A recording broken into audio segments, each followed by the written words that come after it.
जय राधा माधव जय कुंज बिहारी। जय राधा माधव जय कुंज बिहारी। जय गोपी जन वल्लभ जय गिरिवर धारी। जय गोपी जन वल्लभ जय गिरिवर धारी।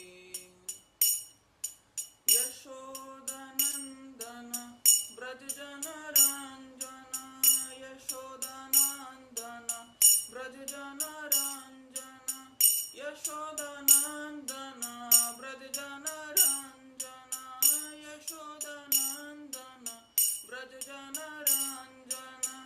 यमुना तीरवनचारी जय कुंज बिहारी। यमुना तीरवनचारी जय कुंज बिहारी। जय राधा माधव जय कुंज बिहारी। जय राधा माधव जय कुंज बिहारी। हरे कृष्णा कृष्णा कृष्णा हरे हरे हरे राम राम राम हरे हरे। हरे कृष्णा कृष्णा कृष्णा हरे हरे हरे राम राम राम हरे हरे। हरे कृष्णा कृष्णा कृष्णा हरे हरे हरे राम राम राम हरे हरे। हरे Krishna Krishna Krishna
Haribol, very nice, Prabhu.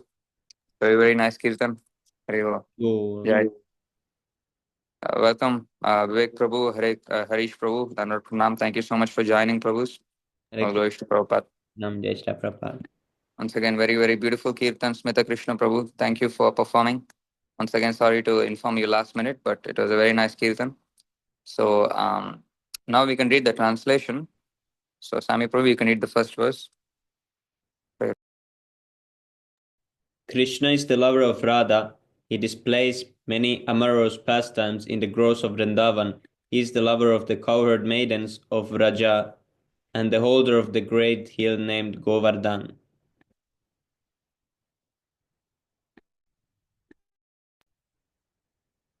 Two, he is the beloved son of Mother Yashoda, the delighter of the inhabitants of Raja, and he wanders in the forest along the banks of the river Yamuna. Can we read the extra information as well? It's like a small Srila Prabhupada Leela. Srila Prabhupada was very fond of this song and sang it just before his lectures. In Allahabad and Gorakhpur, Srila Prabhupada fell into a trance after singing the first two lines, and after some time he came back into external consciousness and said, "Now just chant Hare Krishna." Srila Prabhupada said that this song is a picture of Vrindavana. Everything is there. Srimati Radharani, Vrindavana, Govardhan, Yashoda, and all the cowherd boys. Very nice. All glories to Prabhupada. Thank you once again, Smita Krishna Prabhu. Thank you, Sami Prabhu, for sharing the screen and all devotees for being present here. Thank you once again. So now the second event of the day is the artwork. So Sami Prabhu, you can just share the artwork by Siddharth Prabhu and I can read the verse on behalf of him.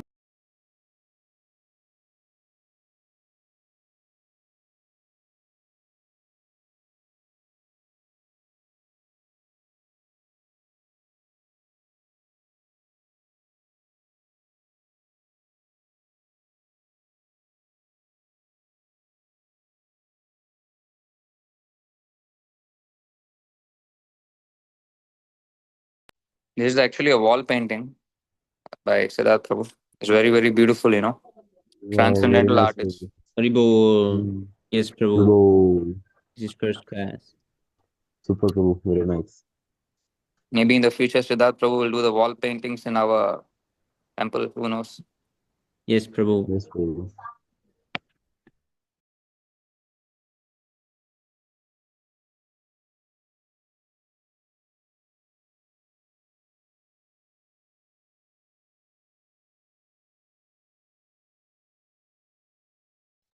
This is a very beautiful artwork. Haribol.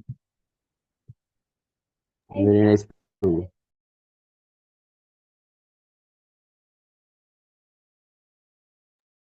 Wow.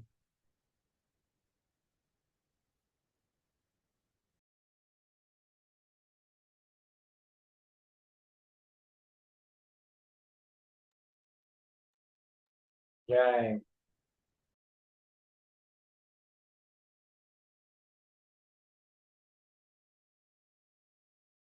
How many hours did it take you to complete this artwork, Siddharth Prabhu?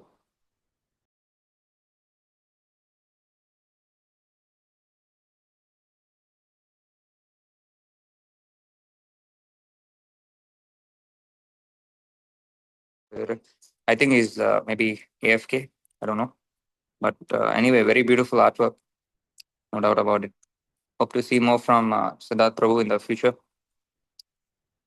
It's very, very nice. Hare Krishna, Rishikesh Prabhu, Dhanarapana. Jai Prabhupada. Thank you for joining. Hare Krishna, And, Rishi Prabhu, Dhanar Pranam Jai Shri Prabhupada. Krishna Hare Prabhu, Baba. please accept my humble obeisances. Also, Srila Prabhupada. And now you can go to the translation of the Srimad Bhagavatam 11th canto verse.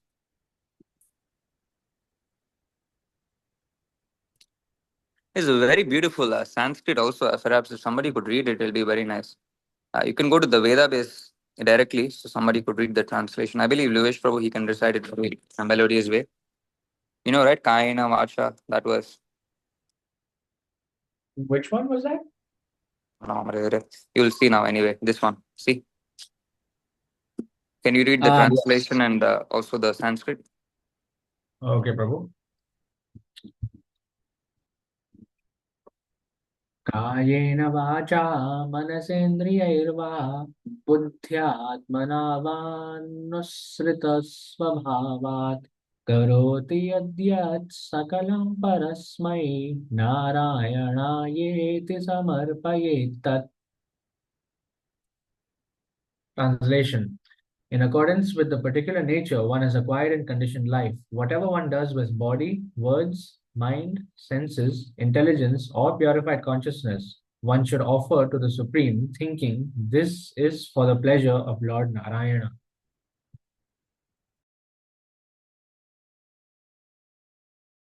Very nice, very nice. Thank you once again, Siddharth Prabhu, for the artwork. Thank you for reading, Labesh Prabhu. Very nice recitation. Pro always at the Sanskrit and other shlokas. All right, so now the third session of the day is the Shastra Sara section. So this section is about basically, as you all know, is about basically reading the Shastras in a systematic way and giving the points or summarizing them in a systematic way.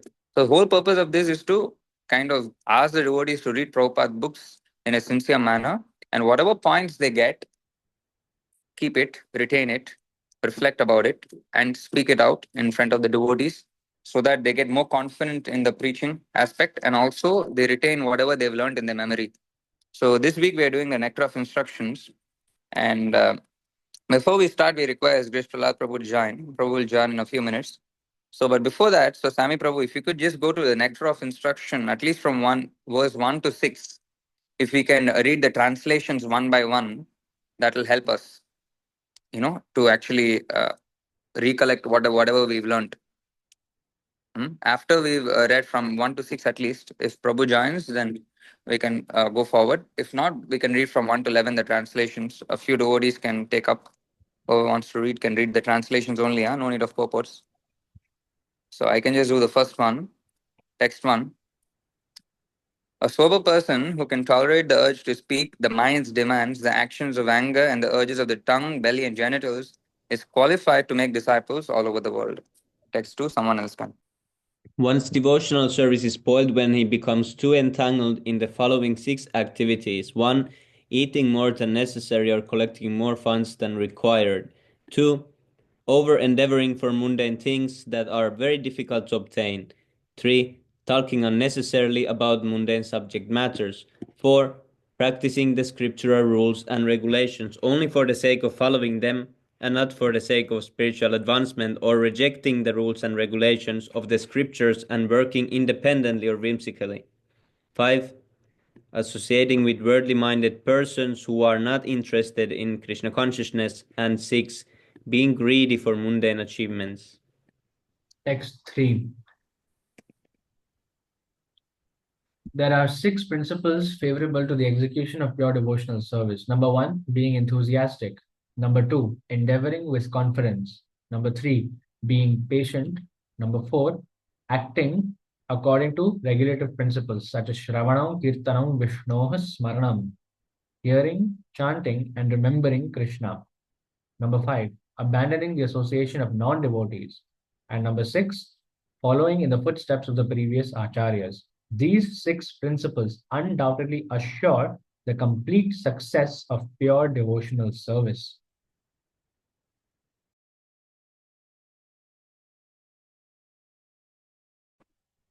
May I speak? Yeah, can hear you, Prabhu. You can read. Yes, sir. Text 4. Offering gifts in charity, accepting charitable gifts, revealing one's mind in confidence, inquiring confidentially, accepting prasada, and offering prasada are the 6 symptoms of love shared by one devotee and another.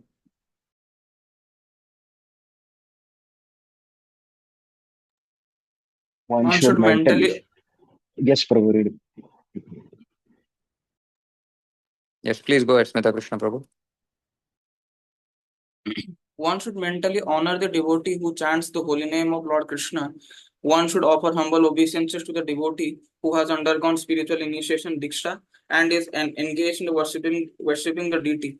And one should associate with the faithfully serve that pure devotee who is advanced in undeviated devotional service and whose heart is completely devoid of all propensity to criticize others. Being situated in his original Krishna consciousness position, a pure devotee does not identify with the body. Such a devotee should not be seen from a materialistic point of view. Indeed, one should overlook a devotee having a body born in a low family, a body with a bad complexion, a deformed body, or a diseased or infirm body.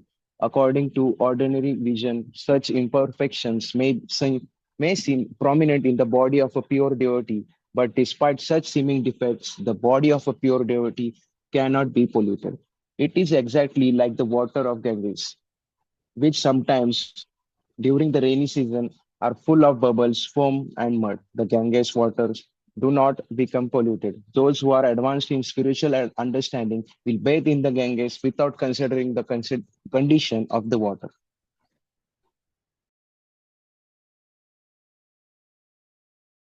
Should we read more? Yes, can. Yes, bro. The holy name, Can read. character, pastimes, and activities of Krishna are all transcendently sweet like sugar candy, although the tongue of one afflicted by the jaundice of avidya, ignorance, cannot taste anything sweet. It is wonderful that simply by carefully chanting these sweet names every day, a natural relish awakens within his tongue, and his disease is gradually destroyed at the root.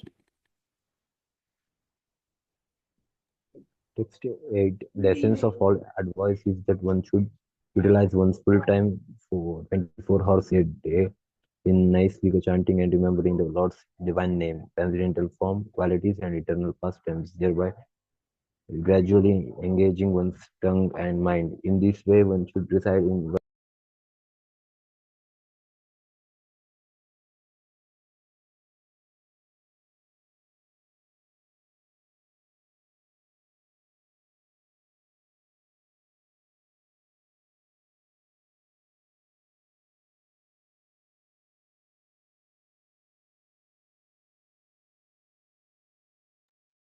Prabhu, your voice is cut.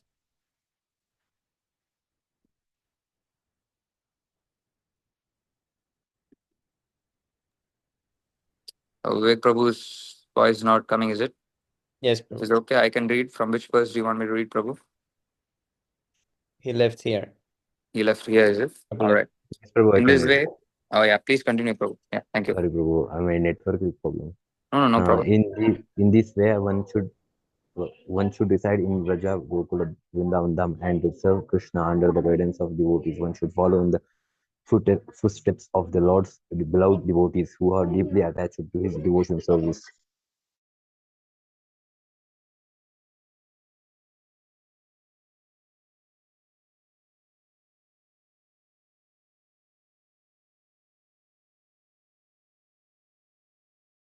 Right. Can I read, Prabhu? Yeah. Sami, Prabhu. Yes, Prabhu. All right. Text 9. The holy place known as Mathura is spiritually superior to Vaikuntha, the transcendental world, because the Lord appeared there. Superior to Mathura Puri is the transcendental forest of Vrindavana because of Krishna's Rasa Leela pastimes. And superior to the forest of Vrindavana is Govardhana Hill, for it was raised by the divine hand of Sri Krishna and was a site of his various loving pastimes. And above all, the super excellent Sri Radha Kunda stands supreme, for it is overflooded with the ambrosial nectarian prema of the Lord of Gokula, Sri Krishna. Where then is that intelligent person who is unwilling to serve this divine Radha Kunda, which is situated at the foot of the Govardhana hill? Haribol.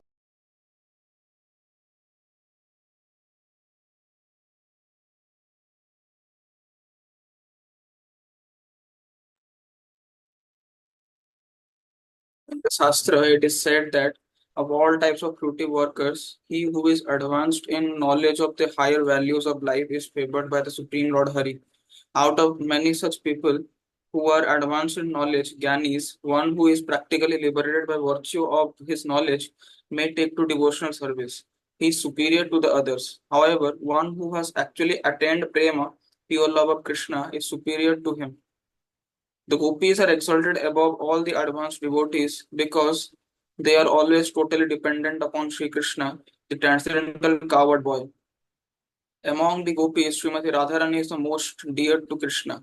Her Kunda lake is as profoundly dear to Lord Krishna as this most beloved of the gopis.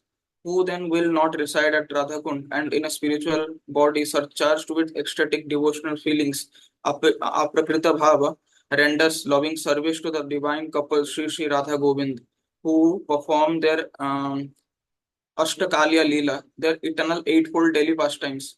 Indeed, those who execute devotional service on the banks of Radhakund are the most fortunate people in the universe.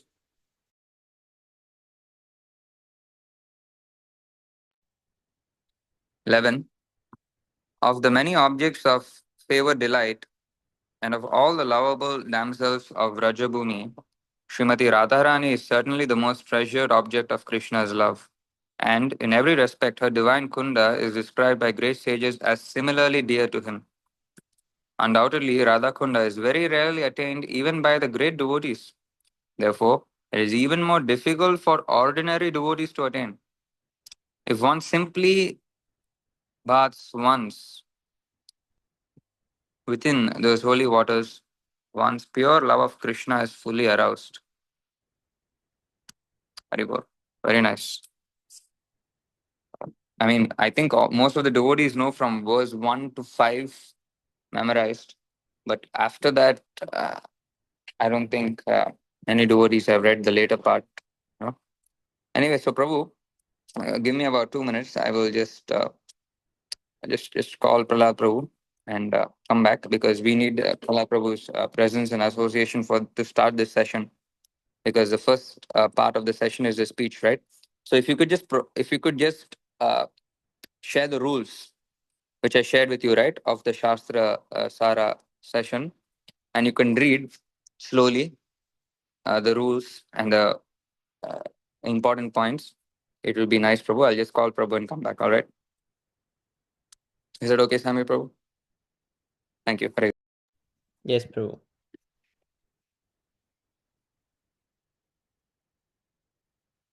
Oh, what is this? 1 second.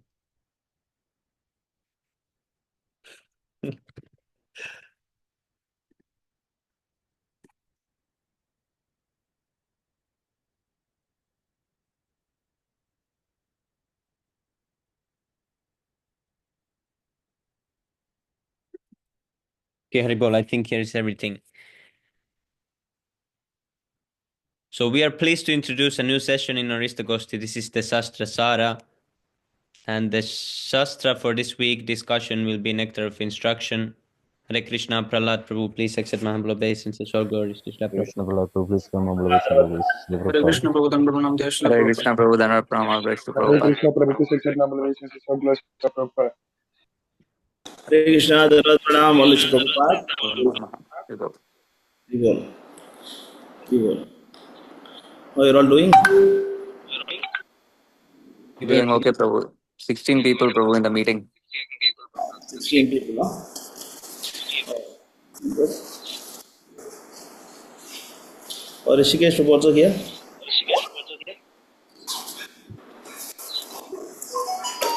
Hare Krishna. Dharat Pranam, how are you doing? The message, yes, Prabhu.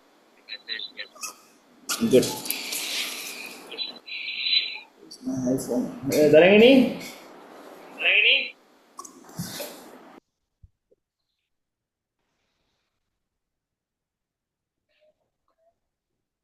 Sami Prabhu, is the echo due to Labhan Prabhu? Or yes, due to Labhan Prabhu. Labhan Prabhu, if you could mute, it would be. Thank you. Right. So, Prabhu, can we begin with the session? I mean, we're just reading the rules. It'll only take 2 to 3 minutes. And after that, your speech will be ready, Prabhu. I mean, you can speak. Is that okay? Yes, yes. All right, all right. Share So, the- Sami Prabhu, if you did you start reading or you're waiting for me?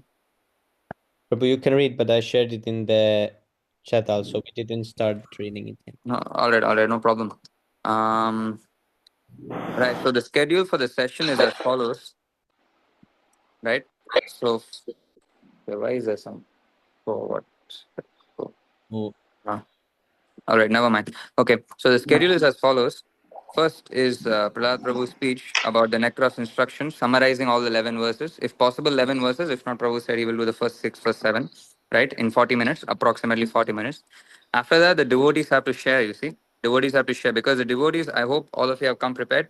If not the first 11 verses, at least I hope the first 6 verses with the purports, NOI. So the devotees who want to speak, they'll be invited to summarize the nectar of instruction, whatever they learned, whatever points they found, which are very much, which can be used for preaching or whichever stuck them, either in the translations or in the purpose, you can share, provided you prepared properly, you see. And then finally, the concluding words will, of course, be moderated and be addressed by Prahlad Prabhu as required. So the rules for the session, Prabhu, you can scroll down a little bit. Of course, the first rule is that I again hope all of you are prepared. So yes.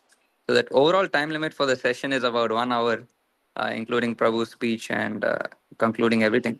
So make sure that the points are, I mean, it doesn't have to be like a lecture like Tatvik Prabhu, nectar of instruction 1 and 3 hours. No, you can just give like 1 to 2 minutes, just the highlighted points. Like whatever points which like really stuck in your mind. You know, you can just highlight them, and you can speak for as much as required, no problem, but just don't make it too long. You don't need to speak for hours on end or many, many minutes. Just make it short and sweet and simple, right? Uh, that is basically the essence of any kind of discussion. And of course, this is just one of the sessions to be held in our Istagosthi. All other regular sessions like sadhana chart group discussions will be held as usual. So this is not like a replacement for any other session. Rather, it's just like an addition. All right. And we look forward all of your kind participation. So do we have any devotees messaging? Yeah, Nityanand Prabhu, Hare Krishna. Thank you for joining. So Rishikesh Prabhu said, I'm new today, so I will speak from next time onwards. I don't know how you're new here, but okay, sure. Right. So, Prahlad Prabhu, over to you, Prabhu. Hare Krishna, Dhanavat Pranam, Olasha Prabhupada, all good is all of you. So Karthik Prabhu repeatedly saying that you should be well prepared, well prepared. I feel very guilty actually.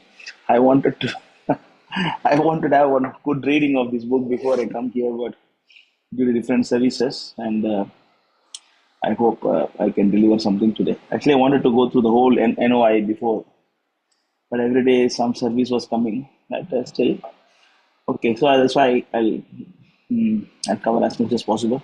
You already have everything in your brain already, Prabhu. Even without reading Okay. NOI, by your realizations, you can speak another NOI. I don't know. I don't know about that, but still, at least for my sake, I wanted to read once completely. I just started off. Anyway, just a minute, just a minute.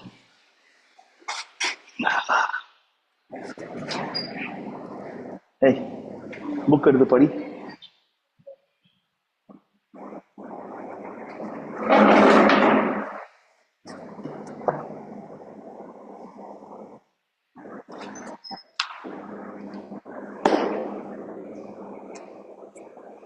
Do we have this Rikesh about the book here? Book, just a hot book. Do we have English? Can we? Okay, so basically, so this is Shastra Sara. This is a little different from what others are doing, like Tattva Prabhu. I don't want to have a repetition of the session here, that I'm very careful about this.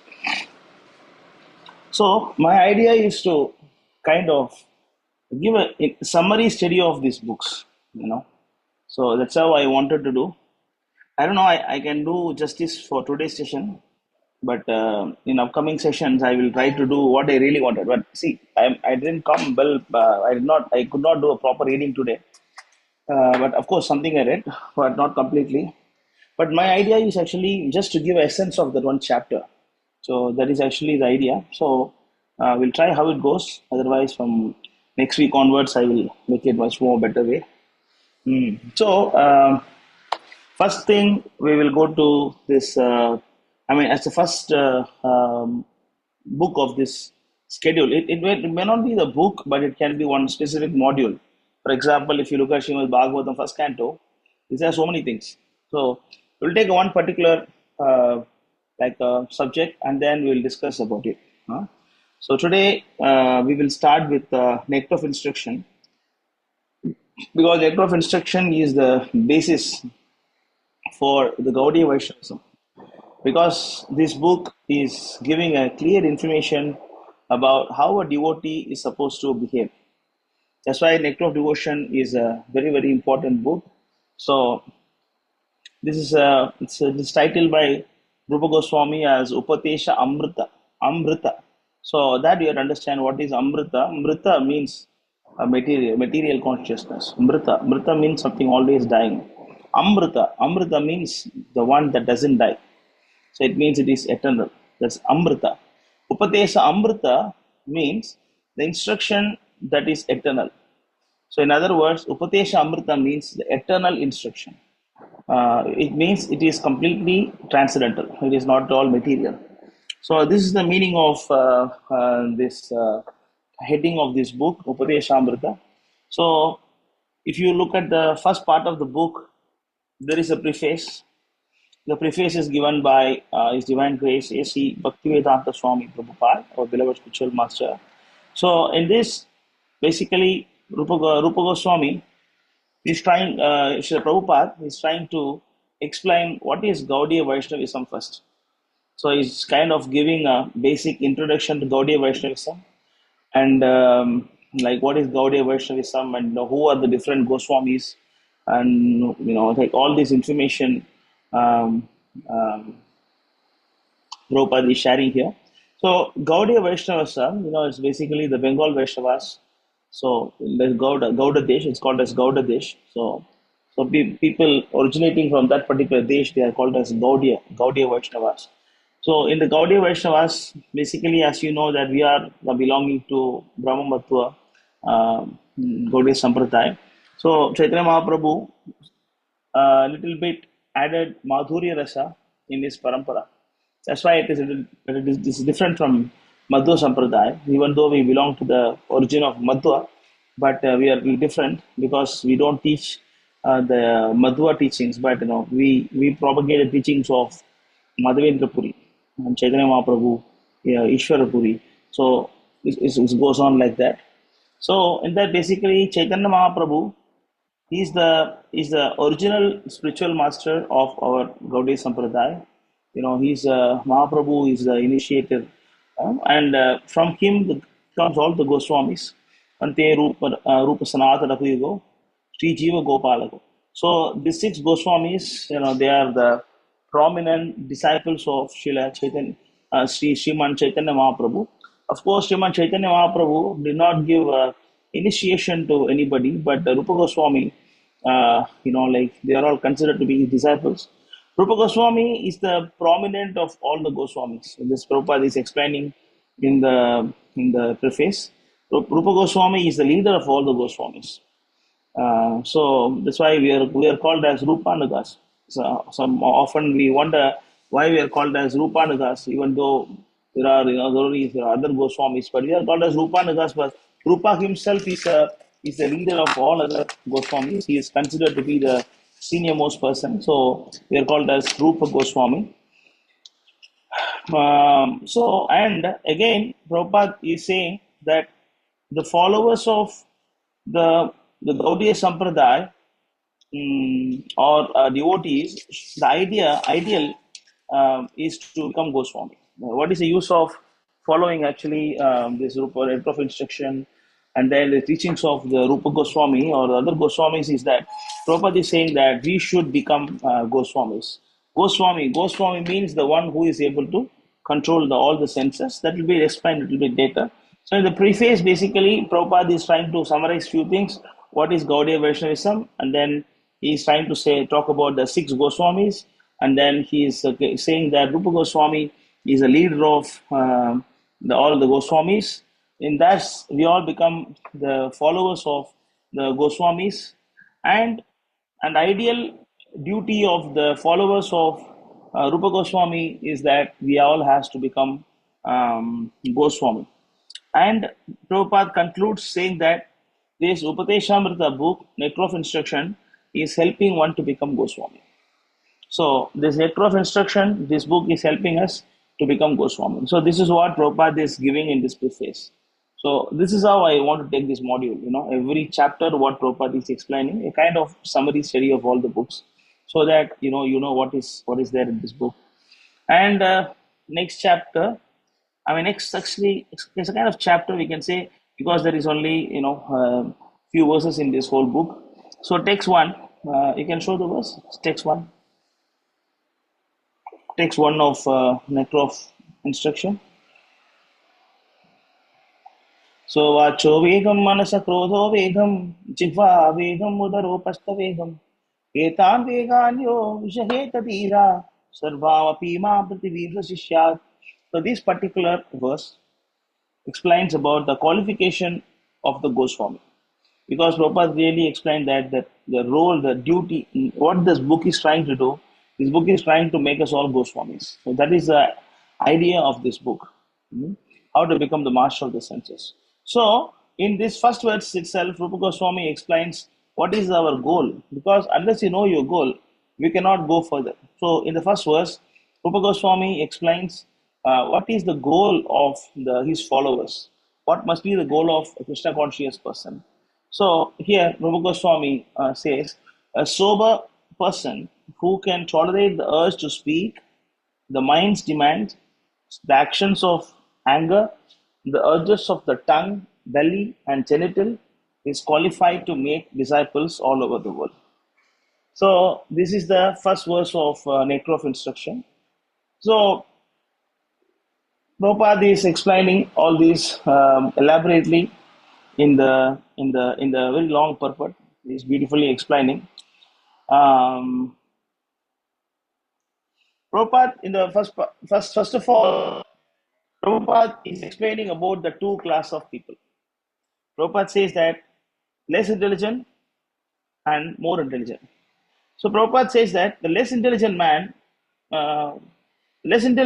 is trying to gather knowledge by seeing. But highly advantaged or more intelligent man is trying to understand things or gain knowledge by hearing. So these two classes of people are explained by Prabhupada in the purport. So less intelligent gather by seeing, and because often we see the people are trying to see God.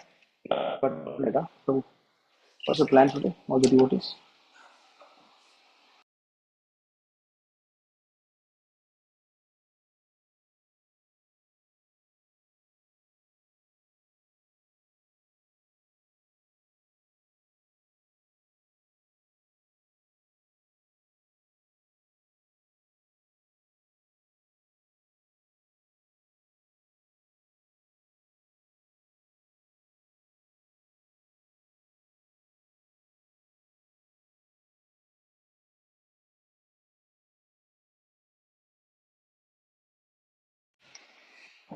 Sorry. So this is the first part of this purport. Prabhupada is trying to explain about the two classes of people, and then next class of the next session, next item, Prabhupada explains that normally people or those who are practicing devotion or spiritual life, and they normally don't bother about giving up the sinful activities. You see, often we see our relatives and then your friends and well-wishers. If you look at all of them, there'll be some kind of Krishna conscious person or some spiritual person, or they are seekers. But the point is actually they don't want to give up meat eating or illicit sex, intoxication, gambling, but they want to hold all this. They don't want to give up their false ego. They don't want to give up their material attachments, but still they want to keep all these things. And still they want to become Krishna conscious person. But if you see Krishna, when he born for Devaki, first of all, the sixth child died. And then the seventh one, Krishna gave us Balaram, who is considered to be Adi Guru. And the next one was Krishna. So it means, unless the sixth child refers all the six anarthas, Kama, Krodha, Lobha, Mada, Macharya. So all the six anarthas should die. Then the Guru manifests in the heart. And then Krishna manifests. So this is how the system is. So Prabhupada is explaining in the purport that we cannot commit sinful activities while practicing bhakti. So for that, Prabhupada is comparing this, going people, especially Christians, going to the church on the Saturday, Sundays. They go to the church on the weekends, and then they will go and ask for forgiveness of all the mistakes they did, and then they come back and start committing new mistakes on from Monday onwards. So Monday to Saturday they commit sinful activities, and Sunday they ask forgiveness. Again they start doing sinful activities on the Monday, and this become a routine job of the priest or the pastor to forgive them every Saturday Sunday. Prabhupada say no, but this is not actually bhakti, because people normally thinks that, oh, my bhakti can remove all the sinful reactions, so it's okay even if I commit sinful activities. So Prabhupada says that, but that is not, no, you can keep the purport, it's okay. And you can even try to map what I'm speaking, then it's okay, if possible. Otherwise, it's okay. Make it bigger, no? So small. Yeah, make it bigger. Okay. And then, next item, Prabhupada says that, like, Prabhupada talks about the atonements, right? When Prabhupada talks about the atonement, he is referring the one of the prayer by one of the point by Parikshit Maharaj. Okay, here we can see this, it's from Bhagavatam. So this particular verse, he compared atonement of elephants bathing. So this year, Parikshit Maharaj is praying that sometimes people commit sinful activities. Again, they start committing, they practice bhakti, but still they commit sinful activities. So for this, sometimes we see elephant, they take bath and then again they come and then they put the mud on the body. Like that, Rupa Goswami says that we cannot be practicing devotional service at the same time parallelly we commit sinful activities. So atonement is very, very important if you commit sinful activities.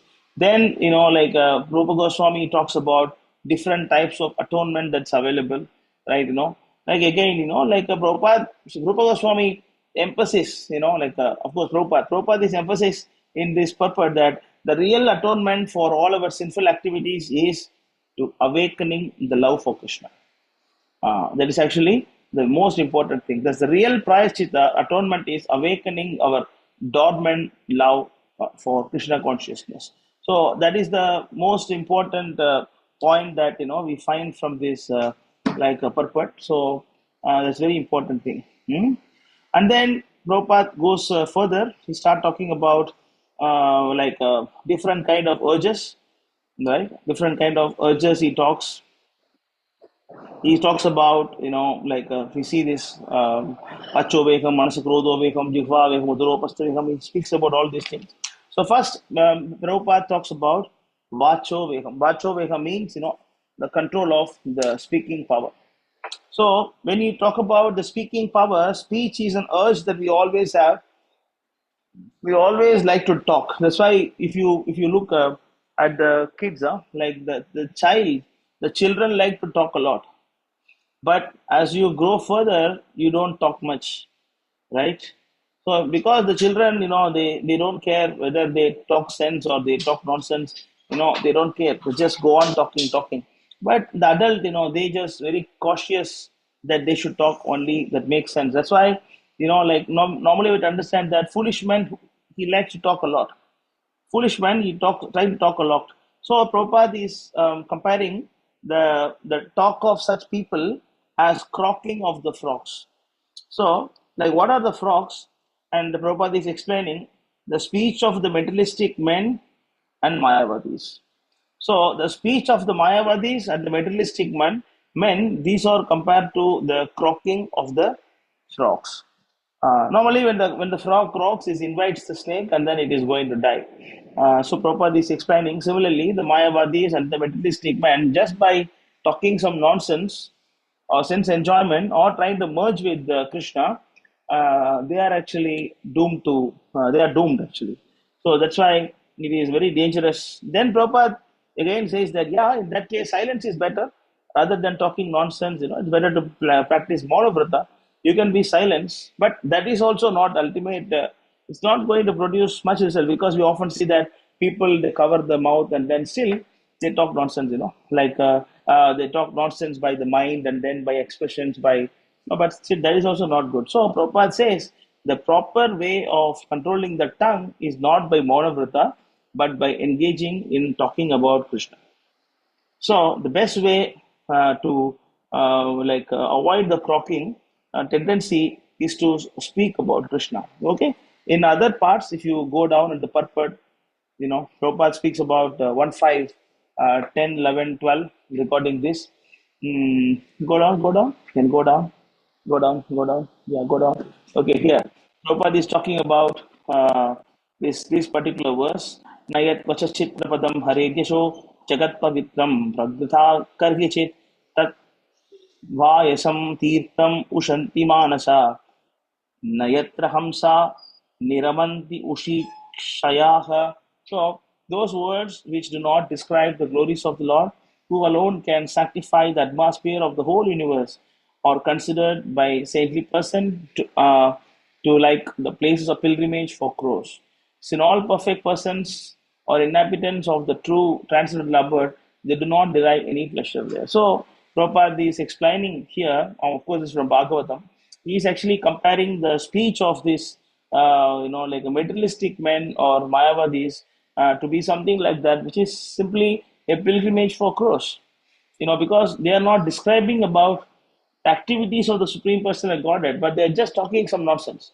So, but the other words, Tatvak Vishargo, Janataga Vipalvo, Yashmin Pratishlogam, अबध्यवती अपि नामानि अनन्तस्य यशो इति स्थानि यत् शृण्वन्ति गायन्ति गृह्णन्ति साधवः.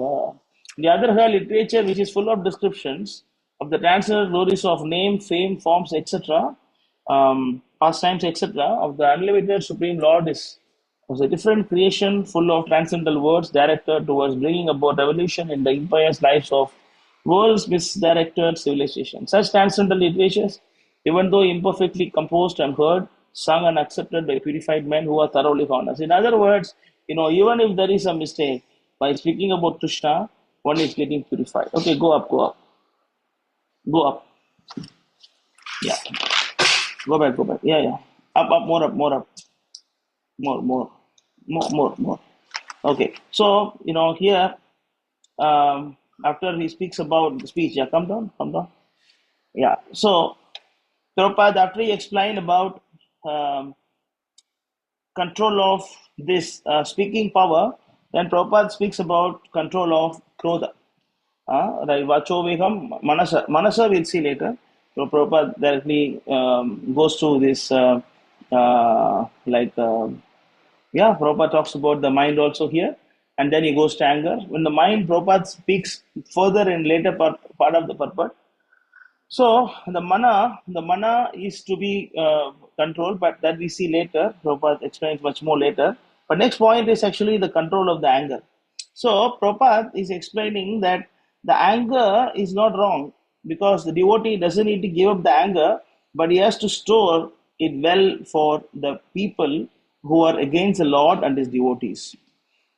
So the anger should be employed on the people who are against Krishna or his devotees.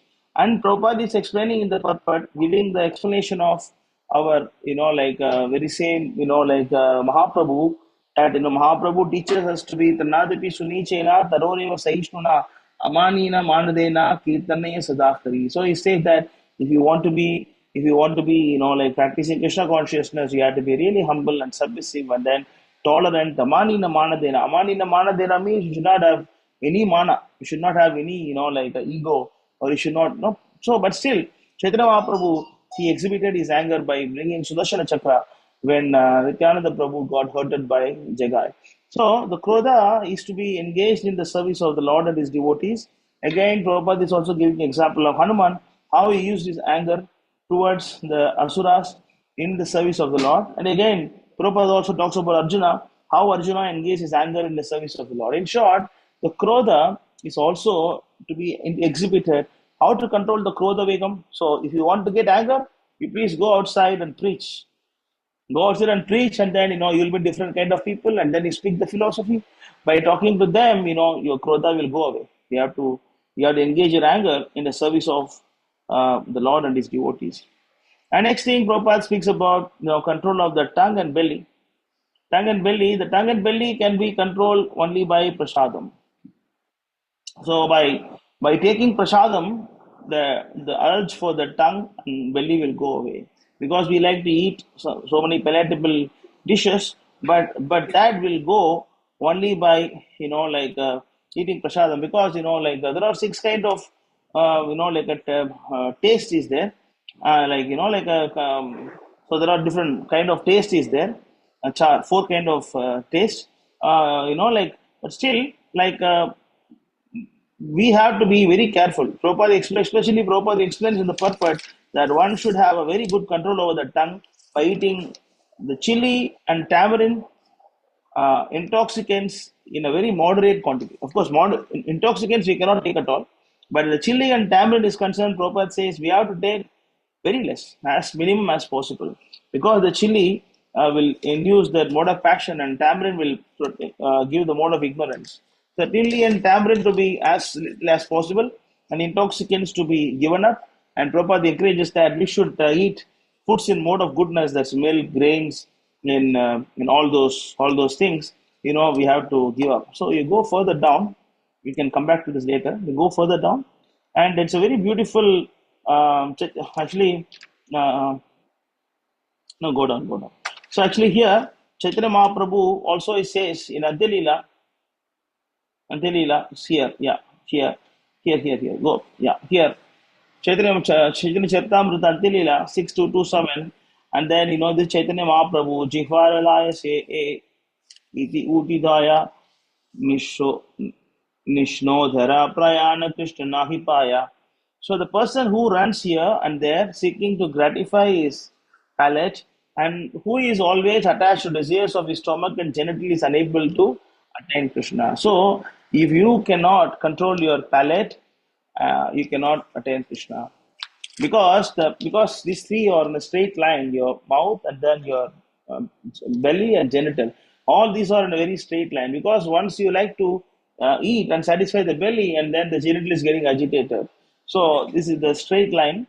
So Chaitanya Mahaprabhu, he is saying very clearly that one should not eat anything and everything that he likes to do. Then he also explains in the same chapter, 6th chapter, verse number 236. He says that Bhalona Koya, Bhalona Koibe, Ara Bhalona Poribe. So Koibe means dress luxuriously, Poribe means eating too much. So he says that don't dress luxuriously and do not eat delicious foodstuffs. So this is actually the instruction of actually the instruction of the controlling of the tongue and the belly. And Prabhupada also explains about the importance of fasting, but how the fasting helps to control our tongue and the belly. So Prabhupada explains there is a very beautiful. Can you go down? Actually, it's a very beautiful explanation by Jagadananda Pandit. Yeah, this is the one. Yeah, it's from, it will go up. It's actually called as Prema Vivarta, and in chapter 7, it's a very beautiful explanation given by Sri Jagadananda Pandit. Okay, go to the explanation. My dear brother, you are in the renowned sort of life and should not listen to talk about ordinary worldly things, nor should you talk about worldly things when you meet with others. So this is the first instruction given by Jagadananda Pandit. See, according to Prabhupada's standard, all the Krishna conscious person is actually is supposed to be considered to be Goswamis, because sannyasi, renounced order of life, it means all the devotees are living renounced order of life, even though he is a married man and having children and then producing many kids, but still he is considered to be a renounced person, because this is the proper renunciation. It's explained in Bhagavad Gita very nicely, I think chapter 9, verse number 29. So it's explained very nicely that that real renunciation, Shubha Ashubha Evair Mokshaye Karma Bandhanehi, 928. 28, let's go one verse before. And it says, Subha Shubha Falair Evam Mokshaye Karma Bandhanehi Sannyasa Yoga Yuktatma. This is Sannyasa Yoga. Vimukto Maam Upaishyasi. In this way, you will be freed from bondage to work and its auspicious and inauspicious result. With your mind fixed on me, in this principle of renunciation, you will be liberated and come to me. So here, and what is real renunciation? Real renunciation means you have to give your result of your work to Krishna. Auspicious, inauspicious, all the result you should give for Krishna. In this way, we liberated and go to him. So then we go back to this cycle of instruction. So this is the real renunciation. So when Jagadananda Pandit says that renounced order of life, we should not think that this is only for some sannyasi or Goswami candidates. No, no, all this is for all the devotees. So what is the first instruction? First instruction is saying that one should not listen or talk about ordinary worldly things. So if you are progressing candidate on Krishna consciousness and you should not actually waste your time talking mundane subjects, right? Prajalpa, that's actually Prajalpa. That will come on next verse. Nor should you talk about worldly things when you meet with others. And next thing, do not think of women even in dreams. So you not even dream, we cannot think of opposite sex. So this is actually the next instruction of Jagadananda Pandit. And he says, you have accepted the renounced order of life with a vow that forbids you to associate with women. If you wish to associate with Chaitanya Mahaprabhu, you must always remember the incident of Chota Haridas and how he was rejected by the Lord. So Chota Haridas Thakur, just by thinking about a woman, and then Chaitanya Mahaprabhu said, do not even look at my face anymore. So we have to understand that, if we are getting the thought of women, and we have to understand that we are going to lose the mercy of Lord Chaitanya Mahaprabhu. So we have to be very careful about this. Then do not eat luxurious dishes or dress in fine garments, but always remain humble and serve the Lordship Sri Sri Radha Krishna in your heart of hearts. So we should not apply some perfumes and then scent and then deodorants. We cannot be using all these things. We cannot using the expensive suits. We cannot be using all these things. We should be satisfied with whatever simple living supports. You can take only that thing. So this is a beautiful explanation by Jagadananda Pandit. Explains how a devotee should be able to control his senses. Then you can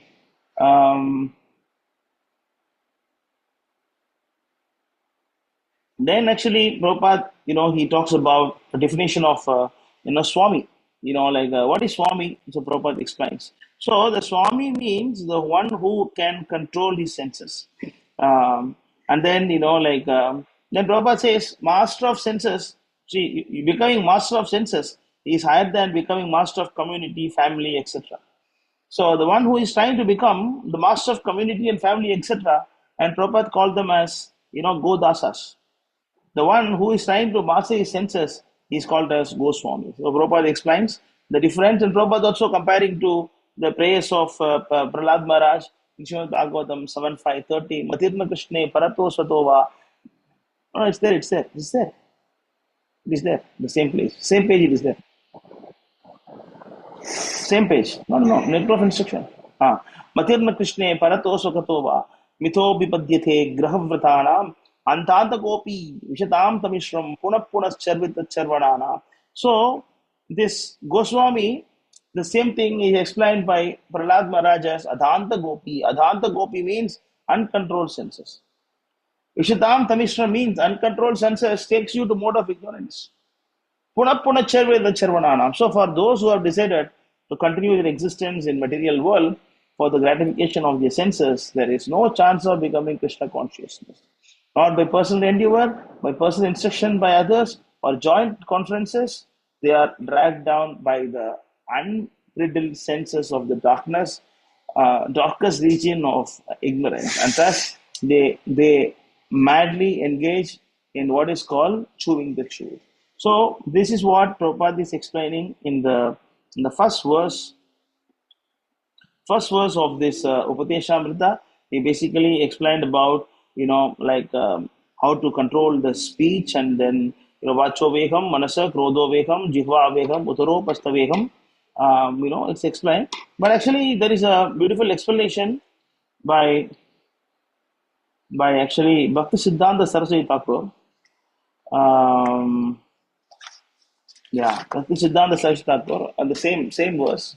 It's a beautiful explanation by Bhakti Siddhanta Saraswati Thakur about how to control the mind in this very verse. So, when you talk about urge of the mind, it is actually explained as avirodha priti and virodha yukta krodha. So it's explained this. I think Bhakti Siddhanta Saraswati Thakur talks about it.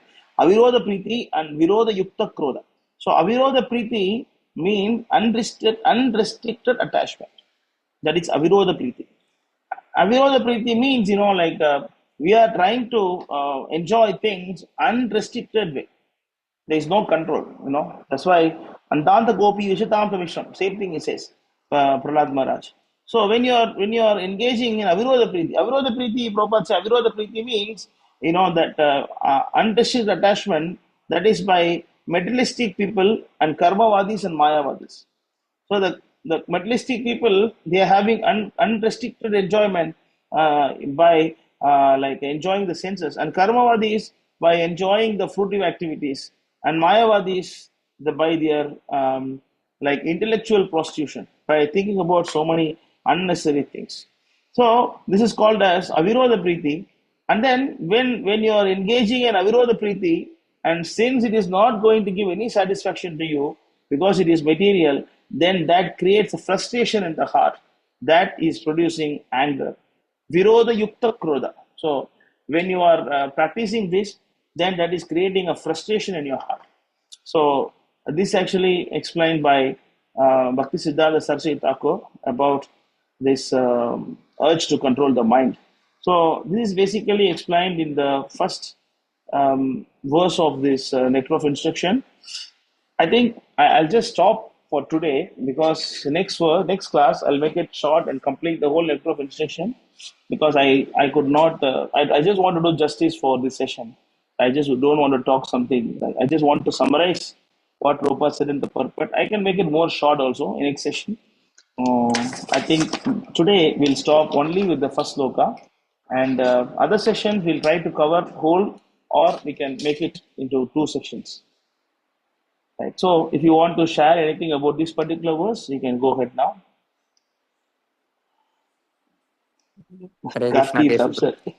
No, bro, I'm not. Bro, I was thinking that the session will go for 2 hours because I You was counting the time you gave and me only 40 minutes. What 2 hours? no, bro, I was scared. I was thinking Prabhu speaking for NO, I won for 30 minutes, so 11 verses are there. Okay, today nothing's going to No, happen. no, I spoke little elaborate because I want to speak only one verse today. That's why I spoke little elaborate. So then Hare we can Krishna. also. Hare Krishna, Yeah, Keshu tell. Prabhu, Dhanur Pranam, Jai Prabhupada. Prabhu Keshu Prabhu is also there. Hare Krishna Prabhu, Dhanavad Pranam, all Shri Hare Prabhupada. Krishna Prabhu, Dandavat Pranam, all glories to Srila Prabhupada. All Shri Prabhu. How are you, Prabhu? I'm fine, Prabhu. How are you, Prabhu? Yeah, good. It's a new session we started today that we call Shastra Sara. So we're just trying to give the essence of a specific book or a specific kind of nectar of instruction, like what Prabhupada is explaining in the purport, like that. Or we can also go to that prayers of Bhishma, prayers of Kunti, that systematic way of reading. But Nice. I could not read the whole nectar of instruction this week, so I just stopped with whatever I read. Some services came in between. No problem, Prabhu. Prabhu, Mm. that the last So, two things you mentioned, no, Prabhu, Saraswati Thakur, uh, yeah. can you elaborate that a little bit, Prabhu? It's two things you mentioned, right? Just go to the Firstly, purport. If you go to the purport of this first verse, Prabhu, Sami Prabhu,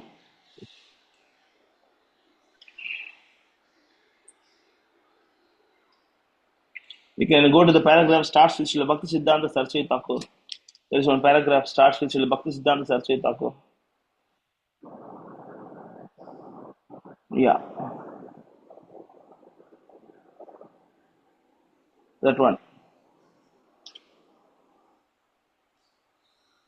in his Yeah, this Anubhuti one. No, explanation, wait. Just a minute. Mm,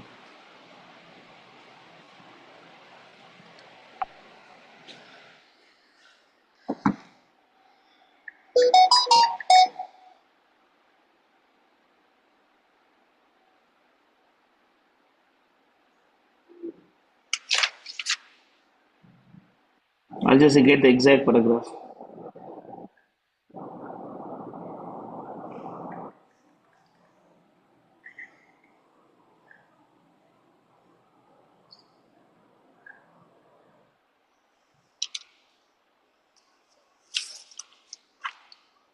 So go to the Sri Vishal Bhakti Siddhanta. Prabhupada, go to that paragraph, starts with as far as agitation of flickering mind, as far the agitation, not as far the agitations, as far FOR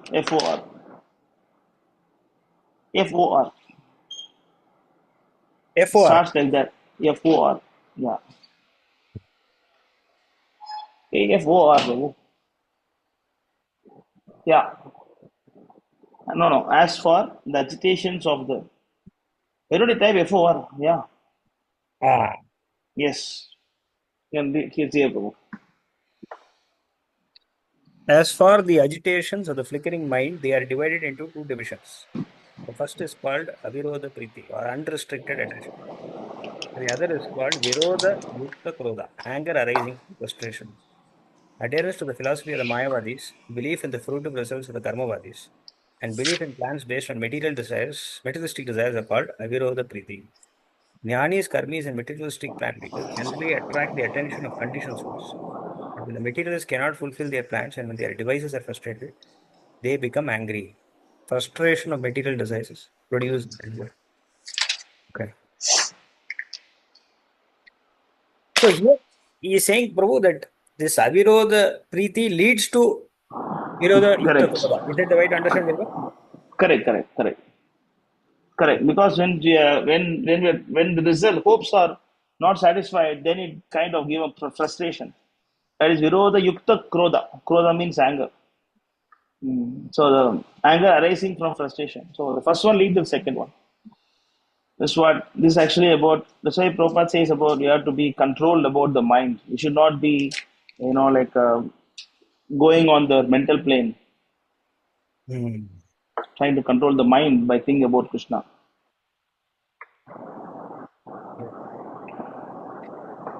See, Prabhu, one question, I think we sometime back also we discussed this, and I don't know if other devotees have a similar question. I always have this question, Prabhu. See, this Vacho Vegam, Manoso Krodha Vegam, all this is there, right, Prabhu? Yeah. Now, in our practice of bhakti, we are chanting 16 rounds, following 4 principles, right, Prabhu? Yeah. If we do that, does that take care of this, or this is in addition to that? Or how do we, like, sometimes this question always comes, if I chant, everything will get taken care. So what does that mean, bro? How do you, so like, for This example, all is of these are controls that you have to exercise, right? Typically, yogis do this kind of thing, right, Prabhu? But in our bhakti yoga system, we say chanting will take care and it will ensure that, we are able to control all these control our senses, etc. So how do see we, the chanting basically, Prabhu. The chanting is there are two levels of chanting. The one is actually we use the chanting as a tool to give up our anarthas as a bhajana kriya. It's like adoshata tatau sadhu sangha bhajana kriya. So that chanting is working as bhajana, one of the devotional services. That the bhajana, the chanting, even though it is inattentive or attentive or whatever, according to that level of our focus on the chanting, and that is going to yield the result. Even if inattentive chanting, it is going to give little result. Attentive chanting is going to give more result. So when you do that, anartha nivritti happens. So this chanting of in the bhajana level, it cannot be compared to in the devotional service in the ruchi and then the bhava. That stage chanting is totally different. So when you are engaging in your chanting and other bhajana or devotional services, basically this vachaha, manasa, and then krodha, jihva, udara, upastha, all these things are basically getting controlled. So this is basically about like anartha nivritti process. Right. Unless we reach this anartha nivritti, then we cannot become nishtha. So that's why Madhurya Kadambini explains nishtita bhakti, anishtita bhakti. So anishtita bhakti is about like uchahamayi, tarangarangini, and then like vishaya sagara, and then vishaya sakara, and then vyuda vikalpa. It talks about all the 6 anarthas, okay, all the 6 kind of anishtita bhakti. So this vacho vegam and all, of course The way that Mayavadis does is different, but the way we do is actually Prabhupada explains in this purport. We have to control our speech by speak about Krishna, not by Maunavrata. But Mayavadis do the Maunavrata. We control our mind by thinking only about Krishna or how to serve Krishna. And then because that's why Prabhupada has designed a beautiful system that 24 hours you can engage your whole mind, body, intelligence in service of Krishna. That's why the mind, how we control the mind by blessing the deities, by speaking by about Krishna, hearing about Krishna, or like serving the Vaishnavas. The various ways our mind is controlled, and Krodha by Krodha Krishna Dveshi Jane, and then like a Jihva by speaking only about Krishna, eating only prasadam. Kudara also eating only prasadam, and Upastha means genital by producing Krishna conscious children. So, and when we do six things, then anartha is out. I mean, unless we do this, then we cannot, in Anishchita platform, we cannot become a guru. See, the guru need not be Diksha Guru. Even Siksha Guru should have some amount of all the six. It may not be 100% perfect, but still at least some amount of sense control must be there, even to guide others or help others. Got So it. this is about anartha nivritti. Okay, helpful, Prabhu. Where is that you said, Prabhu, that classification of Anartha Nivriti, you quoted something, right? That is This is Madhurya Kadambini. Okay. Madhurya Kadambini. It explains about this. Thank you. Hare Krishna. So, Prabhu, I just have one thing, Prabhu. So, since you spoke about one verse, so we can summarize from which verse to which verse, Yeah, from 1 to 4 only this verse. If Oh. anybody want to say something related to this, they can say. on this Next verse. week we can, only Right. this verse. If somebody want to share something based on this verse, they can speak today. Other Right. things they can speak later. Yeah. Right. So Lovesh, Prabhu, I would like to hear from you. So, I'm sure you have read this book many times. So, if you're here, please share your insights. Actually, I've only read this one just once. But yes, I can definitely say that when I first read this, I thought that it's actually the perfect basis, because I obviously ended up reading Bhagavad Gita first, right, before any other of Prabhupada's books. So when I came to Nectar of Instruction, I came to it a lot later, after reading many other books. And I actually realized that it's it's actually, at least for me, one of the more prominent books of Prabhupada. Um, and I think that the Nectar of Instructions actually gives a very, very nice basis, foundation for all the behaviors, the psychic behavior of all devotees, and the kind of ideal standard that we have to also preach. In fact, it gives us a very nice outline of the kind of principles that we need to um, you know give to the next generation of devotees, when we preach, or others that we are trying to bring to the movement. So like that, it serves as a very strong foundation, actually, and the foundation has to be strong. The foundation is not strong, then whatever we build on that, it's just going to crumble. So we need to first get the foundation correct, and that means following the four regulative principles and chanting 16 rounds. And especially, as guys Prahlad Prabhu mentioned, there are two levels of chanting Hare Krishna. So when we are trying to chant, we should chant as offensively as possible.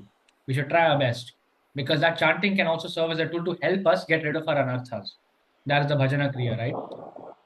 So in the bhajana kriya state, when we start chanting both japa and kirtana, it basically means that we are first trying to get rid of all our anarthas while simultaneously also awakening our pure love for Krishna. So it's a two-way thing. So we really have to be serious, actually. Without the seriousness, we cannot um, create a foundation, basis, because the basis is the base is made when we thoroughly decide on something. That, okay, now I decide I'm going to follow all the principles very strictly. Or at least I'll try my best. That seriousness has to be there. So the more serious you are, the stronger that base is, and the easier it will be for you to then build on that going forward in your spiritual life. So the Nectar of Instruction gives you a perfect blueprint on how to do that. At least that's what I take from reading it. His guest Prahlad Prabhu can definitely correct me if I'm wrong. So yeah, that's pretty much it. So I also have a few points on this matter.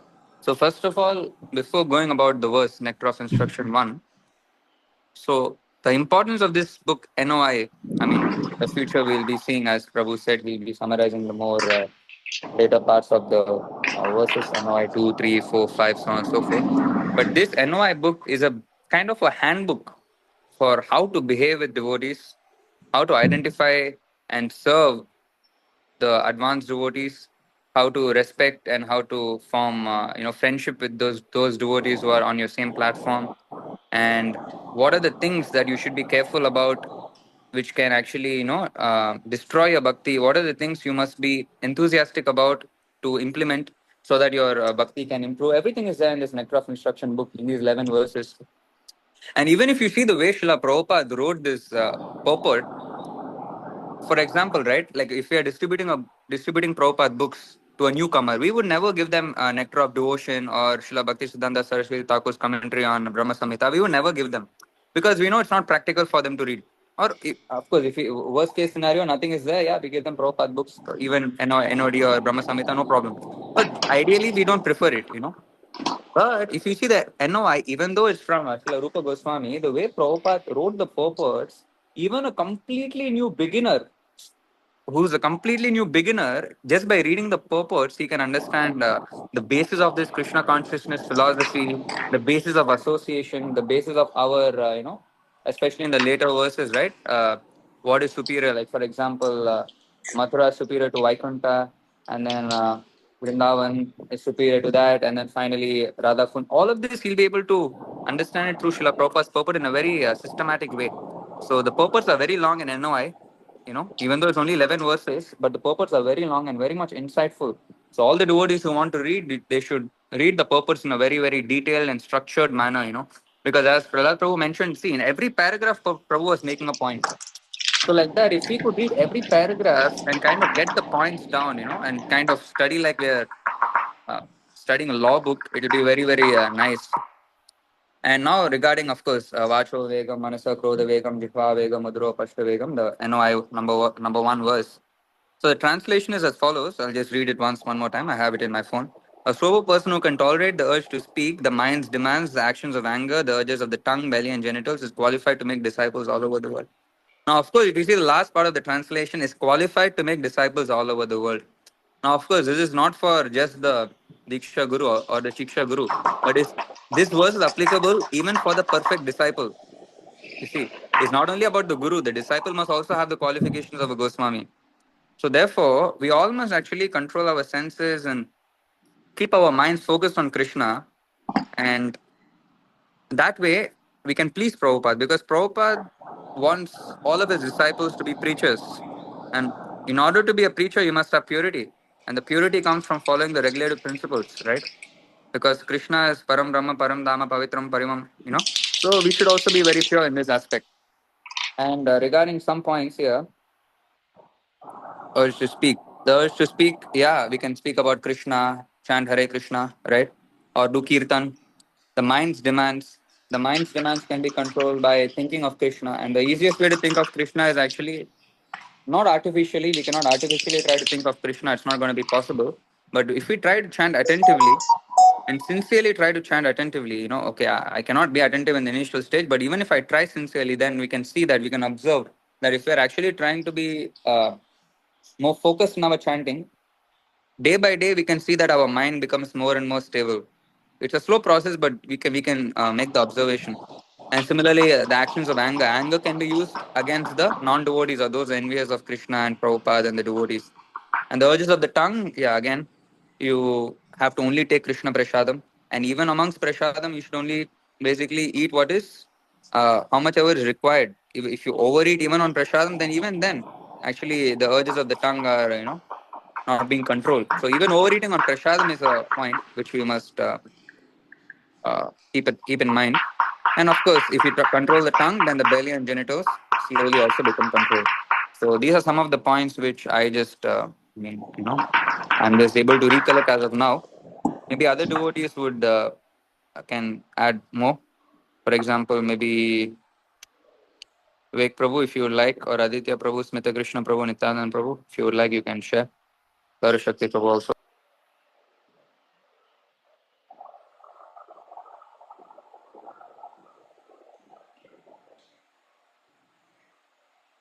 Sami Prabhu, would you like to share something about this verse? Hare Krishna Prabhu, Dandava Pranam, Jai Srila Prabhupada. Hare Krishna, Gadar Pranam, Jai Prabhupada. How are you?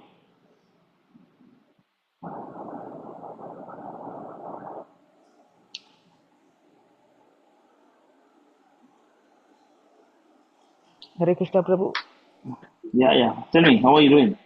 I'm doing well, Prabhu. Thank you. Am I audible now, Prabhu? Yeah, you're audible. Yeah. All right, Prabhu. Okay. So if it's okay, can I maybe speak Please. about this for a minute? Thank you. Yeah.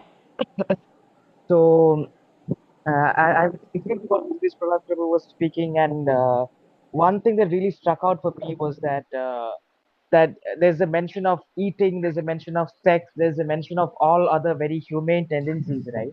And if you look at like the entire history of like at least recorded history, these four things are something that is very common in all human beings, and at the same time it can fluctuate. Like there is some people have a certain degree of sexual urges, some people have a certain degree of urges of the tongue and such. So it's all there, but it fluctuates to certain degrees. And at many times when you look at the mainstream religion and such, they condemn these things that okay, anger is bad, you have to remove anger, you should not eat, you should not do this, you should not have sex, you should not have that. At least that's the version of that people have of Eastern religions, at least. Now one of the major reasons why people lose faith in religion, as again Prabhu mentioned, is that they want to hold on to their pride, they want to hold on to their sense gratification, and they do not want to give that up, and that is society at large. But at the same time, when our movement, the Krishna conscious movement, is so much more flexible that we are able to offer this system where you can have that you where your senses are not neglected, but rather it's dovetailed to serve the Lord. As Prabhu mentioned about the part that you want to have palatable food, initial stages you can start off with having Krishna Prasad, and that is very palatable. Same time you want to have sex, use that urge to have Krishna consciousness drink. So this pattern of where you have a system or a process that allows people to practice bhakti at the same time, not neglect their senses. Of course, of course, the senses drive us to a lot of different directions, and our senses it drives us always away from God. But when able to use our senses for the service of God, it becomes a very powerful tool as well. And as Prabhu also mentioned in the fact about gossiping and speaking, the urges of tongue. Like I have a brother, I have a cousin brother who I've seen for a very long time. He keeps speaking for a very long, just keeps speaking a lot, and most of the times, as he's grown up, he speaks lesser and lesser, like Prabhu mentioned. And at the same time, this urge to gossip, this urge to speak, this urge to be completely like out of, to make senseless choices, seemingly senseless choices, an inherent human tendency that is unfortunately there within all conditioned soul to different degrees. And because there's no idea of God consciousness, this tendency, or you could say this alternate side of human beings have grown so much more stronger. It plays a dominant role when human beings function on a day-to-day basis. But at the same time, this process of Krishna consciousness has allowed you want to speak about Krishna, you want to use that rage and anger, if rightfully you can use that in the service of the Lord. You meet opposition. When you go to preach, meeting opposition is like one of the most common things that you face. Be it in any part of the world, you will always meet opposition when you preach because you're going against the status quo. You're challenging something, you're changing something. There's always resistance to change. And this whole process of Krishna consciousness, if implemented on a very large scale, could restructure society at large as well. So yeah, this is something that I wanted to say. Thank you so much. But please do correct me if I'm wrong.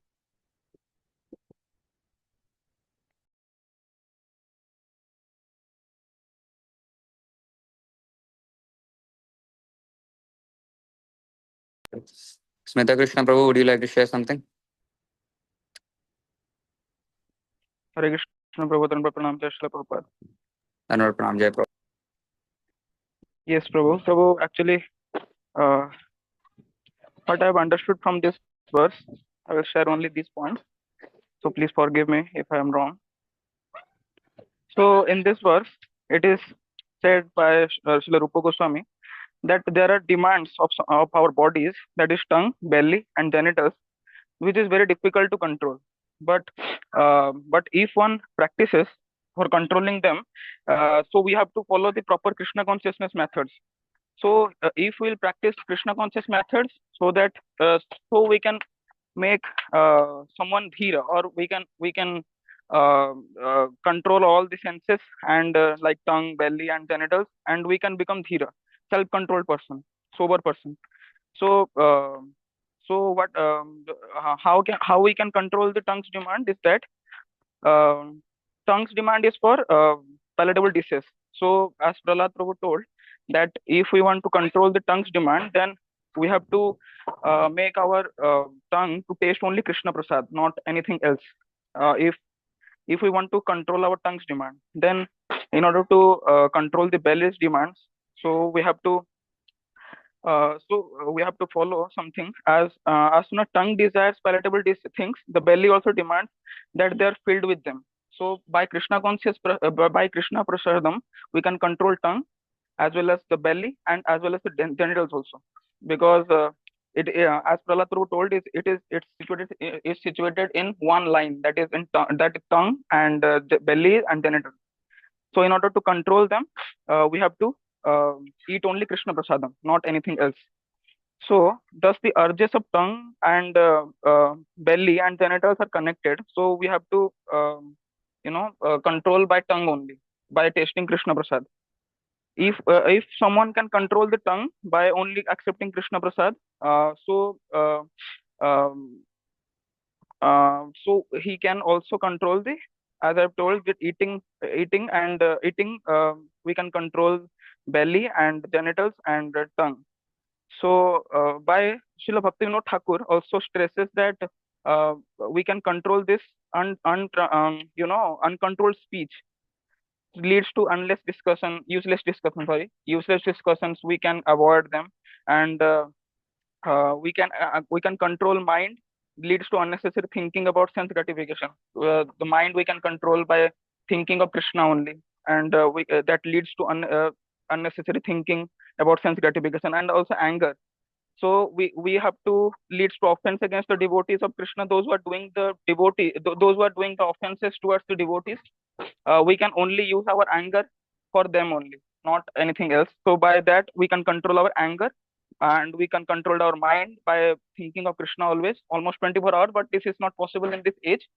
So by chanting, we can say, by chanting, by Prabhupada given 16 rounds, we can chant 16 rounds, and we can control our mind by this gradually. And speech also, chanting Hare Krishna, and by controlling the tongue, we can also control the speech. So that's all, Prabhu. Thank you.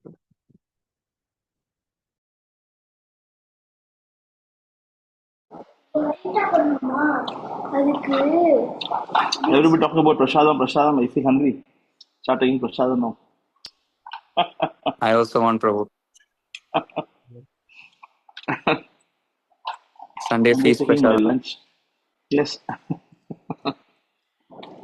Yes, very good. Prasadam also nice. Your points also nice. I got a message in the afternoon. My mind is in prasadam now. Somebody sent a message. Karthi sent a message. Prabhu, mind is fully in table prasadam now. Yeah, good points. Anybody else? I think Sami Prabhu has some good points. He's sending emojis, but he's not speaking. Sami Prabhu, you can please speak. I don't have anything new to add to this. Mostly it's repeating because I think everything has been said. That in short, concluding all these urges that are listed there, that in this verse the urges are given, then it is given that they are natural and how to control them by engaging our senses in Krishna's service. And this is the only way, because the repression or the monavrata, it doesn't work, and it's not practical because we need to always be active. That's the nature of the soul. So by engaging them in some service, and then it specified all the urges one by one and how we can control the specific urge by eating prasad or talking about Krishna or hearing about Krishna or walking to get to buy some ingredients to make prasad. Prabhu, get the water for me. So we cannot kill the urges, we cannot repress them, we have to spiritualize them. Speech for glorification, mind for remembrance, and anger for defending. All these things are there. And also, what I remember about this is that just like the mind can be our best friend, similarly, these urges are like wild horses, and if we control them, they can carry us to Krishna. But if they are uncontrolled, they will drag like us into the ditch. So this is like one analogy that I remember. I don't have anything else to add to this. So thank you for. No, the two important points Prabhupada explains in this verse is number one is the purpose of the goal of all our devotees, or in other words, the goal of a person in this Brahma Madhva Gaudiya Sampradaya, Rupa Nagas, is to become Goswami. That's the number one point. Our goal is to become Goswami. And number two, the real atonement of all sinful reaction is invoking the love for Krishna. So these two are the very important points we have to learn from today's verse. Prabhu, just one point I want to add, Prabhu. I was just able to relate it. So, I mean, I just want to ask you about this. So, the whole point is to become a Goswami. But actually, the Yeah. whole point is to become a Goswami because by becoming a Goswami or by following the regulative principles given to us by obedience, everything, Yes. slowly the false ego is destroyed. That means the Yeah. original constitutional position comes out very beautifully. That is the point, right? I could Hmm. like relate it. I think Srimad Bhagavatam 5, if I'm not wrong, is it 558? I mean, Rishabhadev, in the last, he says, no, that ultimately it's for this way you can control, this way you can destroy the false ego. You know the verse? I mean, does Hmm? anybody know which verse is it exactly? No, no, no, not this one. Sorry. Can you go to the Srimad Bhagavatam 5.5.1 onwards? Yeah, go down, go down. It's very nice verse. I was able to relate it to that. Um, Search for false ego if possible.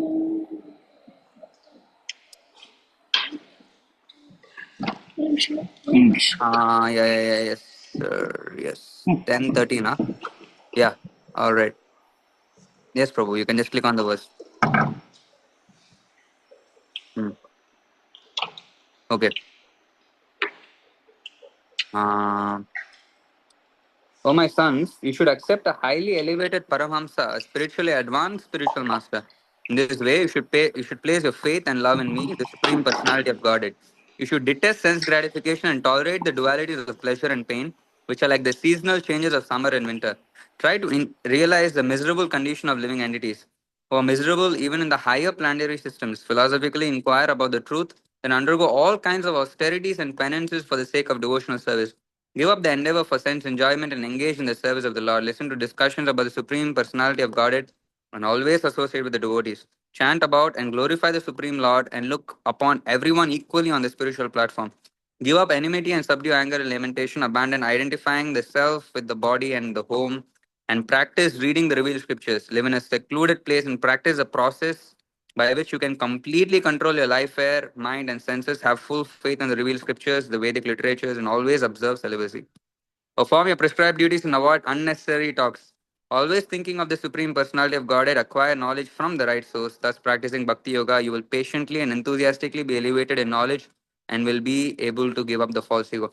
So, this whole verse talks about taking up various austerities, and you can relate it to actually Nectar of Instruction 1, about controlling the mind, taking up austerities for practicing Bhakti Yoga. And ultimately, Lord Rishabhadev concludes as what? Thus, by practicing these austerities, which will help you practice Bhakti Yoga, you will patiently and enthusiastically be elevated in knowledge and will be able to give up the false ego. So why this point was highlighted is because false ego is our unconstitutional position or going away from our constitutional position. So the whole point, I think, as Prabhu mentioned about becoming a Goswami is because if one becomes an Goswami, by obediently serving the spiritual master, then actually his false misidentification, with the body which he had for millions of lifetimes will be destroyed. So I hope this point is okay, Prabhu, or this point had no error philosophically.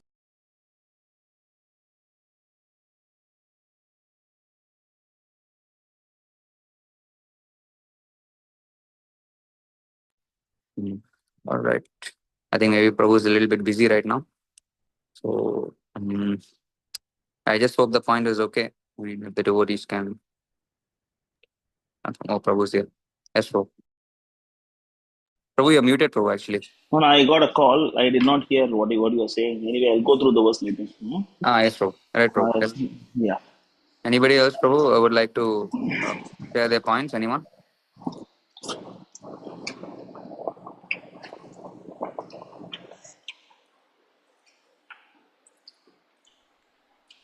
Hare Krishna, dear Prabhus, please accept my humble obeisances. All glories to Srila Prabhupada. Hare Krishna, Dhanavad Pranam. Jai Prabhupada, how are you doing? Long time. I'm very nice, Prabhu. Try to preach every day. Very busy, huh? Cannot get you darshan at all. I will come sometimes, but the connection is not so good because I move a lot. I'm always driving, so sometimes it's okay. Sometimes the connection is weak. So sorry for that, Prabhu. I try my best. Have a nice Prasad, Prabhu. Yeah, thank you. I'm just taking lunch now. Yeah, it's I didn't take in the afternoon. Jai, Haribol. Yeah, so I want to talk about the point that Saikach Prabhu just point out now, and it said patiently. And this verse has a word in Sanskrit, and this is vegam, and it's an urge, urge of something. So by practicing, our sadhana strictly, by chanting on the mode of goodness, especially when we chant on the mode of goodness, when we practice devotional service on the mode of goodness, we will develop those qualities, patience and tolerance. All those qualities will develop automatically when we will practice our sadhana bhakti, in a mode of goodness. And Krishna said in the chapter 16, verse 1 to 3, it explains all the good quality that someone should develop, and naturally it will develop when one is in contact with the mode of goodness. So the main thing is that when how we can control our senses is to be fixed in the mode of goodness, and our sadhanas should be practiced. Most of it, at least, the chanting, it's very important. Chanting and even reading, we can read Shema Bhagavatam or, in the morning. It's very, very effective, very good. So when we chant, we must be in the Brahma Muhurta. So this is something very important because most of the devotees sometimes, have a struggle to wake up early in the morning. So this verse, in Nectar of Instruction, this chapter 1, can motivate us because we can actually become Goswami, master of the senses, if we have a very strong sadhana, regulated, especially if we wake up early in the morning and we, do Mangalarati, all those things. Of course, this is the instruction of Srila Prabhupada in the 558, so we should also chant with full attention, and the mode of goodness is the best platform to do that.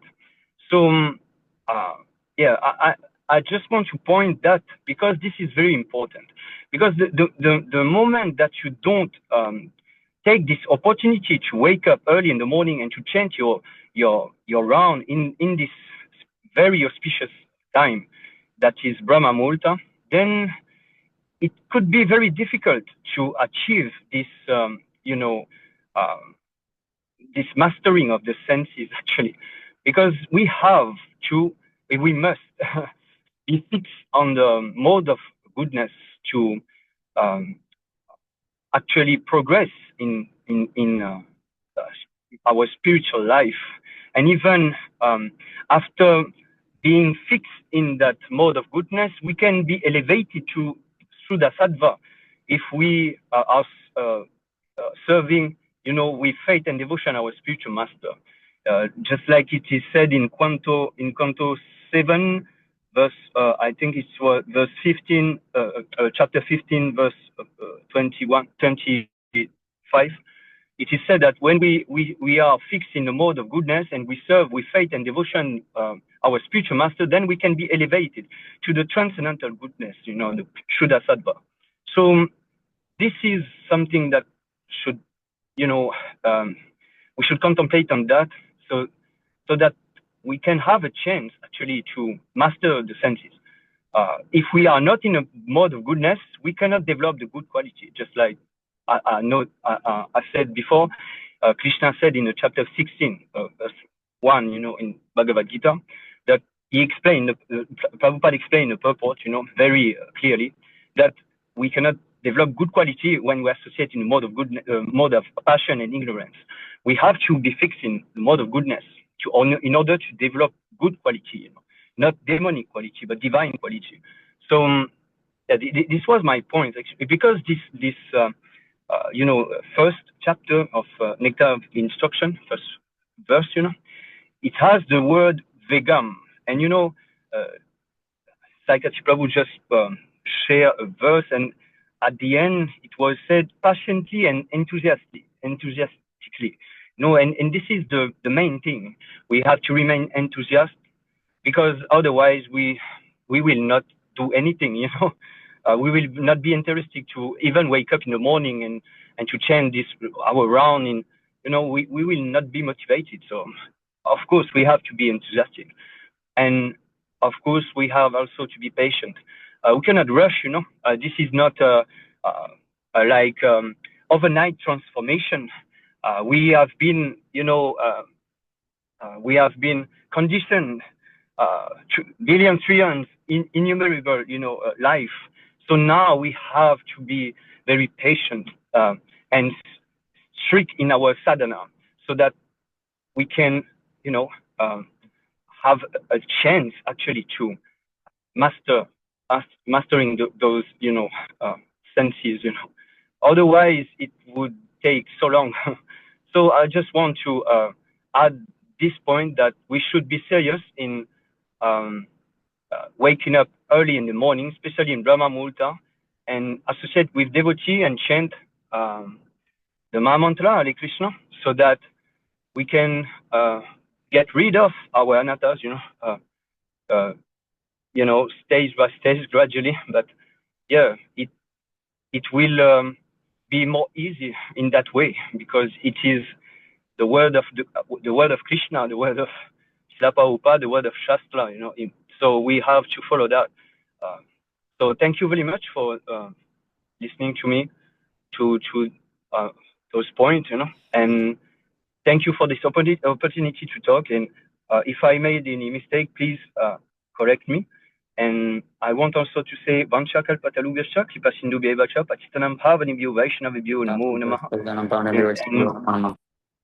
Thank you very much, dear Prabhus.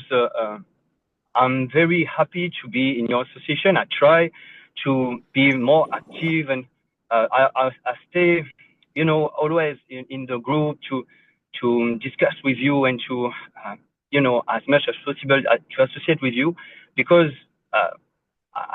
I'm much alone here, in association of devotees. So I try my best to associate with you all, but I have to also serve Srila Prabhupada mission, and I have to preach every day.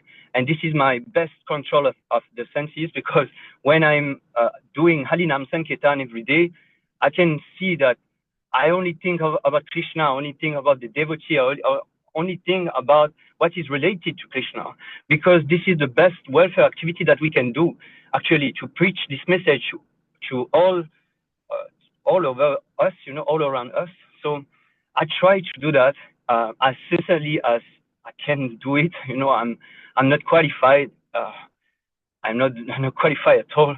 I'm very much rascal, but I just try to, serve the mission of Srila Prabhupada the best I can, and I noticed that yes, when I engage, absorb in Harinam Sankirtan, distributing book, in chanting the holy name in outside, I get a lot of achutabala, spiritual strength, and I can see myself becoming more and more serious in Krishna consciousness. So the best thing to control our mind is to actually serve the spiritual master with faith and devotion, to bring our mind to the lotus feet of the spiritual master. Then we can control our mind. This is the best way to control our mind and to make those senses work perfectly. So please correct me if I'm wrong, but yeah, this is something that I notice when I serve every day, and I try. I don't know if I can serve him, but I tried my best to follow his instruction, and he said distribute my book, so I try to distribute books as much as possible, and I try also to preach like chanting, because we have to chant also so that the people can get purified and ourselves get purified, but others also get purified. The whole atmosphere get purified. Everything, every living entity. So chanting is Harinam is very much important, and we distribute also prasadam here every week. For example, today we distribute prasad with the help of Mataji, Mohini Radha Mataji. I can do that because alone it's not very easy sometimes. But yeah, we by doing those programs, by following the instruction of Srila Prabhupada, we notice that we get some, for example, Mataji get some taste for hearing Srimad Bhagavatam now. He's waiting for, he's eager to hear Tadvavid Prabhu lectures or Vishwam Prabhu lecture or Prahlad Prabhu lecture. He's eager to hear, and myself also, and we can see that even if we are not many, we just now engage in this seva in Rini and Anand. We are just both of us, we are two, but very strong. And I have this reading session, and Mataji will come every night, because it is at night because she working, but she's very, very enthusiastic and very, very serious, and I can see that this is working. When we serve the spiritual master, when we put our faith and devotion and mind at the lotus feet of the spiritual master, then we control the urge, the demand of the body automatically. It is something that the spiritual master will manage. This is his potency. We are not qualified. Actually, we are rascal, but by serving him, then it can be controlled. So sorry if I talk too long, but yeah, I just wanted to express this point also. So thank you very much. Jai Shri Prabhupada. Hare Krishna. Thank you so much, Prabhu. Haribol. Thank you so much, Prabhu. Hari.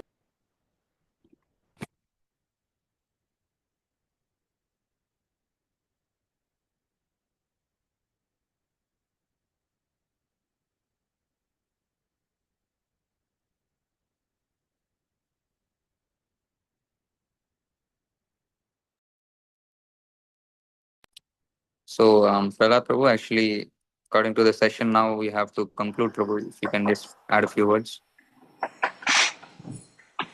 No, it's okay. It's all concluded, no? Same thing. I think everybody concluded. Very nice points by Gaurav Shakti Prabhu. You can go to the next session. So we finish this nectar of instruction, verse 1, but we'll try to, let's see how the next session goes. Yes, all right. Yes, Prabhu. So now we have the group discussion, Prabhu. So before that, we can just read the rules. So Sami Prabhu, if you could just project the rules, it will be nice.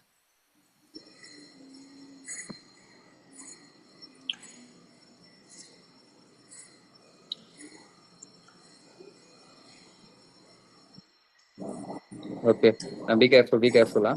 You scroll a little bit up and down, the bomb question is lead. Be careful. All right. Who chose the question?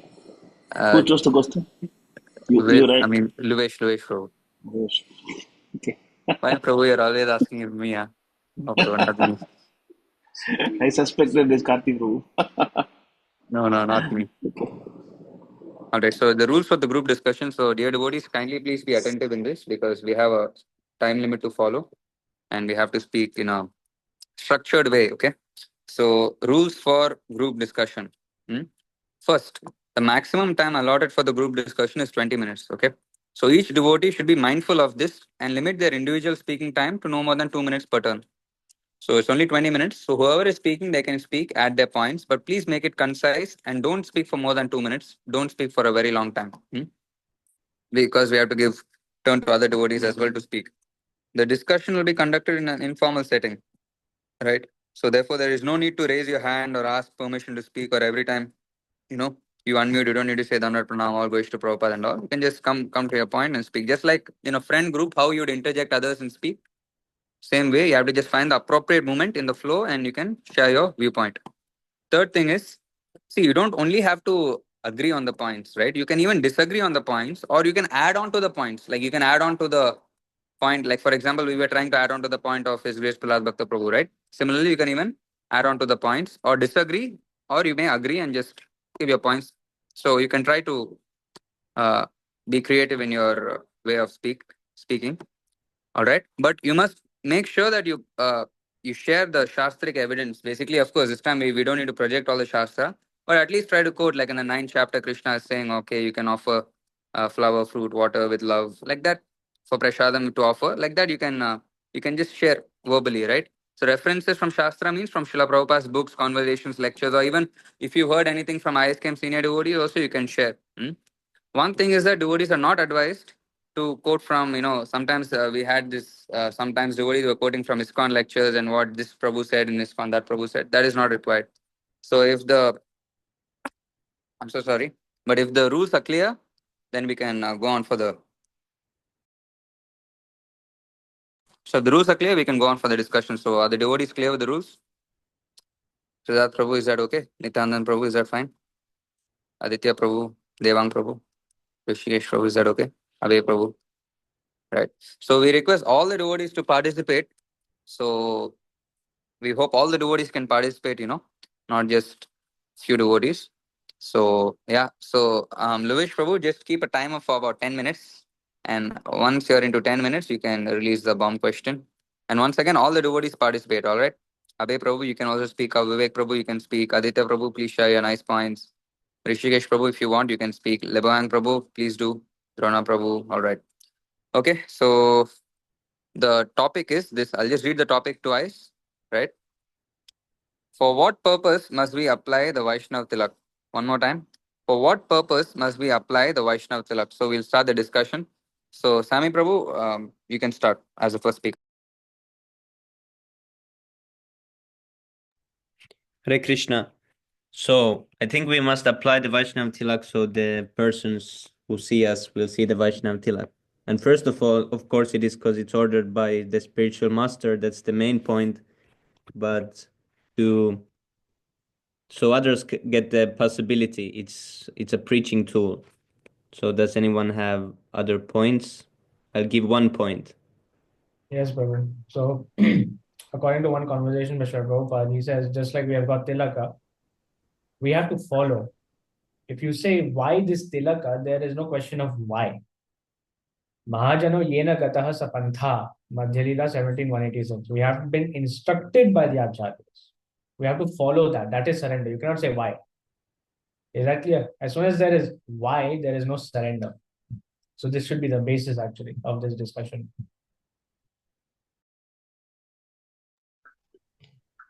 Maybe Can I add one point on this? Oh yes, yes, Rishikesh Prabhu, please go. I think it also shows the humility and as you said, surrender of a devotee because it is the feet of Lord. So if you are putting, feet of Lord on your forehead, it means you are surrendered and it shows your humility.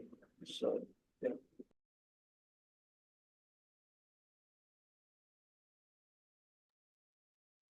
Cool. Anyone else has some points? Has shared some verse. Yes, Prabhu, chapter 11, 6, Yes. verse 46. Hello, can you explain what is told in the verse? it actually shows a sign of like if you apply tilak on you, Prabhu, it's like it shows a sign that you've already surrendered to Lord Hari, and you are even worship. It talks about worshipable of the demigods. You are even worshipable even by the demigods. Yes, Prabhu. And Shastra even says that if one applies tilaka, they are protected from all inauspiciousness. So if you want to gain protection also from inauspiciousness, which is practically the entire foundation of this material world, then one has to wear tilaka and chant Hare Krishna. In that way, one will be protected from all inauspiciousness. And as we know, the only auspicious thing is Krishna consciousness.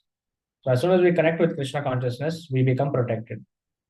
So protection is another reason why we apply tilaka. Not, of course, not for ourselves, but protection also is in the sense that when other people see the tilaka, like Swami Prabhu mentioned, they also become purified to a certain extent because they are also, they're seeing the tilaka.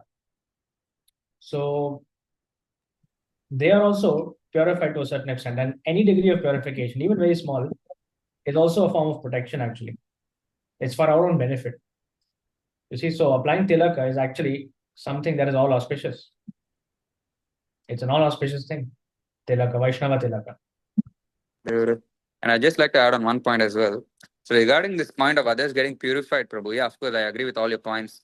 The order of a spiritual master, and also to show that you are surrendered to the Lord, and also about purification of others.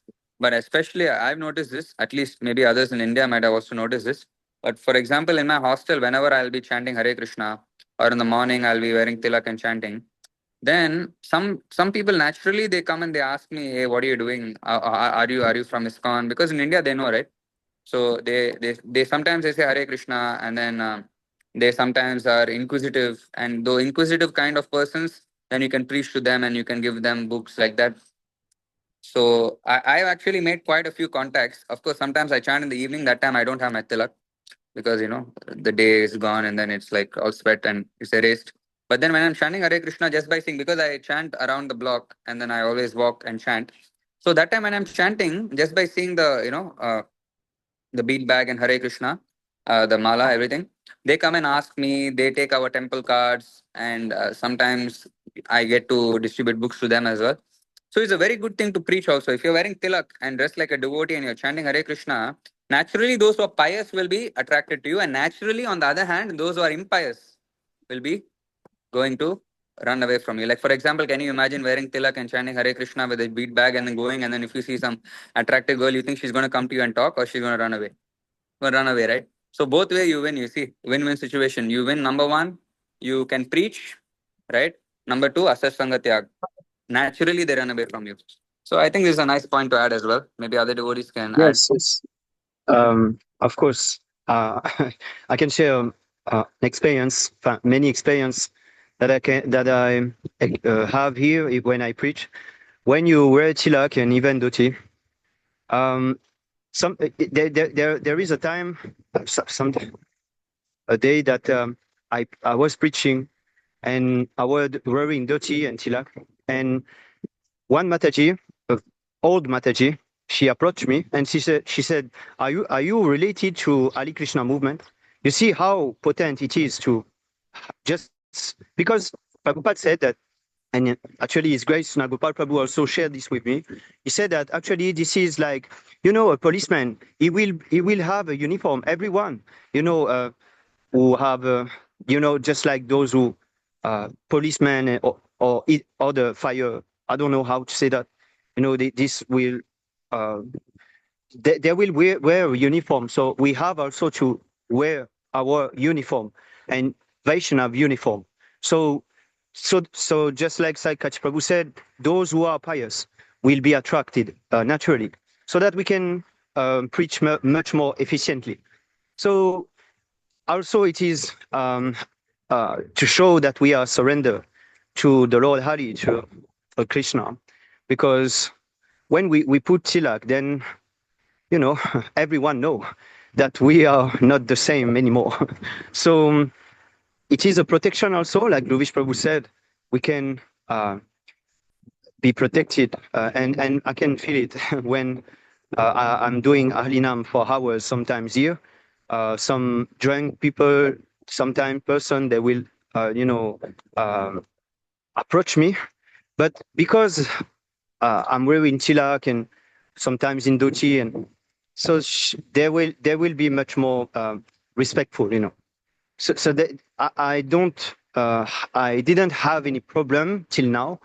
But yes, this is something that devotee should always keep in mind, that everyone had a uniform, everyone.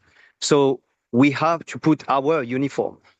If we are not ashamed to be Krishna conscious, to be part of this Vaishnava culture, we have to wear our uniform. And this is really important to preach efficiently, so that those who are not pious will run away immediately. Just like when you chant the Hare Krishna mantra, all inauspiciousness will disappear, So it's the same thing. If you have tilak and weirdity, and you have the right consciousness too. This is not only for show bottle, Some devotee will have, we wear tilak sahajiyad, and then dhoti, and then we'll chant Hare Krishna, but their consciousness is not proper, is not sincere, So you have to develop the right consciousness also. This is not only for show. This is for really realizing oneself, and God, like this. So the consciousness must be right too. This is not only for showing of, I'm a Vaishnav. No. Because you have tilak and dhoti, it should not determine the qualification. This is consciousness, what you do, action, what you do, what you speak. So yeah, I just want to add on those points who were already spoken. So thank you very much. Perhaps other person have some other devotee here, have some point, have something to say about it. I just want to share my personal experience, and yeah, it helped tremendously to preach Krishna consciousness. Jai. Yeah, Prabhu, I also agree with your point that even sometimes I just want to share a small experience. Don't want to take much time. Even those who are maybe like not interested, like some people, they'll come, they'll take books. Like I have some friends who have taken books like that. But some guys, maybe they're not interested in our philosophy. They don't even agree with our philosophy. I've spoken to them, and they were like little bit not agreeing. I said, all right, go ahead, no problem. But every time they see me, including the wardens, including the all the sometimes even the teachers, they all say Hare Krishna. So aren't they getting purified then by seeing the Yes, tilak? yes, Even though yes, they're it's true. Mayavadi. Yeah, Prabhu, they're Yeah. Mayavadi. Number one, they're Mayavadi. They are like very much, saying that all gods equal, and and then Brahman and then Krishna come down from Brahman. All this nonsense they say, but still they say Hare Krishna 1-2 times in a day. Whenever I see, they say Hare Krishna. So they get purified that way. Yes. And you see, I didn't finish the story, but this Mataji actually, she got the association of His Grace Sundar Gopal Prabhu, because it was the time where His Grace Sundar Gopal Prabhu was here, and she show me, she saw me in a supermarket. I was buying something for the preparation of boga, and she saw me in dhoti with the tilak, and she said, "Oh, are you are you chanting Hare Krishna?" And I say, "Yes, yes." And are you interested? Because now there is a very good master, Swami, because they don't know about Vaishnav and all those things. So I said, very nice Swami, and you can meet him. She said, "Oh yes, I want." And then, we arranged a program in her house, just because I was dressed in dhoti and we're, applying tilak. So you see how I was amazed, because this was quite the first time. And she got the good fortune to just meet with His Grace Sundar Gopal Prabhu, just by doing that. You see how it is important that we are not compromising about this, But yes, this is very nice point, Prabhu. Jai Shri Prabhupada. Very well. Thank you for sharing, Prabhu. So now delay the bomb by about 2-3 minutes. A bomb question by 2-3 minutes, Ravesh Prabhu. So anyway, oh wow, you didn't delay it. Huh? Okay, never mind. All right, we can go with the bomb question. So you can read Luvesh Prabhu. Huh? So the bomb question, everybody, is that is the absence of tilaka in the neophyte stages of a sign of humility or a sign of being scared of criticism from materialists? So just to clarify what the question really means for those that didn't quite understand it, is that sometimes devotees, they don't put tilaka in the neophyte stages. They think, I'm not that devotee, no, I can't put tilaka. Or sometimes they're like, I'm not putting tilaka because I'm scared that someone will criticize me, I look ugly, I look this, I look that. So that's pretty much the meaning of the bomb question. So if anybody has something nice to share about that, please do.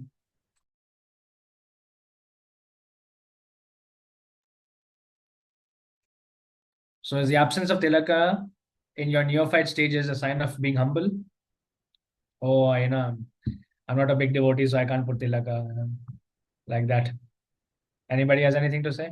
So Vivek Prabhu, Aditya Prabhu, what do you say? Devang Prabhu, I would like to hear from those who have not spoken yet, or Madhav Prabhu, of course. He's Prabhu, already having a very nice tilak. Hare Krishna, Prabhu, please accept humble obeisance of Srila Prabhupada. Yes, Prabhu, putting tilak, two symbols are there. We are all servants of Krishna. There is no, we will, what we say?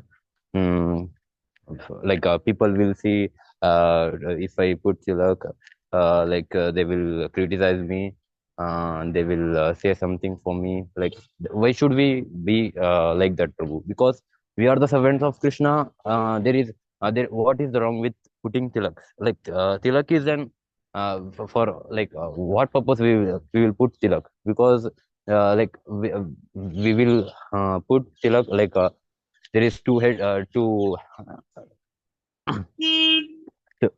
lotus feet of Krishna, and Tulsi Maharani is there. So we will like we will not directly do the we will not directly seek to the devotion to Krishna, but we will we will first we will give to Tulsi Maharani, which is for example, we will offer all the prasadam. So we will offer Tulsi Maharani.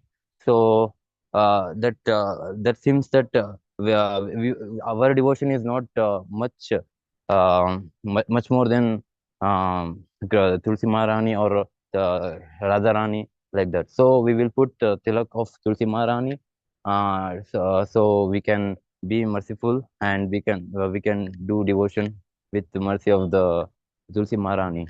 So we will put the tilak on the forehead and on our body, because our body is like a temple.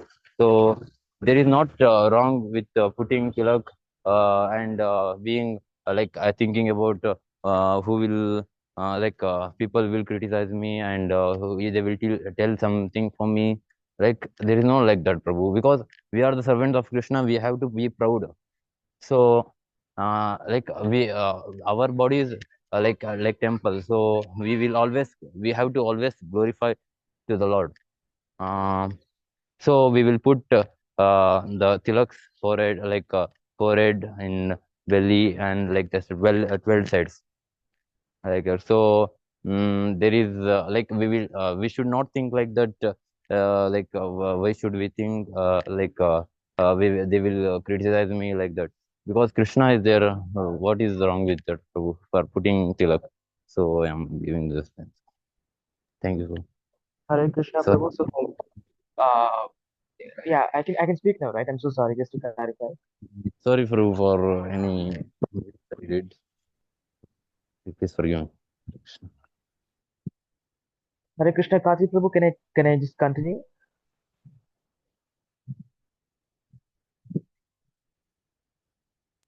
Yes, continue, Aditya. All right, Prabhu, all right. So yeah, for me, I think I'm gonna take somewhat of a different position in this, and I truly want to be corrected about this. So at least from my understanding, it's that let's say when we define a neophyte devotee, let's say someone comes to the temple and they start chanting Hare Krishna. They understand the philosophy. They are inspired by the philosophy, but at the same time they have their own inhibitions and all of that. So now let's say they're going to they're going to work. They go to work at the same time. They have started the habit of chanting Hare Krishna. And as far as my understanding goes, anyone who starts chanting Hare Krishna can be considered a neophyte devotee. If I am not wrong, please do correct me if I am wrong. And so now when they're going to work, let's say they have a habit of smoking, meat eating, drinking, intoxication, illicit sex. All these they have, and they've just started chanting. They've understood the philosophy and they're inspired by the philosophy. Now they go. Suppose they're wearing a tilak and they smoke a cigarette, or they look at a woman. They look at a woman in a very lusty way, their old tendencies basically pop up. So in such a case, if they were pushed to wear tilak, would it not be a bad name for the whole organization? Would it not kind of dilute the reputation of the organization? That is one thing. And second thing is that when you talk about a person like that who has his bad qualities and all of that, and he wears a tilaka, is wearing tilaka like you know is it wearing tilaka more important, or is developing a certain stability in Krishna consciousness more important? So should there not be a criteria to wear tilaka? I think that's where I'll stop. Please do correct me. Please do correct me. It's just something that I had in mind. Hare Krishna, Prabhu. Hare Krishna, Prabhu. Hare Krishna, Prabhu, Pranam. Yeah, Prabhu. Pranam, Vaishnava. Yes, Prabhu. So, quoting from Srimad Bhagavatam 7.7 purport, 7.5, 7 purport, it is given that in our Krishna consciousness movement, the tactic of dressing oneself like an ordinary karmi is necessary because everyone in the demonic kingdom is again Vaishnava teaching. Krishna consciousness is not at all liking of the demons of the present. As soon as they see a Vaishnava dressed in saffron garment with bead on his neck and tilaka on his forehead, they are immediately irritated and they criticize the Vaishnava by sarcastically saying Hare Krishna, and some people also chant Hare Krishna sincerely. In either case, since Hare Krishna is absolute, whether one chant it jokingly or sincerely, it will have effect. So what I think is when a neophyte devotee do not wear tilak, it is by the fear that they think they may get outcasted by the karmi people, or they will not be accepted by them generally. This is what I think. True. Just to add on, also another thing is that, as Prabhu mentioned earlier, there like Gaura Shakti Prabhu mentioned earlier, there are a lot of sahajiyas who wear this tilak and this and that. So now to give you a very practical picture, when you talk about the Hare Krishna movement, because of the majority, the mainstream culture that is being represented, people wearing tilak and all that, the mainstream culture is of what? Of people acting like they're very intimate with Krishna, sahajiya mentality. So at the same time, when we have the whole tilak and we present ourselves, we don't even get an opportunity to kind of create that distinction as well. Yes, Prabhu.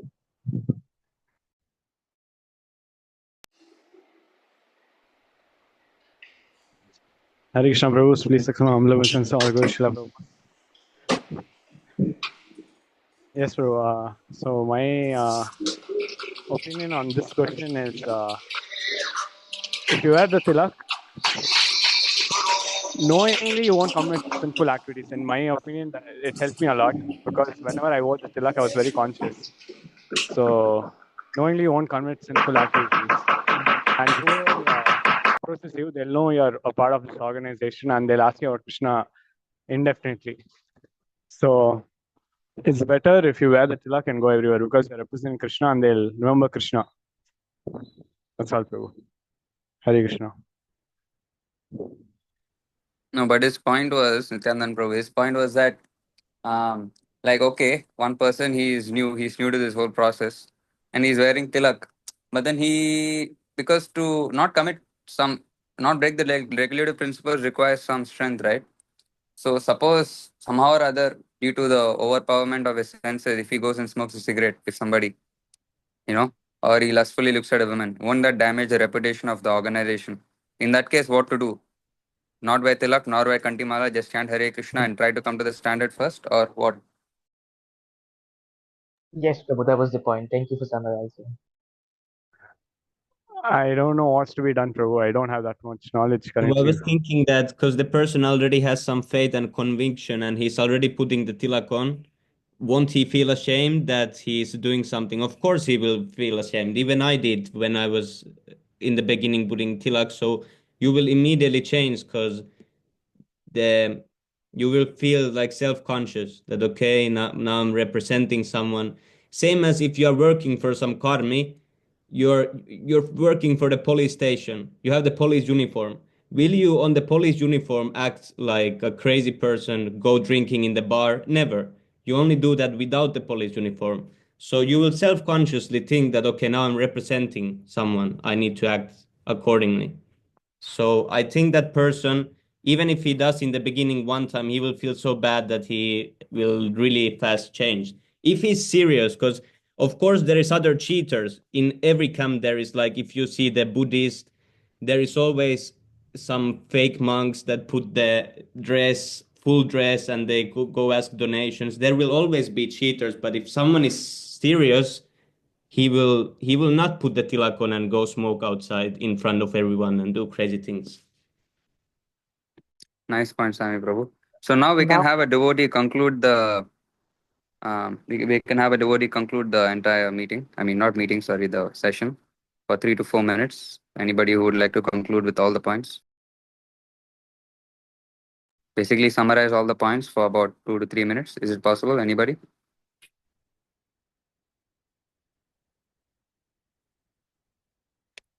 Right. So, Sami Prabhu, you can do it then if nobody wants to speak. Yes, Prabhu. I need to think for 1 second what were all the points. 1 second over, Prabhu. So, yes, Prabhu, I'm frozen. I don't know how to start the conclusion. All right. Okay. I'll conclude then.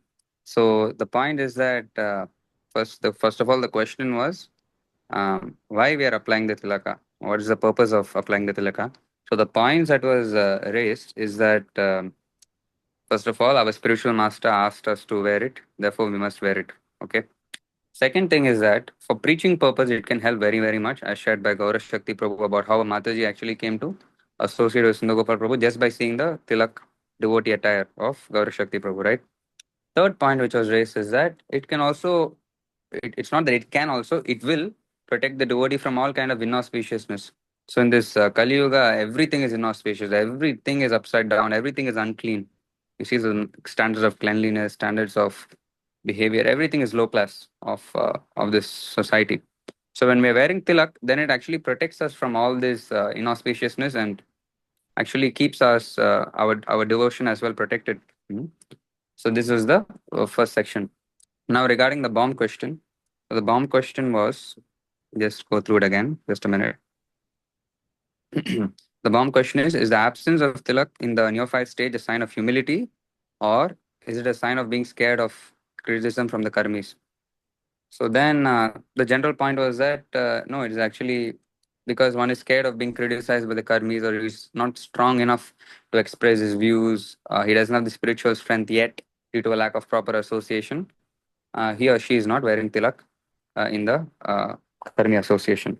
But of course, this was a point that was agreed by many of the devotees, Sami Prabhu, Livesh Prabhu, others. And even Devang Prabhu shared a very nice quote about it, about how Prabhupada says that you will have criticism. But even if they see and they just think of Krishna for a moment, or even if they chant Hare Krishna and without knowing who Krishna is, they will get purified. So this was also raised by Devang Prabhu. So these points were agreed by many of our devotees. And then Aditya Prabhu, he raised a good point. He asked that if a neophyte devotee who's very, very new, he doesn't even know how to, he's not chanting anything, but he has some desire to wear the tilak, he's wearing the tilak. But somehow or other he breaks a principle or he does not represent the Hare Krishna movement properly in front of the public, then they will directly correlate his behavior to the Hare Krishna movement due to his wearing tilak and chanting Hare Krishna on the beach, right? So how to address this solution and how to address this problem? So this was the question raised by Aditya Prabhu. And of course, Sami Prabhu said, as one of the last points before I'm speaking the conclusion, that he said that yeah, it can happen. It can happen. It's not a thing that it cannot happen. I mean, it can happen, but if one is sincere, not a sahaja, he's sincere. Okay, I'm going to chant 16 rounds. I'm going to serve my spiritual master, be in the association of devotees. I'm going to try to get rid of my problems. Uh, if he's sincere in this endeavor of taking association, then whatever uh, nonsense he has done before will get purified. So even if one is wearing tilak and 1 2 times he looks lustfully at a woman or something, but if he feels bad and he repents, oh my lord, what is this nonsense? Why am I doing like this? Or why I'm doing like this? And then he takes the process of Krishna consciousness most seriously, then this will be purified. Hmm? And he will actually this tilak will then give him an impetus to be more and more conscious and more preaching oriented as well. So the mistake can happen, no doubt about it. But if one is serious and one is sincere, not a sahajya, if one serious and sincere, then one should keep on wearing the tilak and going forward, praying to the Lord. You know. So this is the conclusion of the session. So as expected at 6:30, 6:32, 2 minutes late, but I predicted 6:30, but 2 minutes. But anyway, so this is the conclusion. So Prahlad Prabhu, you can add the points or you can correct Prabhu. So congratulations for talking so long on this topic. I did not expect you can talk this long on this subject. Hardly. I don't know. I was wondering what you're going to talk in this subject. Anyway, it's good, that, but still some points are missing. So, okay, anyway. See, basically the tilaka, as you mentioned, few points that you mentioned, that Prabhupada basically say tilaka means, Prabhupada in his words, Prabhupada say, tilaka means that I belong to Krishna. So when you wear tilak, you are showing the people that you belong to Krishna. Other thing also you mentioned that you mark the temple.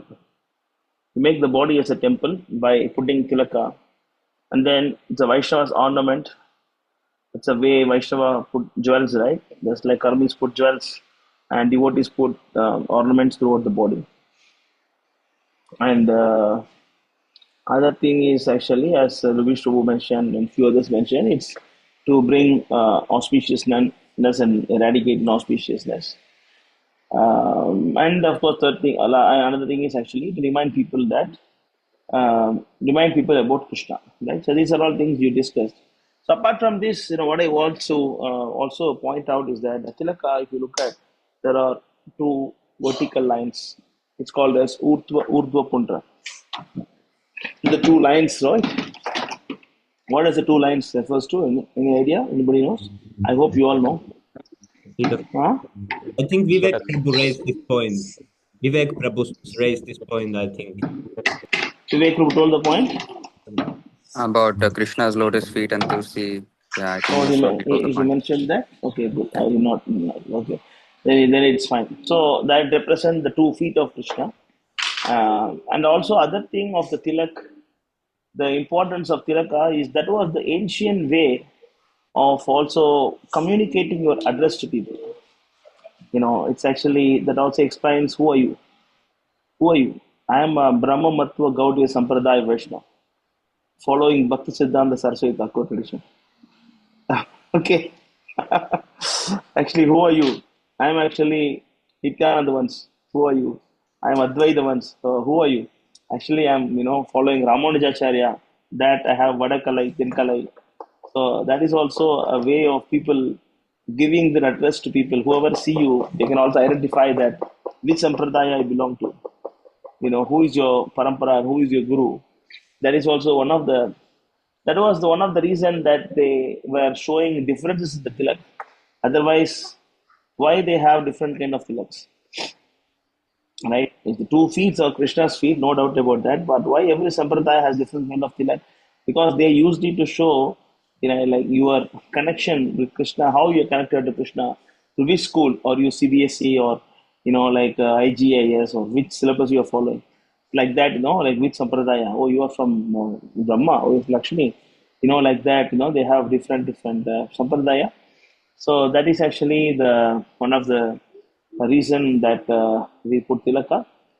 And other thing I was about to say something is tilaka also express the mood of your sampradaya. Tilaka also express the mood of your sampradaya, because For our sampradaya, we are giving importance for bhakti. Seva adhikara diye koro nichitasi. So we put tilaka. But in Sri Sampradaya, they give more importance to Lakshmi because Lakshmi belongs to their Sampradaya. She's their guru. So that's why they have a center, the red color line that represents Lakshmi along with Vishnu. So and also like that Tilaka also used to convey people about which Sampradaya you're from and what is the mood of your Sampradaya. And then like who is your Guru Maharaj. So likewise, people were, following. That's another reason. Yeah, but of course, as a wonderful, it's important point told by Aditya. When you put tilak, please don't do any nonsense because you are actually spoiling the reputation of your beloved spiritual master. You cannot put tilak and then you go and smoke some ganja and come back. Right? You are spoiling the reputation of Prabhupada. But as Sami Prabhu say, yeah, gradually it will go away. No doubt about that. But until that go away from you, the Prabhupada's pride also will go away from people's mind. So we have to be very careful about that. Because you are trying to improve yourself, that doesn't mean that like you can give some disgrace for your spiritual master. At least when you're going in the public, when you want to enjoy your senses, you don't put tilak. New devotees, new bhaktas. If you're going to enjoy your senses and then going for some movie, and then there's a nice tilaka and the chanting beats, please don't do this. Okay. Okay, that's it. I mean, it was a nice discussion. Yes. Prabhu, sometimes I hear this argument that our tilak is some. Yeah, one more thing. Also, I'm sorry, one more thing. Prabhupada also expressed that tilaka also means victory. In olden days, if you see people going for war and all, they put tilak on their forehead, So that's a tilaka. Other meaning also, it represents victory. That's another reason. Yeah, tell me. Sometimes some persons argue that our tilak was changed or something, that it used to be different in our sampradaya. Is this like true, or because I never knew how to? And that's what I said. Tilaka represents, like which sampradaya I belong to. Because I saw the video that you are referring to, right? You're talking about this video. I'm not sure if it's video, but some persons sometimes come with this argument. Maybe Yeah. There is a recent video that is made by one Nityananda once follower. I see that. So I saw that. That's a fact. Because the tilaka represents the mood of your sampradaya. That's why, they say that Bhakti Siddhanta changed the tilaka. But you look at Gaudiya Vaishnava, Gaudiya movement, how many types of tilakas are there? Yeah, If you have one tilaka, then I asked that, somebody asked me, I mean, of course, he's actually one of our follower. He's not ISKM, but he's ISKCON devotee. He just called me and then he sent the video and then he said, Prabhu, please explain this. I'm confused. Actually, he is not confused. He's very well clear that he's offending Bhakti Siddhanta Saraswati Thakur and purposely he's doing it. He's not confused, right? So I saw that. So he was asking that, Bhakti Siddhanta, because that person is saying that Bhakti Siddhanta changed the tilaka because according to him, Bhaktivinoda Thakur belonged to Advaita Sampradaya, Advaita Parivar. So he's supposed to put some tilak which is a little bit bulged and like that, like a triangle down, facing down. But he's changed like a leaf. So why he's changed like that? Then I asked the question that what tilak Chaitanya Mahaprabhu was putting. He was putting Nityananda Parivar tilak or Advaita Parivar tilak or which tilak he was putting. And he said that I don't know. Or I asked him, maybe he was putting all the tilaks, then they picked up one each or something. I asked him. Then he said, no, Prabhu, I don't know. Yeah, you don't know means, why, if you don't know what Chaitanya Mahaprabhu, if you don't know what Chaitanya Mahaprabhu was putting, then how do you know that the tilak of Nityananda Parivar, Advaita Parivar is correct? Yes, Prabhu. How do you know that they did not change? The one who is talking about change, he should not change, right? They themselves changed. Yes. Like the tilaka of Nityananda Parivar is technically called as Venu Tilaka. And even that was criticized long back. Those days it was criticized. So, as I said, Tilaka represents your parampara. Maybe, again, I'm saying the word maybe. I don't like the word, but here I have to use the word maybe because I'm not sure. Maybe Bhaktisiddhanta purposely did it. He did not want to identify himself as Advaita Parivar. That's why purposely he changed slightly to represent that I don't belong to this nonsense, like birthright paramparas. Like we are following Grupanikas by philosophy, not by birth. They are very crazy. They say that this Bhakti Siddhanta changed. Actually, it was actually Siddha Pranali Parampara, and then then I asked him what is it, because I honestly I don't know all these things. I don't even go to their books or the method they practice.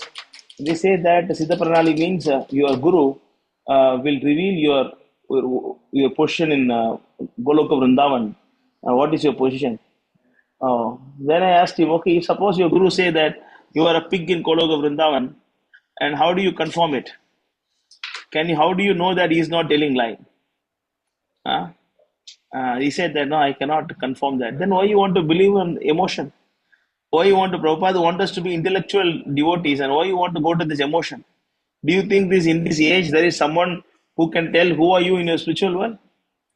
Then again I asked him, if you can tell that this particular man can tell your position in Goloka Vrindavan, why you cannot make more devotees? Why is sitting in his Vrindavan?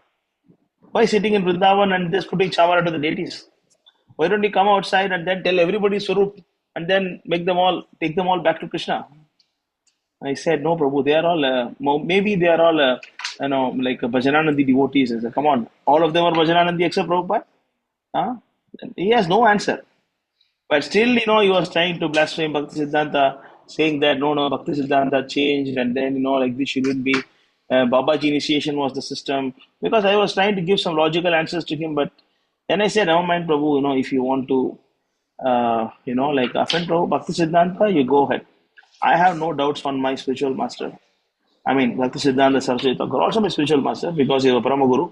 I have no doubts on my spiritual master. And if you doubt, you go ahead, it's your rights.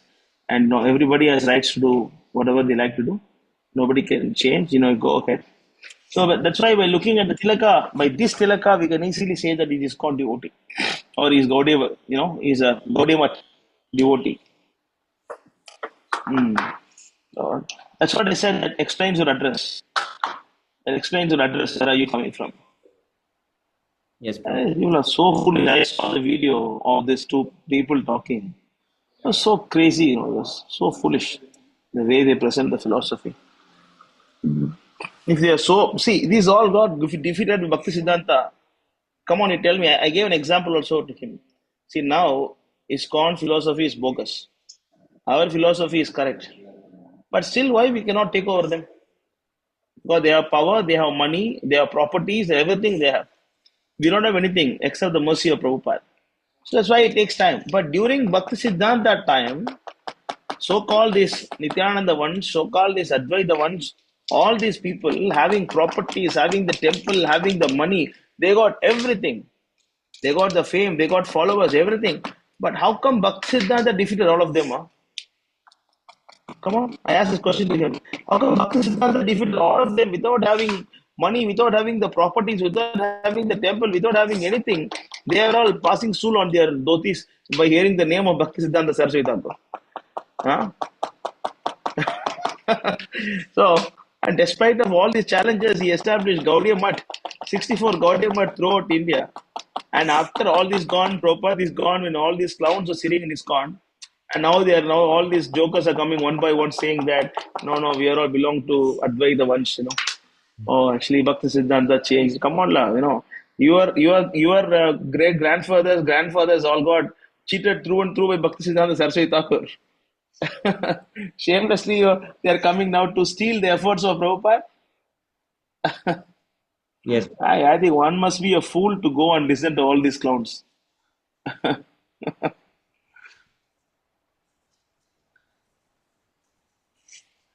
Yeah.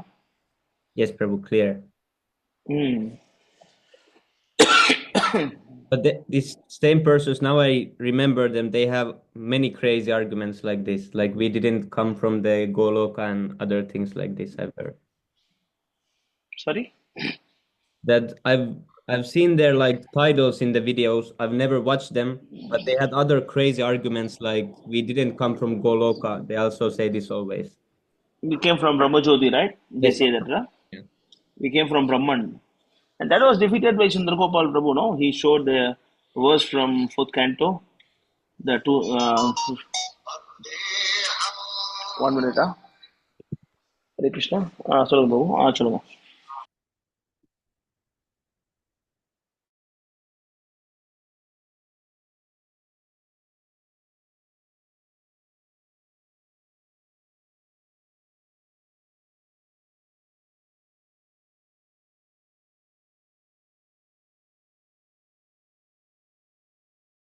What are you asking, Prabhu?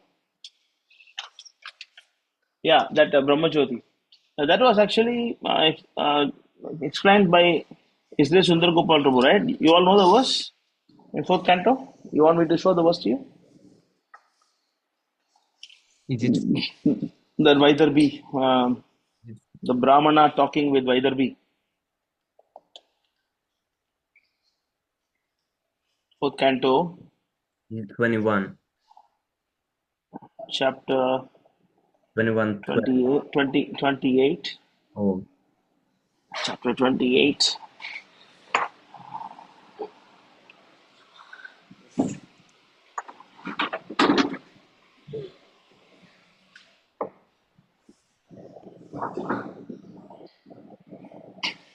verse number 54.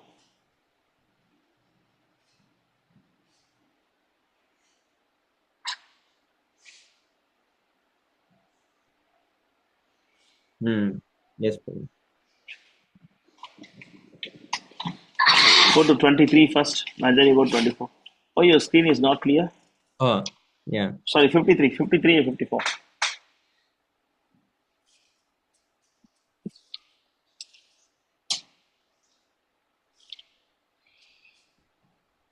Read this. The Brahmana continued, my dear friend, even though you cannot immediately recognize me, can you remember that in the past you had a very intimate friend? Unfortunately, he gave up my company and accepted a position as enjoyer of this material world.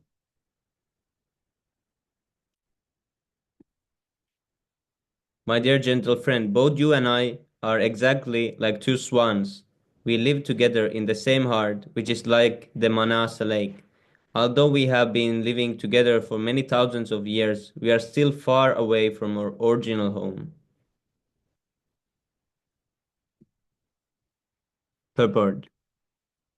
The original home of the living entity and the supreme person of Godhead is the spiritual world. In the spiritual world, both the Lord and the living entities live together very peacefully.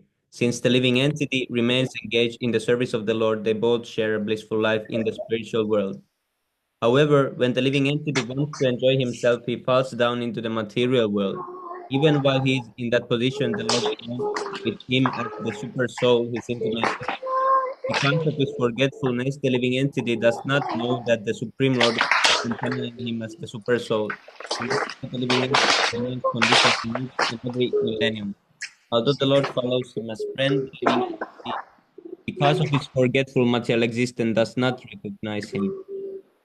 Okay, if you look at the translation, of course, Prabhupada explains more elaborately. But my dear gentle friend, but you and I are exactly like the two swans. We live together in the same heart, which is like a Manasa lake. Although we have been living together for many thousands of years, we are still far away from our original home. So, when you say original home, this Brahmaloka cannot be a home, right? Because the original home of Krishna is Goloka Vrindavan or Vaikuntha Loka. So, he cannot be Brahmachari, right? And Prabhupada explains more clearly in the purport. That is actually why your screen is like this. I cannot see your screen. Oh, yes, Prabhu. I had. Yeah, go to the purport. In the purport, Prabhupada also explains more clearly that like we were enjoying, right? Like having a rich spiritual life in the spiritual, like so like that. Prabhupada explains the personal aspects of like soul. So anyway, Prabhu, and I think we don't need to waste our time with all these people. Yes, Prabhu. Just go on. Because see, if you reboot them and we are unnecessarily making them famous, Yes, right? yeah. That's why We the have to, videos. yeah, we have to reply to people only of our level. We don't need to, popularize some clowns. Yes, Don't Prabhu. need to waste our time. Mm.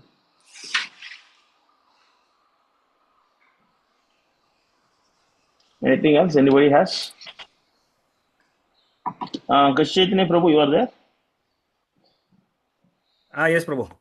You want to say anything about this topic, Prabhu? This because some people they say that Bhakti Siddhanta changed the parampara. They actually belong to Advaita Parivar, and then Bhakti Siddhanta changed it, and then Siddha Pranali was the Diksha method, but this Brahmana Diksha, Harinam Diksha is not, and then also Babaji initiation is our parampara, but Bhakti Siddhanta changed to Varnashram Dharma, and then this is not the proper method of representing the parampara.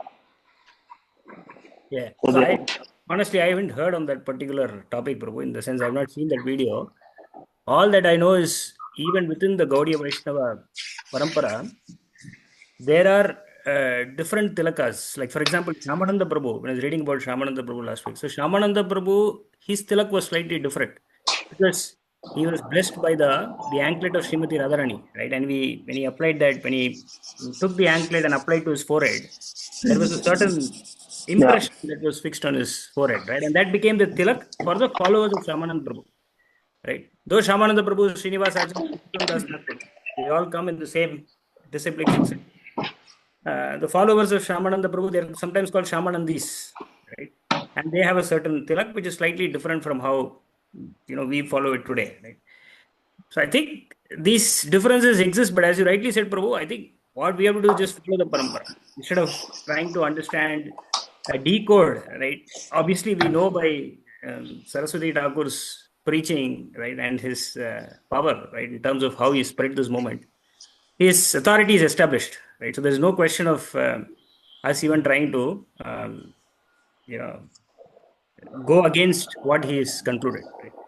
So that's the way I think we should think about it, bro. There's no point in trying to decode some of these things. These are all beyond us. I think for us to follow what we already have itself, I think we have sufficient thing, enough to do.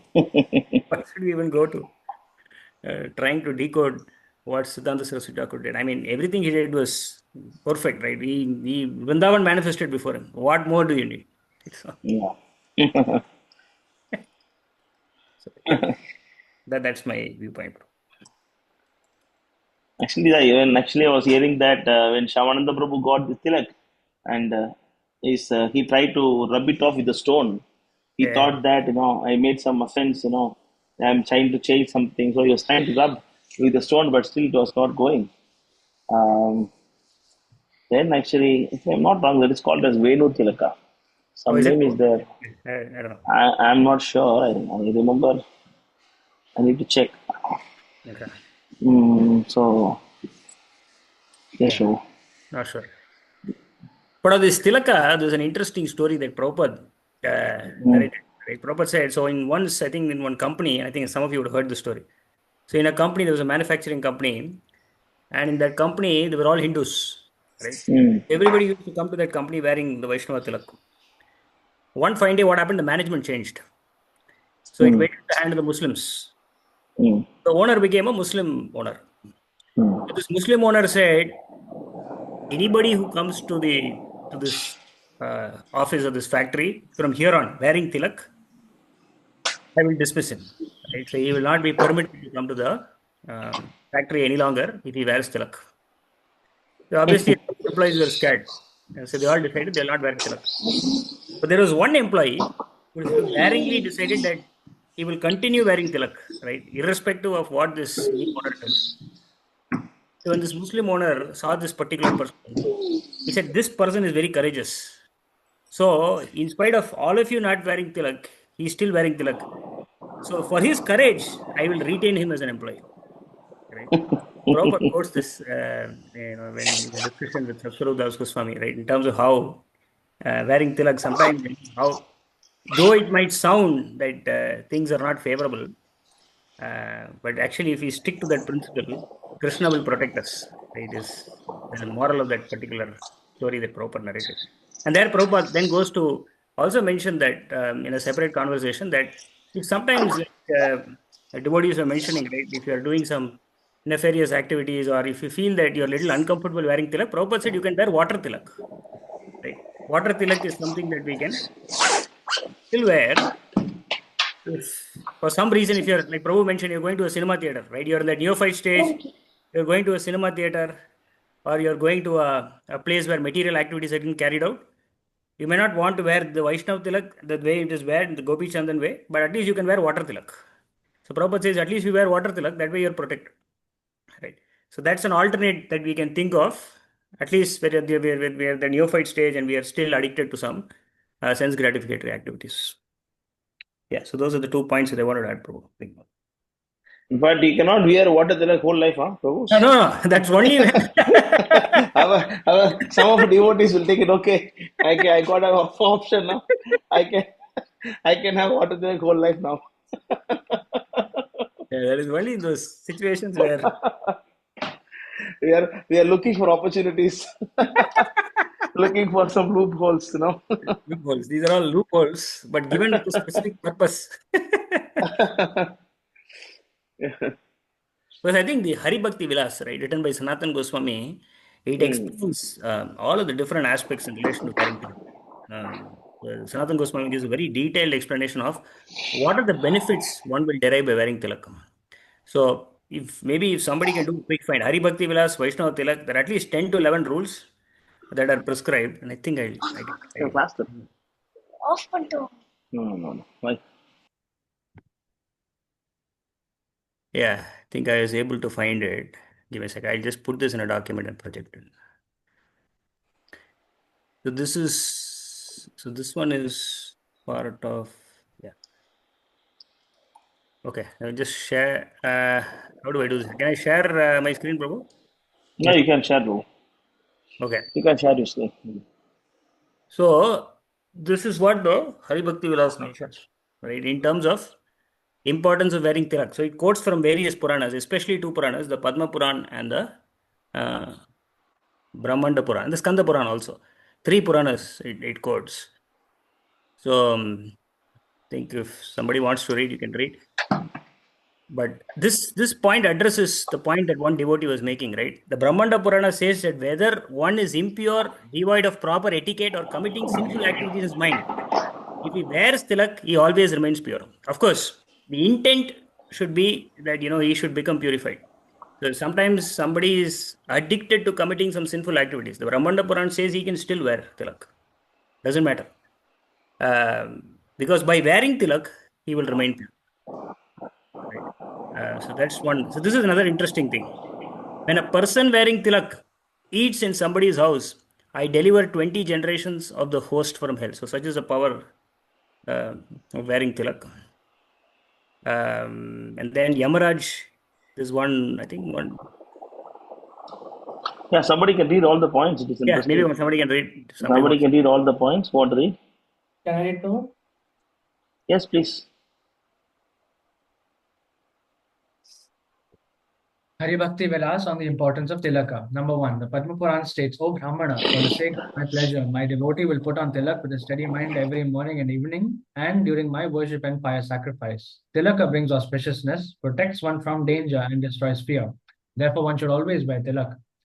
The Skanda Puran says that if one performs sacrifice, offers charity, performs austerities, fire sacrifices, or reads the Vedas without wearing tilaka, all his activities go in vain. Number 3, the Padma Puran mentions that one should not see the face of someone who does not wear tilaka. If this happens, he should purify himself by looking at the sun.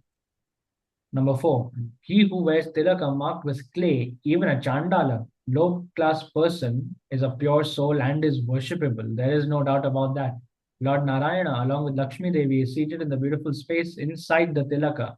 Therefore, the body of those who wear tilaka is the sacred temple of the Lord. When a person wears tilaka marks while performing sacrifice, charity, austerity, japa, etc., all his pious activities become imperishable. all his pious activities become imperishable. Number 5, the Brahmanda Puran says that whether one is impure, devoid of proper etiquette, or committing sinful activities in his mind, if he wears tilaka, he always remains pure. Number 6, the Supreme Personality of Godhead said it does not matter where a person who wears tilaka dies. Even if he is a Chandala, he goes to my abode riding on a celestial airship and becomes worshipped there. Number 7, the Lord also said, when a person wearing tilaka eats in somebody's house, I deliver 20 generations of his host from hell. Number 8, one must apply clay from the base of the nose between the eyebrows to the top of the forehead. 3/4 of the upper part of the nose should be covered with tilaka in a leaf-like shape, and the cavity of the tilaka should start from the base of the eyebrows. The Padma Puran says that one should not draw tilaka with anything other than the index finger. Number 9, they are the lowest of the Brahmanas who apply the tilaka without making a space in the middle. This drives Vishnu and Lakshmi away from there. Number 10, the Padma Puran quotes Maharshi Gautama, O Maharaj Ambarish, in order to become free from the greatest of sinful activities, just behold the person who wears tilaka with Gopi Chandana. Number 11, according to Kashi Kunda, Yamaraj says, O my messengers of death, listen carefully. When you see someone with tilaka made of Gopi Chandana on the forehead, avoid him like a blazing fire. Hari Bhakti Vilas 4.6.1 to 11. These are the Hari 11 verses. Yeah. Oh, you actually Which, made it. which finger we used to put tilak actually? Normally, Sorry? which finger we used to put tilak, Normally, we Prabhu? use, I think, the ring finger, no? We use the ring finger. Yeah, correct. I thought here it is mentioned that we have to use index finger. Huh? Yeah, it mentioned index finger. We use the ring finger now. Wow, interesting. Okay, here's two very interesting points. So, Prabhu, ring finger or index finger? Because I was like Just this look at what Prabhupada puts, ring and you just finger. follow that. That's what I think. That's the best thing we can do. There's a video of Prabhupada putting tilak, right? Yeah. Yes, Prabhu, Just I'll look see it at again. what finger Prabhupada used, just follow. We just follow. We don't know who is Sanatana Goswami. You know, only Prabhupada.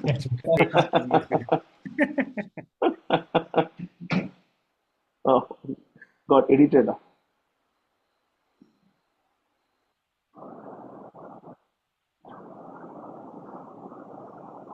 What is this? See, yeah, it's here. Yeah, Ring Prabhu. finger, okay. Yeah. Okay. Hari bol. Okay. So if Prabhupada does mean that's it. That's it. Yes.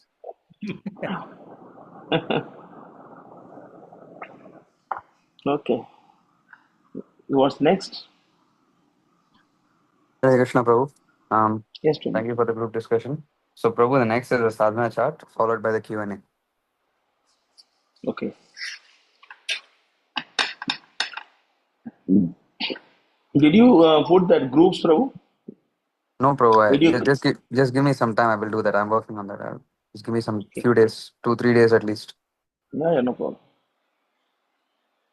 Just one thing about that is that, can I ask now? Just one thing. Yes. Your idea was that the group leaders can be the same, just the devotees under that can be changed. No, that's not No, right. everything you can change based on the present scenario. If the same people are available, you can use them. Or same people join the temple means you cannot use them. So you have to use what is available based on present scenario.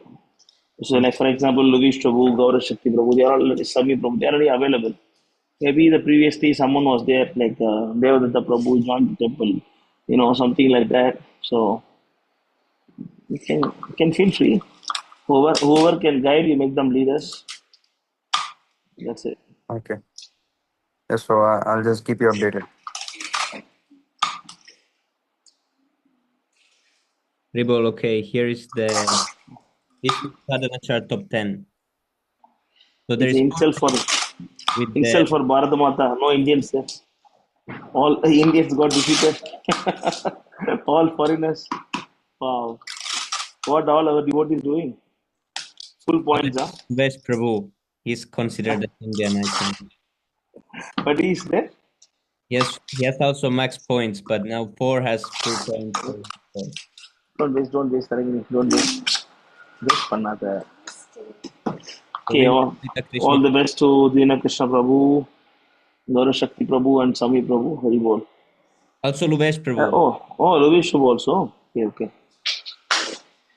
And Dina He's Krishna, also full point. Dina Krishna Prabhu 10 points away from max points. Oh, okay. So the Krishna Prabhu is next. Okay, congratulations for all the winners. I think they are all not feeling, is it? Not at all feeling. Yes, Prabhu. Siddharth Prabhu, come. I want to see your name on top. Siddharth and Nityananda Prabhu. You both are there. You both are available now. Yes, Prabhu. My brother has gone out. Oh, he's gone out. Okay. You both fill up. No, both of you fill up and Yes, Prabhu. be active. Try to be active in this. Yes, Prabhu. Will do. Good. Very good. Okay, what's next, Bharti Prabhu? So, how many people are coming in the morning japa nowadays?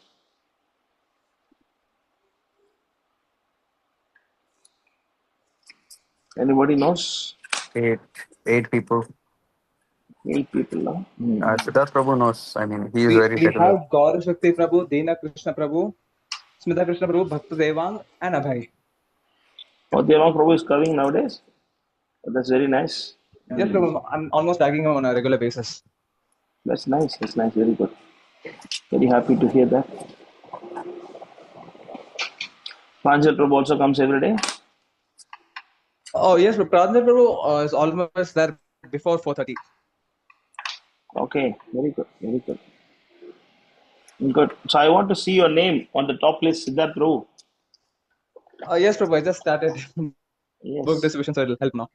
Very good. Very good. He's doing nice book distribution. Very happy to hear that. Yes, Prabhu, you can go on to next session. And yeah, I forgot to inform you. I can inform you right now here.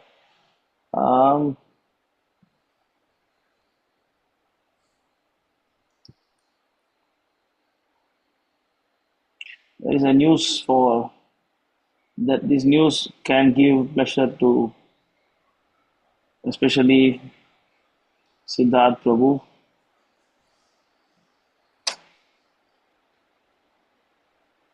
And then Shivraj, and then Drona.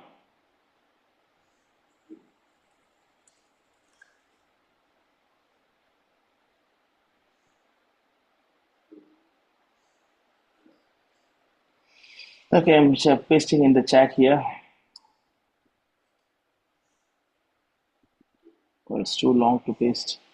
I'll share the screen then.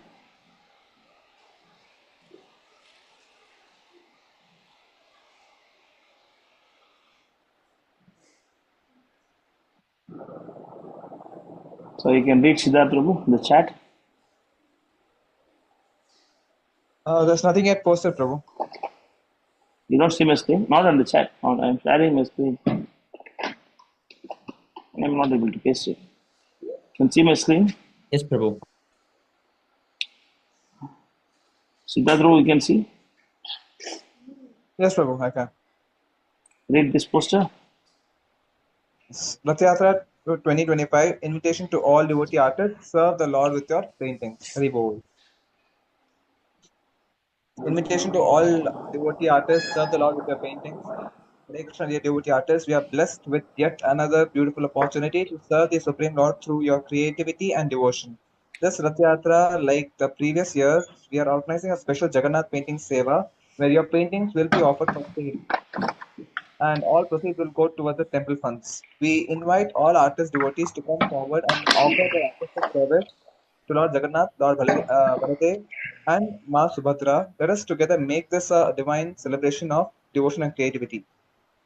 Artwork guidelines: at least one artwork for sale, canvas before it on paper, please frame it. Other medium of art like diamond artwork, glass painting, flame mounting, Lipan art, Pattachitra, etc. are welcome too. Use oil or acrylic mediums, watercolor allowed on paper with good finishing. Any size is welcome.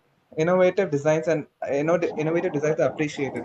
However, do not change the face colors or eye shapes of Lord Jagannath, Baladev, or Masabhadra. Track your painting time hours are spent will help in pricing. As soon as you finish, take a high quality photo and share it with the painting details for pre-order sale. This is a humble seva to bring joy to devotees and raise funds for the Lord's temple. Let your brush become an instrument of bhakti and your colors bring to life the divine pastimes of the Lord. Thank you for participating in the sacred art seva. Jai Jagannath. Hari Bol. So it's a wonderful opportunity. And then when Shukriya Mataji discussed about this, then the first question I asked Mataji that who will get this money? Who will get the proceedings? Which temple will get the proceedings? Is it Indian temple or the?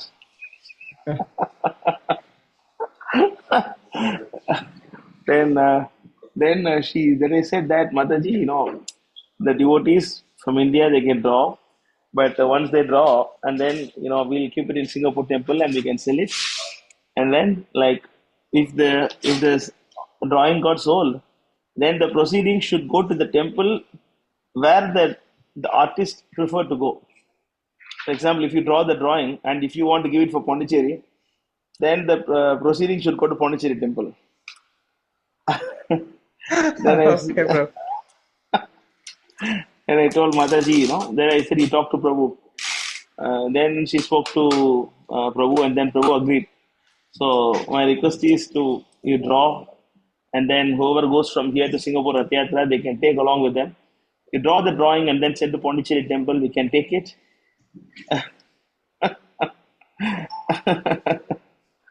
And then we can take it to Singapore temple, we can sell it, and then the proceeding can go to our temple building project. Of course, it's going to be your choice, but you can choose whichever temple you like. But I know that you will choose only Pondicherry temple. Yes, bro. You don't and have to finish it. You and don't have I to will finish your take the sentence. drawing. I will take the drawing only whoever want to send that drawing to Pondicherry, money to the Singapore temple. Anyway, it's your choice. You have a choice, but don't have a choice. Like that.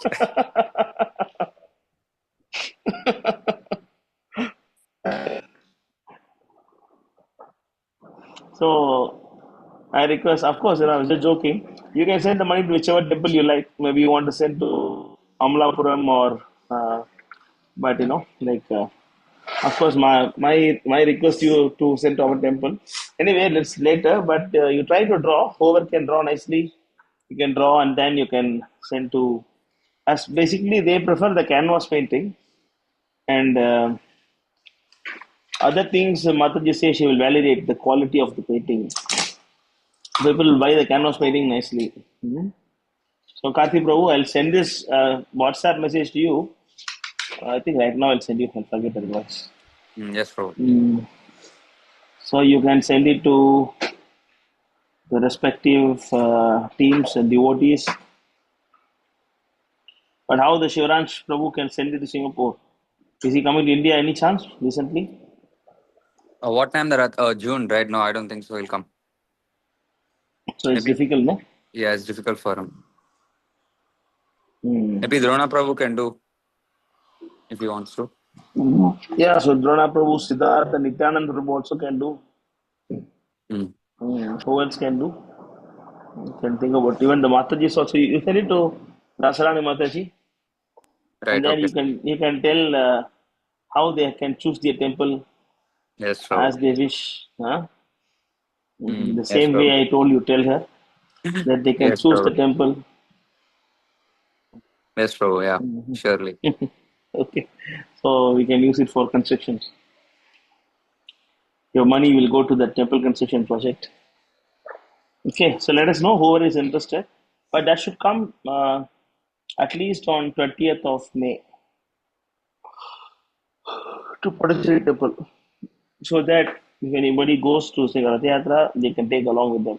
Prabhu, could you just along with the poster which will send in WhatsApp, can you just send the end date?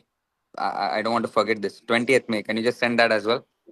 Yeah. It'd be easy for me to be notified of it. Okay. Okay. Okay. That's it. Yes, Prabhu. I'll share it to them, Prabhu. Mm. Okay. So now Q&A, Prabhu, actually. So any devotees who have their questions, they can ask, or you can also type in the chat for those who cannot speak due to internet issues or some whatever reason. Yes, Prabhu.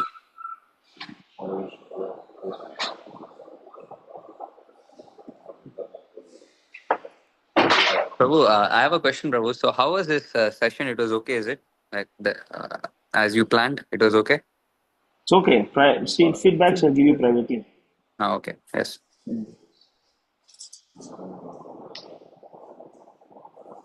Prabhu, I have one more question, Prabhu. So, Prabhu, like, please don't shout at me if I ask this question. But, so, Prabhu, like, for example, if somebody comes to the temple one time, Hmm. and because there, Will they get the mercy of the Lord? Will they go back to Godhead? Don't ask me like this. no, Prabhu, Is it not going to back to be like God that? level. No, not that much level. Like, it's kind of like that, but not that much, Prabhu. Okay. So, Prabhu, like, Ah. so one boy comes to the temple. So he does some Goshala Seva. And after Hmm. 3-4 days, he forgets Krishna and then he goes. But those 3 days, he did like proper service. He was sincere, obedient service he did. And he did everything nicely. Hmm. And after 3-4 days, he went. So Hmm. then he was 20 years old at the time he came, maybe, or like 25 years old or 30 years old. And then after that, he never became Krishna conscious after that, after those 3 days. So now, Prabhu, at the Hmm. time of death, like, what will happen to him? Because Swalpam Apyasi Dharmasya means that he won't become an animal, is it? He won't become animal. I don't know what kind of service he has done, and then how much was he surrendered to Krishna through a spiritual master, and then was he doing service in a bona fide manner or not bona fide manner? All these matters. Like, for example, Definitely, the service that he has done could have eradicated millions of sinful activities, that reactions that he committed. No doubt about that. But apart from that, whatever he did, that we don't know. No, like Ajamila, when he died, even though he was doing all so many good things in the beginning, still Yamadudas came to take him. No, yes, you Prabhu. understand what I'm saying? Yes, Prabhu, yeah. So there's opportunities there that even the devotees who was practicing for some time, and then depends upon, suppose if he living a plain life and then he was not harming anybody, but still he's trying to be a normal guy. There's a possibility that he can take a devotee birth in next life and he can continue. But if you become a demon and then doing all kind of immoral activities, then he can also become a animal. No doubt about that. So even a devotee can become an animal. But 4 5 days you're saying, bro, 4 5 days, what devotee he is? Okay, Prabhu, like, maybe, sorry, Prabhu, I know you don't like this question, but I'm just very curious. I'm also very scared to ask. But like, okay, for example, like he do for 1 year, Prabhu. Like 1 year, he is working and nicely is 1 doing. year, exactly 1 year, or 1 year, 3 4 days, or 1 month, like that? Or No, Prabhu, exactly 1 year. exactly Like, 1 year. Okay. like that he was doing, and like he accept Prabhupada and then he was doing everything nicely. Then somehow or other he fall away. But he was doing, as you said, right, like in a bona fide way, and he's trying his best and accept Prabhupada, everything. He do for 1 year and then he go away. And after that, like, let's say he just forget Krishna, but he's doing all the normal karmi things, working IT job or something, or doing something, I don't know. And what happened to him? But he's not like doing like Ajamil level, like, crazy level. Of course, material life means sin, but like not that much. Then what will happen to him? Is there no Bhagavad Gita 1:5:17? 1:5:17, is it? Sami Prabhu, 1:5:17. Can you share?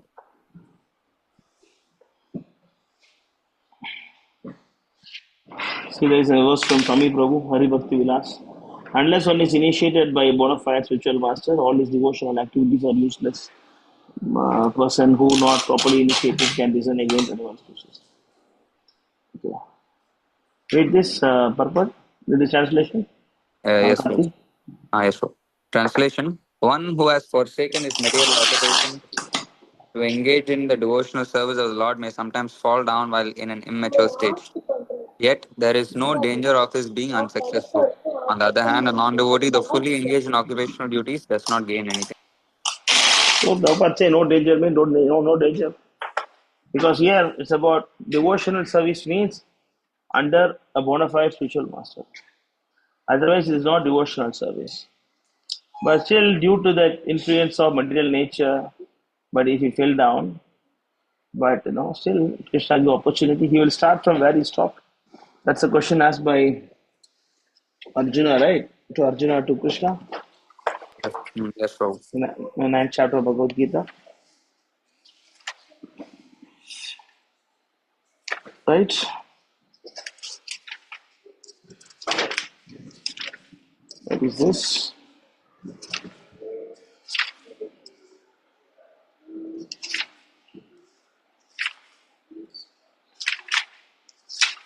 This verse is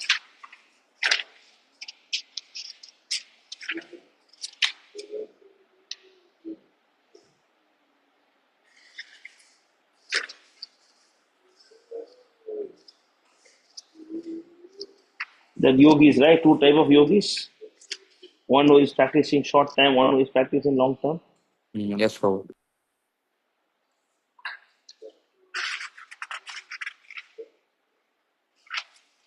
Chapter 6, verse number 37.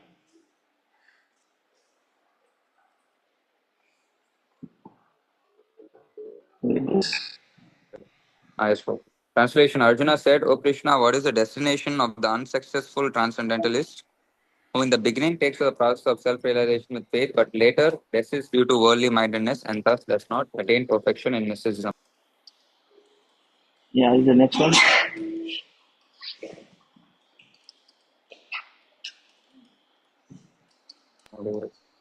O mighty Arjuna, does not such a man who is bewildered from the path of transcendence fall away from both spiritual and material success and perish like a driven cloud with no position in any sphere?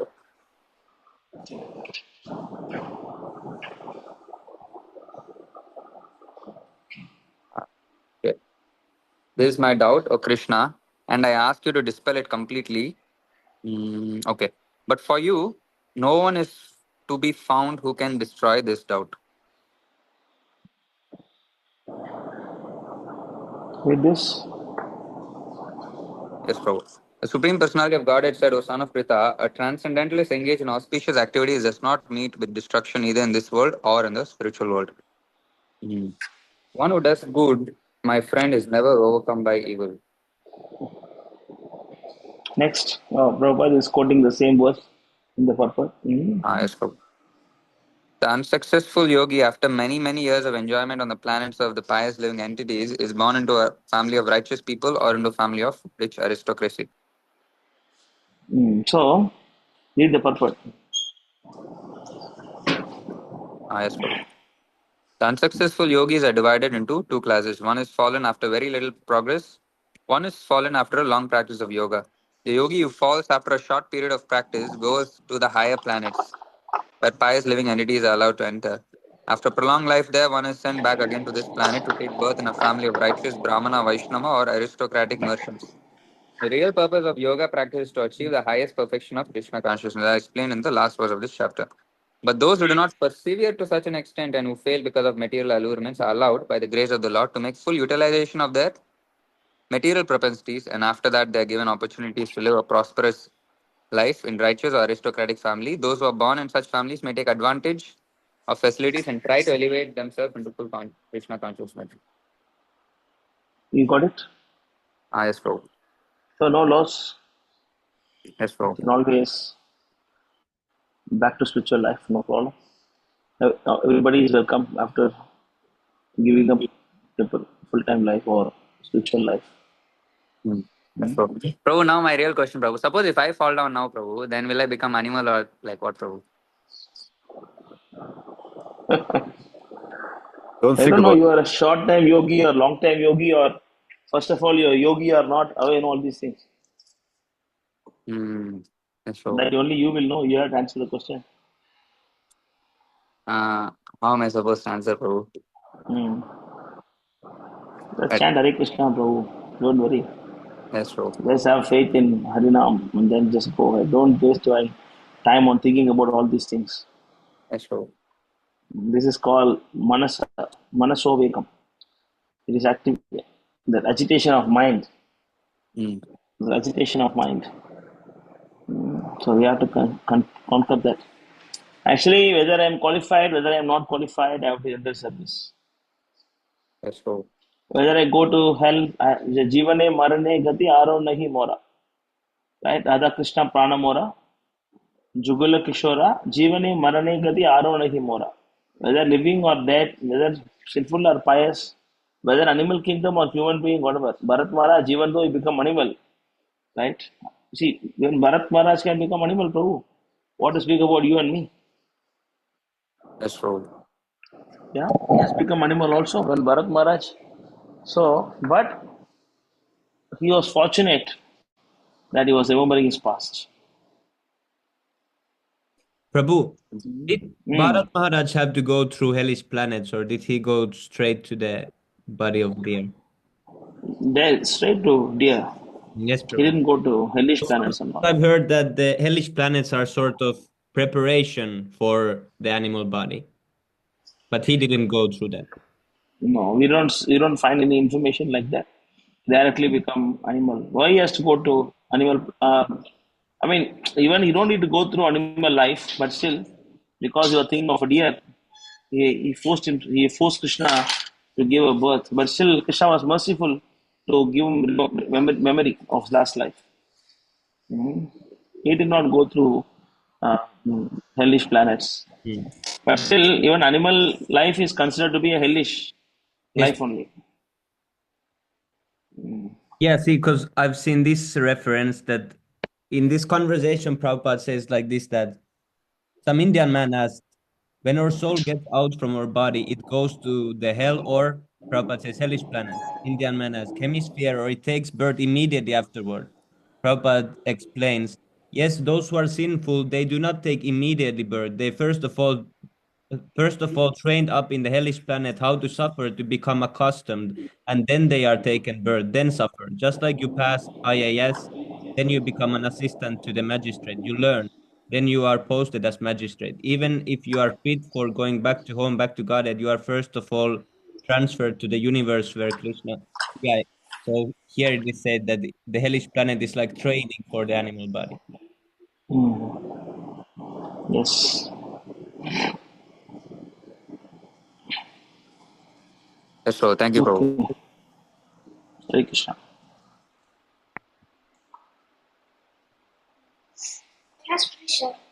Anything else? Anybody want to ask?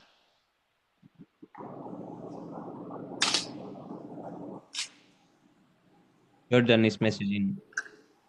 The four sampradayas still existing. If you come to India, you can see they're prominent. At least Shiva Vaishnava Sampradaya is prominent throughout the world. India, especially South India, they're very famous. Shiva Vaishnava Sampradaya, they are very, very famous in South India. But throughout the world also, Shiva Vaishnavas are quite famous. Other Sampradayas are also, but all four Sampradayas always exist. But only there may be minorities. They may be small in numbers. There is no prominent Acharya. All the four Sampradaya exist even now. In India, you can see that. If you come India, you can see. North India, you can see that Kumara Sampradaya. You can see the Rudra Sampradaya. You can see all the Sampradayas. South India, you can see Madhva Sampradaya. North India, you can see these Ramanandis.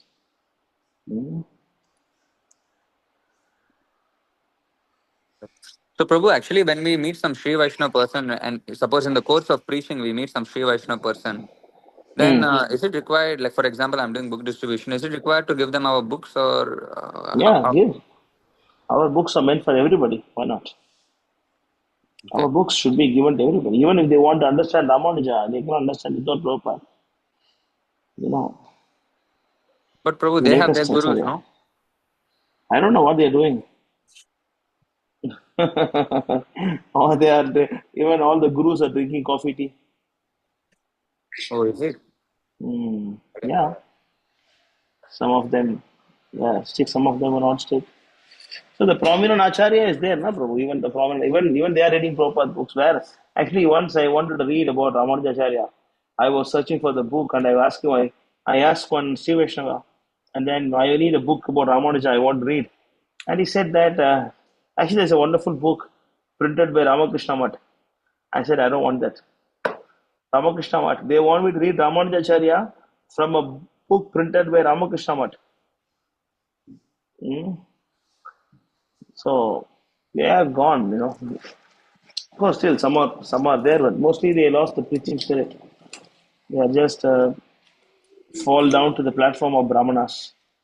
So they need proper book to even to understand Ramanujacharya's teachings. Oh, okay, okay. I I mean, thought of course, their books also there. We don't say no, but they are not very prominent. I don't think it is prominently available everywhere. You see, the Kumbakonam, my place, is famous for Sri Vaishnava acharyas. There are so many people, acharyas, from Sri Vaishnava Sampradaya. They wrote so many books. People prefer the Kumbakonam edition for Sri Vaishnava books actually.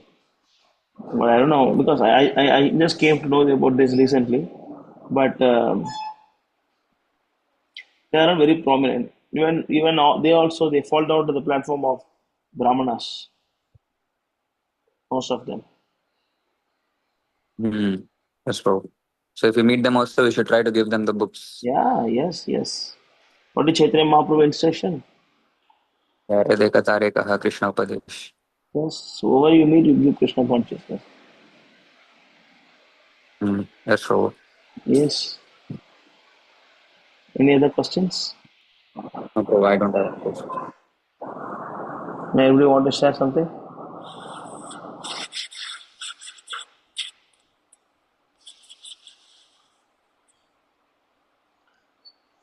So I can have a question. So I can have a question on you, to you, to all of you. That's true. So, what is the position of gopis? The gopis are eternal.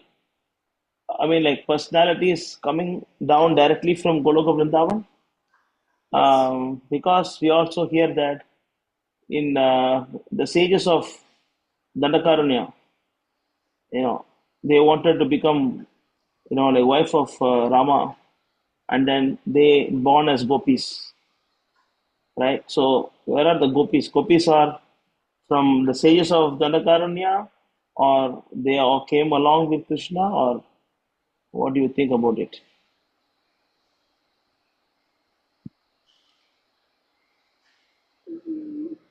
Who can answer?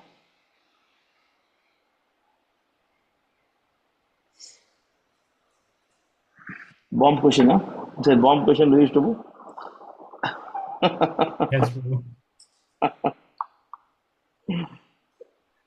Prabhu, I read that actually they were Brahmana or Pandit, and then they want to become Krishna most intimate, lover. So then Krishna make us, you know, um, become the gopi. But actually, they were like, I forgot if it's Brahmana or Pandit, but they were very high, elevated in consciousness, and they desire to become Krishna's lover, like this. So I read this, but I forgot the reference. It was in So in that context, can we say that there are some jivas? Because Prabhupada also here, they're saying that, they are last life or next life. So, see, most of the gopis in their previous lives. So, previous life means, can we say that they are jivas? No, they are. I would say that the eternal Nitya Siddhas. I forgot the Nitya. You know, they are eternal. No. Yeah. But I Then read that why actually, yeah, then why they they got are not previous like lives? ordinary men, ordinary Hmm. jiva, you know, they are not ordinary. Yeah. But I don't know the exact term, but I know that they are not ordinary jiva like us. We are That is for in sure. Shabada, No, you know. Yeah. not like us, no doubt about that, but they are very special. Yeah. But they are coming directly from Yeah. Goloka Vrindavan, or they are coming through Dandakaranya Oh, forest, or they are coming from, like Vedas or Vedic studies, or how?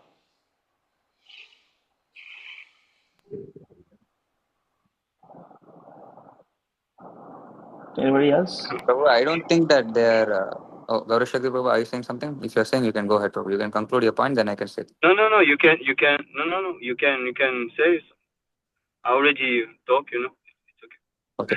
No, Prabhu, I don't think that they're ordinary jivas because Srila Prabhupada says in his purports, in his books, that actually Radharani and the gopis are actually expansions of Krishna.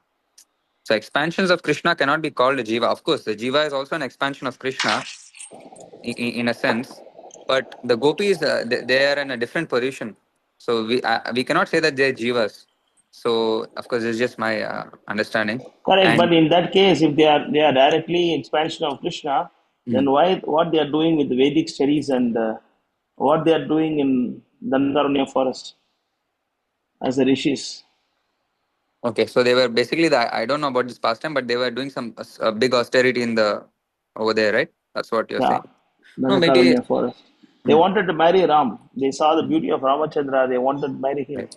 So Ramachandra said that I Yes, cannot yes. marry you this life. Mm, You come next life. mm. I'll come as Krishna. Then I will satisfy you. Okay. So Prabhu, as far Mm. as I'm understanding is that okay. First of all, the first point is that the gopis are Wash, not wash. ordinary individual living entities. That is the first point. Second point is why they're doing all this is because to set an example for us. Because nowadays there are many people, as you said, right? They're taking things cheaply, and then like even now in Vrindavan or like Mayapur, they just wear saris and dance and say I'm Gopi, I'm Gopi. Well, no, actually, the position of a gopi is so exalted, and if somebody who wants to become very dear to Krishna, he has to accept a lot of austerity. So even though the gopis are in that position already, it's just a leela performed by them to assist the Lord's pastimes and to actually instruct the conditioned souls. This is what I am. Please correct me if I'm wrong. Okay. Anything else? Anybody else have any views? Sami Prabhu, you have something? And Luis Prabhu, you have something to say? I No, Prabhu. found that I love topic for me. I found Sami someone Prabhu? who said that they are Svarupa Shaktis and Jivas are Tatashta Shakti, and they can never be on the same level as Svarupa Shakti. And I found something like this, that they cannot be ever on the same level. Okay. You have something to show? No, Prabhu.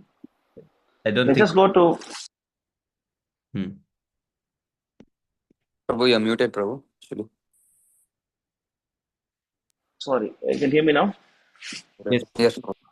Anybody want to say something, or I can go to the answer?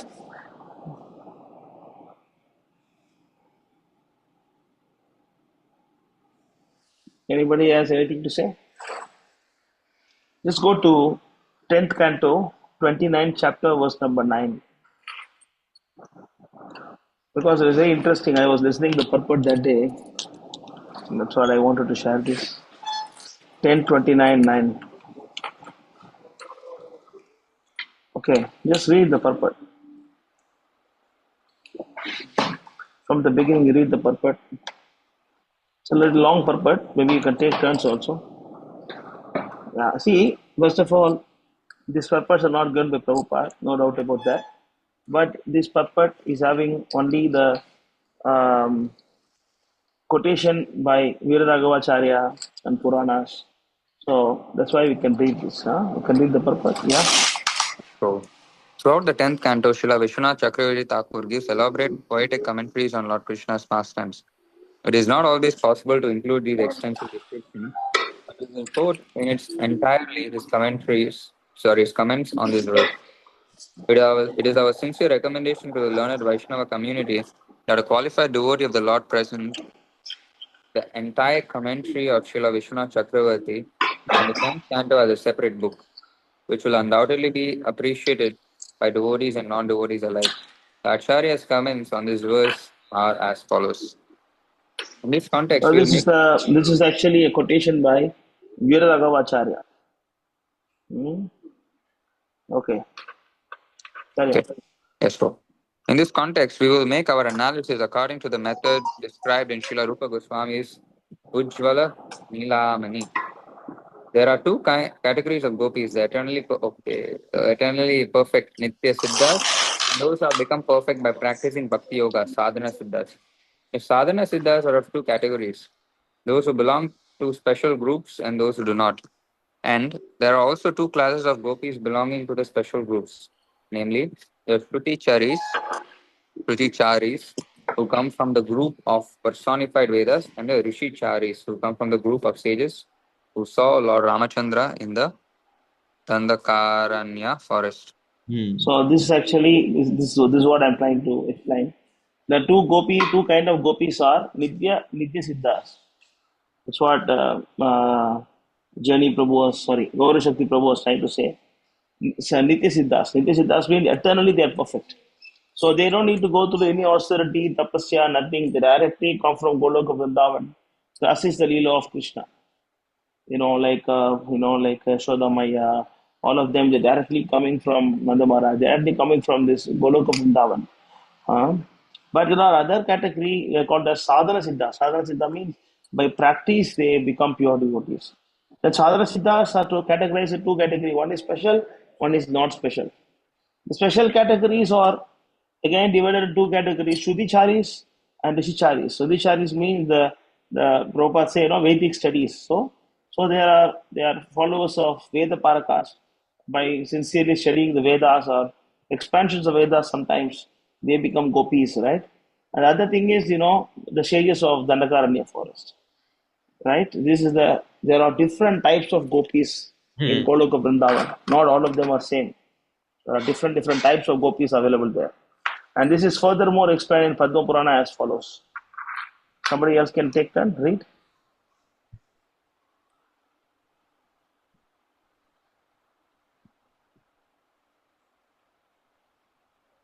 Nobody want to read? Gopyastu Shrutayo Gyeyam Dishiya Gupa Kanyakam Deva Kanyacha Rajendram Na Manusyaham Katanchanam. It is understood that some of the gopi are personified Vedic literatures, while others are reborn sages, daughter of cowards or demigod maiden. But by no means, my dear king, are any of them ordinary human. Here we are informed that although the gopis appeared to be human coward girls, they actually were not. Thus, the contention of that they are mortals is refuted. The daughter of the coward. Carry on. Okay, referred to here as Gopakanyas, must be eternally perfect, since we never hear of them having executed any sadhana. Their apparent sadhana. So this is important here. This is important here. The daughters of cowherd refers to Gopakanyas must be eternally perfect, since we never hear of them execute any sadhana. So as Karti Prabhu said, they don't execute any sadhanas to please the crowd or no set example, nothing like that. They just directly come from the spiritual world. Yeah. The apparent sadhana of worshipping goddess Katyayani in the role of Gopi merely manifests their manner of playing like human beings. And the Bhagavatam narrates the account of this worship only to show how they had fully taken on the role of the cowherd girls.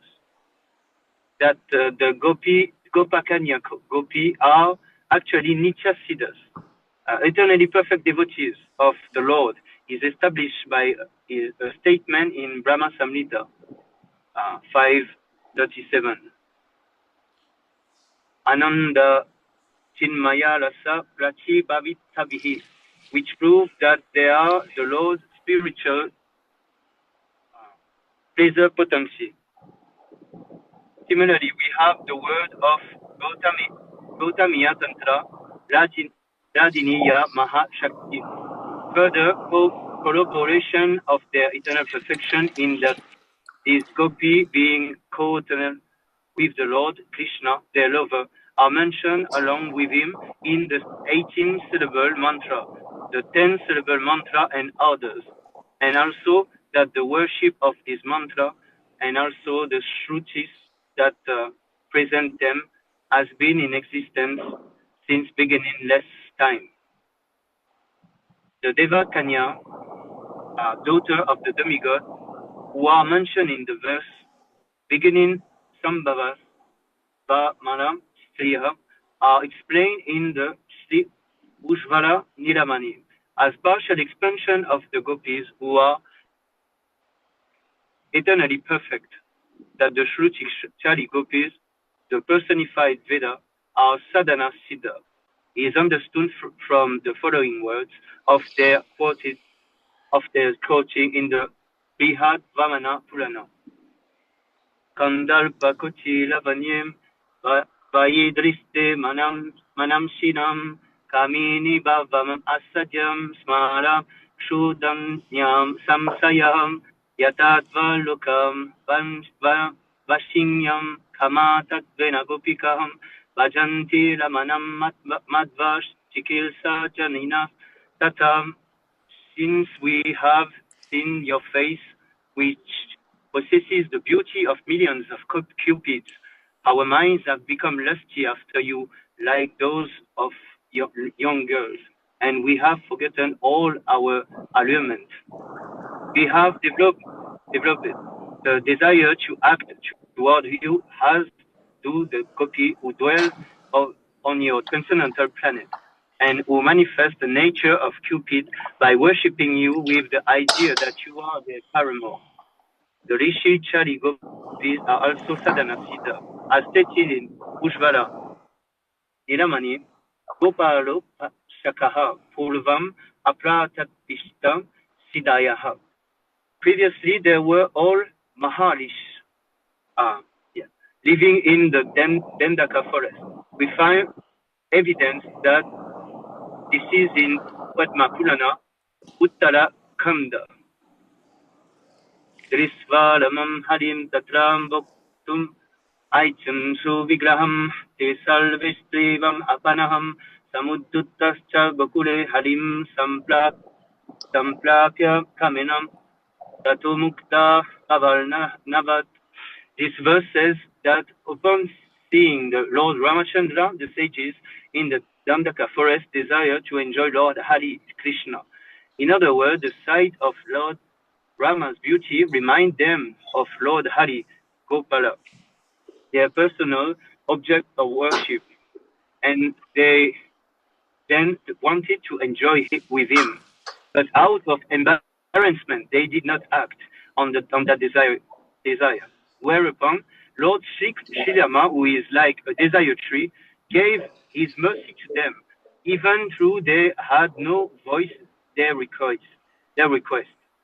Thus their desire was fulfilled, as stated by the word beginning te salve. By means of their lusty attraction, they became freed from the ocean of material existence, the cycle of birth and death, and coincidentally, they got the association of Hari in conjugal love. In the present verse of Bhagavatam, we understand that it was the gopi who had children who were kept forcibly at home. This fact is clear from verses yet to come. Matala Pitala Putra Bhagavatam 10, 29, 20. Yatpati Apatya Shulidam Anuvritir Anga Bhagavatam 10, 29, 32. And Pati Sutan Vaya Patri Pantavan Bhagavatam 10, 31, 16. In his comment on the 10th canto, Srila Kavi Kanapuna Goswami mentioned this fact. Without trying to repeat all these thoughts of this verse, we will give the gist of his purport. Upon seeing the personal form of Lord Ramachandra, the sages who were worshippers of Lord Gopala immediately became elevated to the nature platform of spontaneous devotion, automatically reaches the stage of firm faith, attraction, and attachment. But they had not yet completely freed themselves of all material contamination. Therefore, Shri Yuga Maya Devi arranged for them to take birth from the womb of gopis and become cowherd girls. By associating with the eternally perfect gopis, some of these new gopi fully manifest purva laga, loving attraction for Krishna, as soon as they reach puberty. This kind of attraction develop even before one meets the beloved. When this new gopi got the direct audience of Krishna and physically associate with him, all their remaining contamination became burned up, and they achieved the advanced stage of prema, sneha, and so on. Wow. Even though they were in the company of their cowherd husband, by the power of Yogamaya, the gopi remained insulated, I don't know, by sexual contact with them. Rather, they were situated in purely spiritual bodies that Krishna enjoyed. On the night they heard the sound of Krishna's flute, their husband tried to stop them, but by the merciful assistance of Yogamaya, the sadhana Sita Gopi were able to go forth to their beloved, together with the Nitya Sita Gopi. Other gopi, however, because of not getting the good fortune of associating with the Nitya Siddha gopi and other advanced gopi, had not achieved the stage of prema, and so their contamination was not completely burned away. They entered the company of their cowherd husband, and after sexual union with them, gave birth to children. But a short time later, even this gopi developed their purvaraga by hankering intensely for the physical association of Krishna. Hankering they acquired by associating with the advanced gopi, becoming worthy recipient of the mercy of the perfect gopi, they assume transcendental body with fit to be enjoyed by Krishna. And when Yogamaya failed to help them overcome their husband attempt to keep them from going out, they felt themselves cast into the worst calamity, viewing their husband, brother, father, and other family member as enemies. They came close to dying, just as other women might remember their mother or other relative at the time of death. This gopi remembered the sole friend of their very life, Krishna, as stated in present verse of Bhagavatam, beginning with the word enter. It is implied that those ladies were not able to exit because they were held back by their husbands, who were standing before them with stick in their hand, scolding them, as though these gopi were perpetually absorbed in love for Krishna. At that particular time, they meditate upon him and cry out within, alas, alas, oh, only friend of our life, oh, saint of artistic skill of Vrindavan forest, please let us become your girlfriends in some future life, because at this time we cannot see your lotus-like face with our eyes. So be it, we shall look upon you with our mind. Each of them lamenting to herself in this way, the gopis stood with their eyes shut and meditate deeply upon him. Wow, Jai Shri Prabhupada. Thank you very much. This is so nice. In detailed purport, huh? And some Yeah, devotees this is say that so nice. we should not read 10th canto, 11th canto, 12th canto because Prabhupada never translated. See how many nectars are here. Yeah, this is so nice, I Prabhu. was The hearing this purport because is incredible. this doubt was always within me. I was thinking that, see, if the gopis are actually from Goloka Vrindavan, what they're doing in Rama and Leela? Why did they go to Rama first of all? Why? Even if they want to come, they should come in Krishna Leela, right? what they are doing in Yes, Ramlila. Prabhu, yes. I was having this doubt long time. Then when I was hearing this purport, then I understood. Wow, no, different types of gopis. Even Prabhupada is saying in the purports, like even some of the gopis are not purified during that particular time. So they cannot participate in Rasalila. But later they got Yes. purified, then they went inside. But anyway, but in that context, we cannot think that they are jivas, normal jivas. But that is explained in the Yes. first. Just go up in the purport, the first paragraph. Uchal Nilamani, little down, little down, little down, little down, down, down, down, down, down, down, go down, go down, go down. See, Gopiyastu Sutayo, Nyaya, Rishi, Nya. See, that was Na Manushyaha Katanchana. Na Manushyaha. Na Manushya means, at any cost, they are not normal people. They are not normal human beings. Na Manushya. They may be sadhana siddhas, but they are not normal human beings. That they are into eating, sleeping, mating, defending, and sense gratification. No, no, they are all great personalities. But they are sadhana siddhas.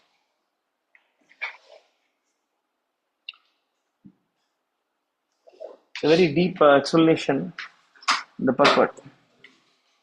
Yeah, and actually, Prabhu, it is said in the purport that some of them were not perfect, and they had to associate with those who are perfect. Just like it is said that we have to associate with pure devotees so that we can become perfect too.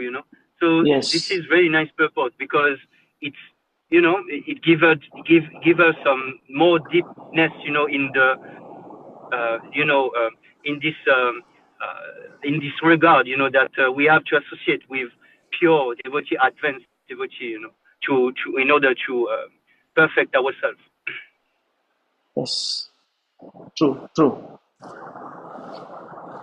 Okay then. So anything else? Any? Thank you, Prabhu, for sharing this. It's Hare very nice. Krishna. Welcome. So the gopis are also like, of course, not ordinary jivas, but they are also jivas, classified under jivas. You see, the point is like, we all have Purva Raga. The word Prabhupada in the purport is explained that Purva Raga. Purva Raga or Swarupa Siddhi. So we all are from spiritual world, no doubt about that. But in the spiritual world, there are two kind of, people. Some are Niti Siddhas, others are Sadhana Siddhas. So the Niti Siddha devotees, they don't fall down. But Sadhana Siddha devotees, they always fall down. But still, they are gopis in Vrindavan. That's why now Manushya, they are not normal people. Even they are sadhana siddhas, they are normal people. They are not normal people. If you want to know more about this, just go to 1033. Just go to the chapter view.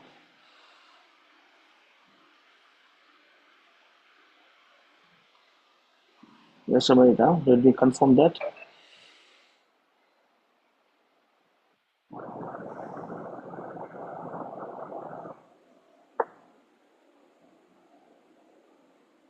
Not 1033. Yeah, 1032. 1032. Just read all the verses one by one. The beginning verses. Karti Prabhu. Yes, bro. Make it bigger slightly. Possible? Come. Yeah, it's okay. Okay. Now can see. Yeah. Text 1. Shukadeva Goswami said, O king, having I thus think you click it. Just go to the verse. Just go from there. Just click the verse 1. Yeah. Read this translation. Yes, bro. Shukadeva Goswami said, O king, having thus sung and spoken their hearts out in various charming ways, the gopis began to weep loudly. They were very eager to see Lord Krishna. Lord Krishna, a smile on his lotus face, appeared before the gopis, wearing a garland and a yellow garment. He directly appeared as one who can bewilder the mind of Cupid, who himself bewilders the minds of ordinary people. When the gopis saw that their dearmost Krishna had returned to them, they all stood up at once, and out of their affection for him, their eyes bloomed wide, as if the air of life had re entered their bodies. One gopi joyfully took Lord Krishna's hand between her folded palms, and another placed his arm, anointed with sandalwood paste, on her shoulder. Wow.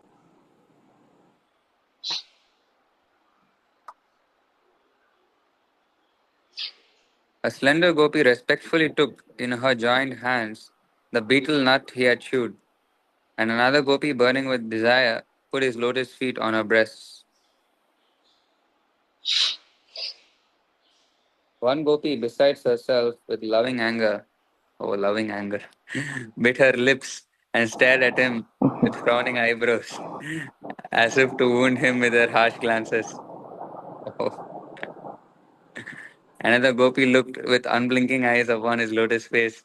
But even after deeply relishing its sweetness, she did not feel satisfied, just as mystic saints are never satisfied when meditating upon Lord's feet. Read the purport. The last was a very nice, like angrily looking purport. Srila Vishwanath Chakravarti Thakur explains that the analogy given here of saintly persons meditating upon the Lord's feet is only partially applicable, since the ecstasy of the gopis felt when Krishna came back was actually unparalleled. Srila Vishwanath Chakravarti also reveals that this particular gopi is the most fortunate of all, Srimati Radharani. Okay. So this particular gopi is Radharani. Oh, this Vishwanath gopi is Chakravarti Radharani, Thakur is said. it? Yes. Oh. Okay.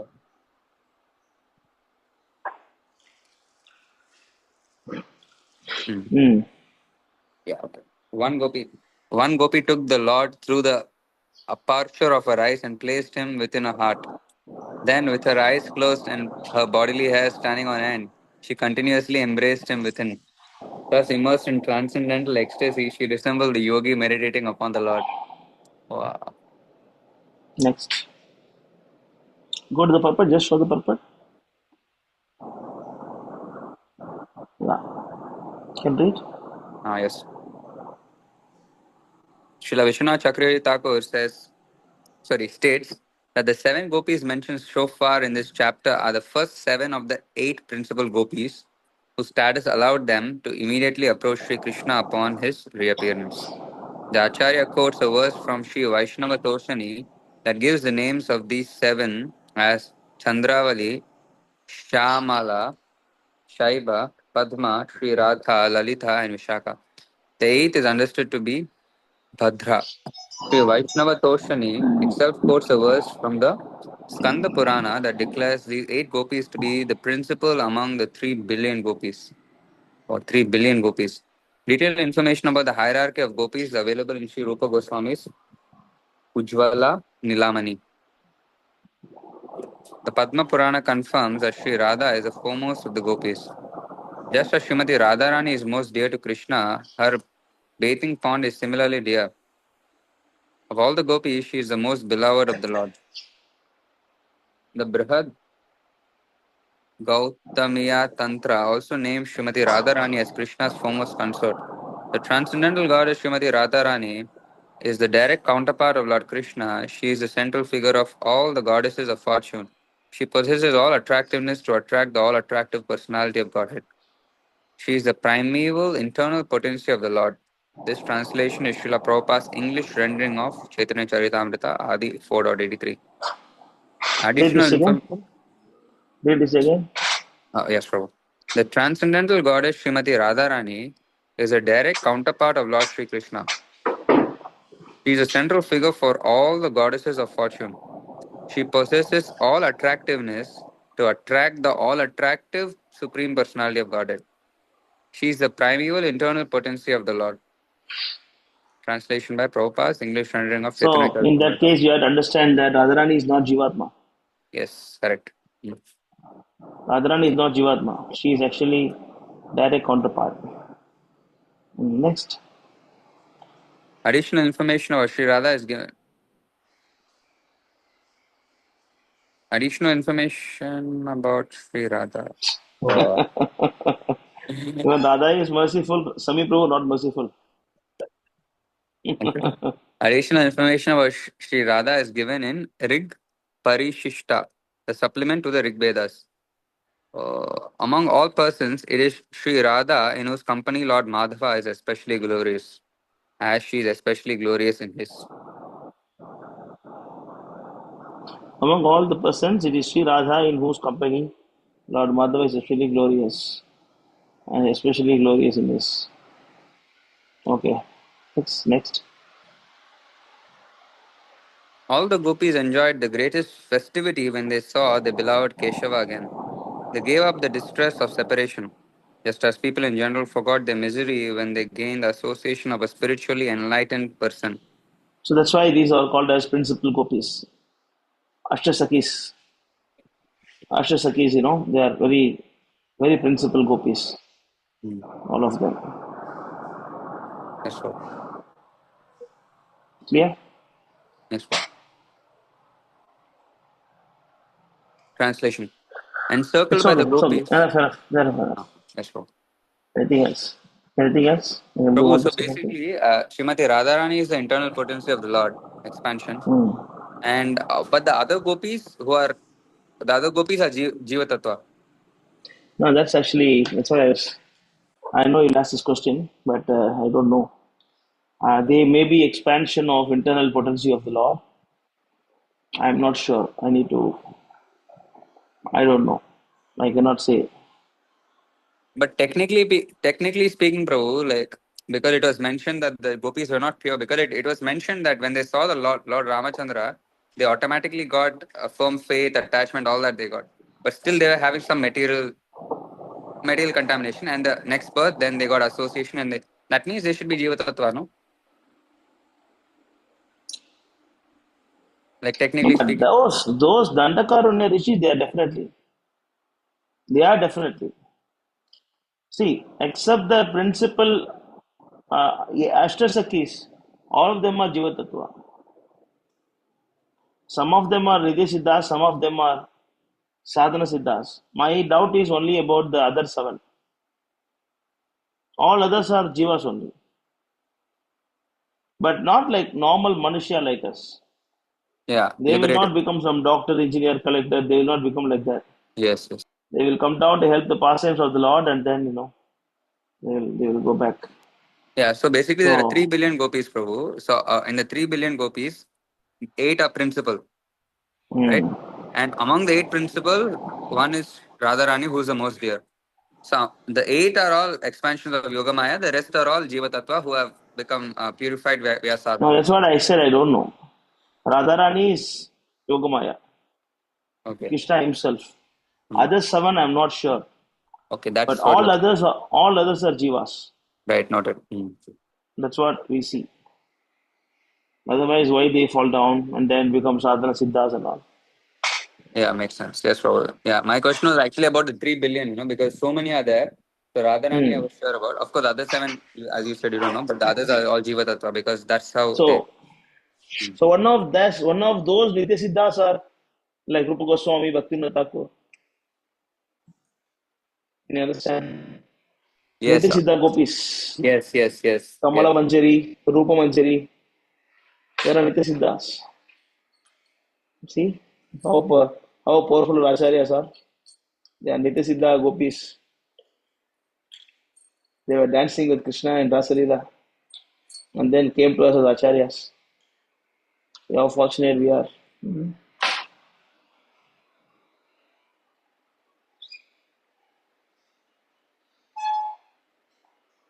Okay.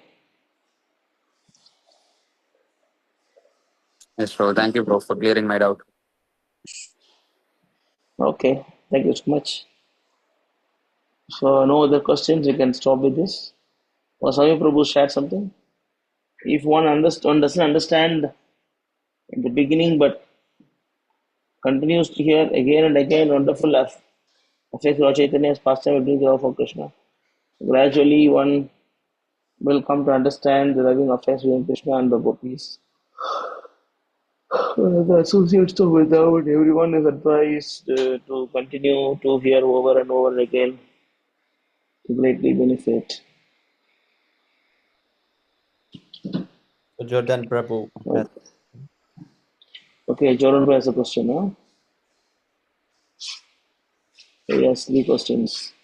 I heard about the Uddhava Gita. Is the same instruction Krishna gives in Bhagavatam? Yes. Uddhava Gita is a part of Bhagavatam. That specific part it's called as Uddhava Gita. And also the prayers of gopis, it's called as Gopi Gita. The prayers of flute is called as Venu Gita.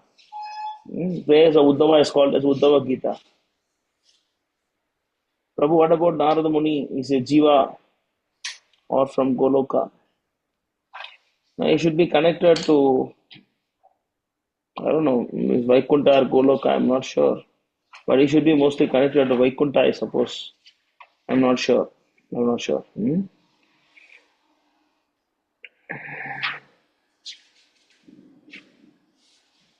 acharyas from Goloka Vrindavan? Of all our acharyas from Goloka Vrindavan. Our acharyas from Goloka Vrindavan. But for other sampradayas, maybe from Vaikuntas. Maybe Vaikuntas for other sampradaya.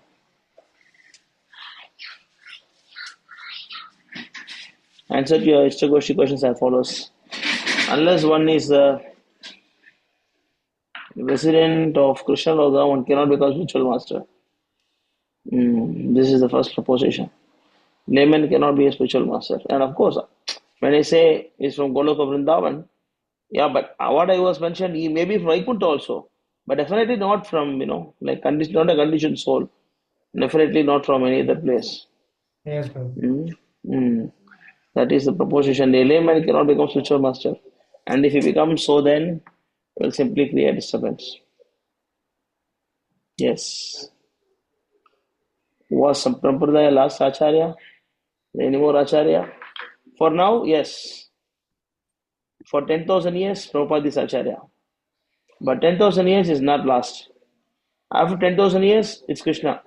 He will decide whether he wants new Acharya or he want to end the whole preachings, or the people are going to live as animals. We don't know. I think, see, he cannot be last Acharya. He cannot be last Acharya because this parampara must go on until the end of Kali Yuga. Even after 10,000 years, there will be parampara going on, and there will be devotees less in numbers, but they will still be there. So Prabhupada cannot be last Acharya, but he is the latest Acharya, and he is Acharya for 10,000 years. Until Prabhupada books available, he is Acharya. But after 10,000 years, his books won't be available. Then comes new Acharya. But as far as I've heard, after 10,000 years, there will be no more Krishna consciousness, I've heard. So how can there be Acharya? No, see, when you say no more, it's not like zero. But this Kali Yuga. Very minimal also, very minimal also called as no more. But otherwise, how is it possible that at the end of Kali Yuga, Kalki will retain the devotees and then he will destroy all the demons from where all the devotees came? Yes. Understand? Yes, Prabhu. From where the devotees came. Devotees are there, but they are very, very less in number. They are very less in number.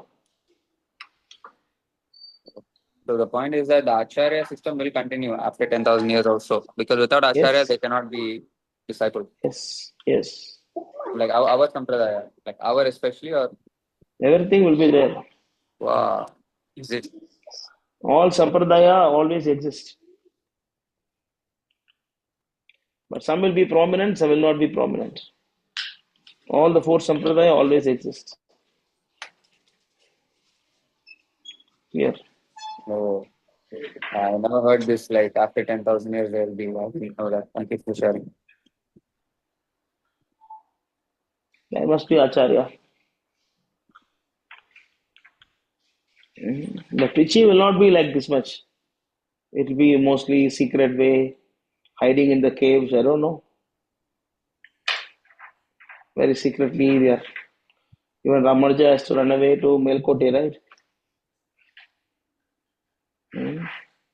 Maybe it will be like that. But Dharma Samstapana Taya is Krishna's job. That's not our job. So only Krishna can answer this question. But mostly with my logic, I can say that there must be Acharya. Otherwise, how can the devotees exist for, say, about 10,000 years? And then we have another 4 lakh, 22 lakh, 4 lakh, 22,000 years to go. Without parampara, how can the devotee survive for 4 lakh, 20,000 years? Not possible. There must be Acharya. But even now, even it's not like Prabhupada is the last guru. Our parampara will go through Siksha parampara. There will be Siksha gurus, there will be temple presidents, and then there will be authorities. So, physical guidance is very important. But he may not need to be a Diksha guru. Otherwise, he will become Sahaja. He will become Sahaja if you don't have physical association. Clear? Yes, Prabhu. Prabhu, just one more question, Prabhu. I hope I'm not taking much of your time. Actually, Prabhu, regarding the ISKCON situation right now, that I heard that there's so much internal problems happening inside ISKCON GVC and all. So I mean, I just heard. I mean, I don't remember exactly what you said, but long back, I don't know, 6 months back or something, I heard that you actually told that after 30, 40 years, ISKCON will come to a point where they have to kind of give two proposals. Either you follow the GBC, bogus GBC system, or you follow the Ritvik system, but the Bhakta can choose what he want to do. So can you just elaborate on that? If you look at the trend of ISKCON, they are slowly coming to Ritvik system. Oh. Slowly coming down because they are very strong in 1960s, 1970s. Every temple got so many Vyasasans. If Jayapataka Swami come to our temple, there will be Vyasasan should be prepared next to Prabhupada Asan. It will be prepared. And the Jayapataka Swami will come and sit next to Prabhupada like this and give blessings. If Radhanath Swami come, there should be 2 asanas. Kirtananda Swami come, there should be 3 asanas. The temple is small size, I don't know what you're going to do. Maybe they sit on stack wise, I don't know. Upper berth, lower berth, middle berth, I don't know what they're going to do. But that was a system that time. Every temple, that time, they were seated equal to Prabhupada. Then they have fallen down. All the zonal acharyas, some of them fell down. Then problem started. So then what happened? They understood that, not that these 11 are special. Because they thought that these 11 are acharyas of Gaudiya Math. Then they understood that, these 11 are not special because they also can fall down. So then what? Parampara must go on. Let's people choose. Then they added some more gurus. So that's the first deviation. Not deviation, that's the first dilution. They diluted it. The next stage, what they did was, in those days, used to have the guru's murti in the altar. Should have your spiritual master's murti in the altar. So, then after that, murti is replaced by a photo. After that, they said that photo you keep only for arati time. Other time you take back with your arati set. Then they say that your guru need not be a pure devotee. The guru doesn't take you to Krishna. Guru will just show you Prabhupada. If your guru fall down, then you choose other guru. So likewise, slowly they are diluting the position of guru. Now they're talking about second generation guru. They made Revati Nandan and all the Grastas as gurus also. Tirupati, right? Yeah, Tirupati Revati Nandan Prabhu. He is a Grasta, but he becomes second generation guru. It means, Gurujan Swami, yeah. So, I don't know. So, it means in Tirupati, only Revati Nandan will give initiation. It is something similar to zonal acharya system. They are bringing back zonal acharya system. That's a very good news for us. That's a very good news for us. They have no option to choose. So likewise, when after some time, when the Jayapataka Adanath Swami all the, like a famous gurus depart, then all actually people know better than you or me will become the gurus, right? They'll be sitting in the Vyasasan. You have to go and wash their feet, and they'll be watching some movies in the phone while you're doing milk abhishekam on the feet. They watch some movies. So that will be the position of guru. So with this kind of guru, they cannot run the global organization. So they should come. They cannot say they are wrong. They cannot say I'm wrong completely. They will come in the disguise of no, we want to accommodate all the Vaishnavas. So we also accept Ritik system. Because they cannot say they are wrong, then they will say this is also allowed here. There is no other option, Prabhu. There is no other option. Things will come back. But for that, we have to work hard now. We have to fight. We have to fight for Prabhupada now to show the potency of Prabhupada's movement. If we don't fight and then we water down and then we join ISKCON and then we say that Prabhu, I'm good Prabhupada follower only, but I'm inside ISKCON. I don't want to show outside because I will lose my service. I cannot get prasadam. I cannot fight. We cannot defeat ISKCON, and some bogus arguments. Just like Krishna Chaitanya Prabhu told the story, no? Like whoever put tilak despite of the warning, right? Yeah. He is rewarded.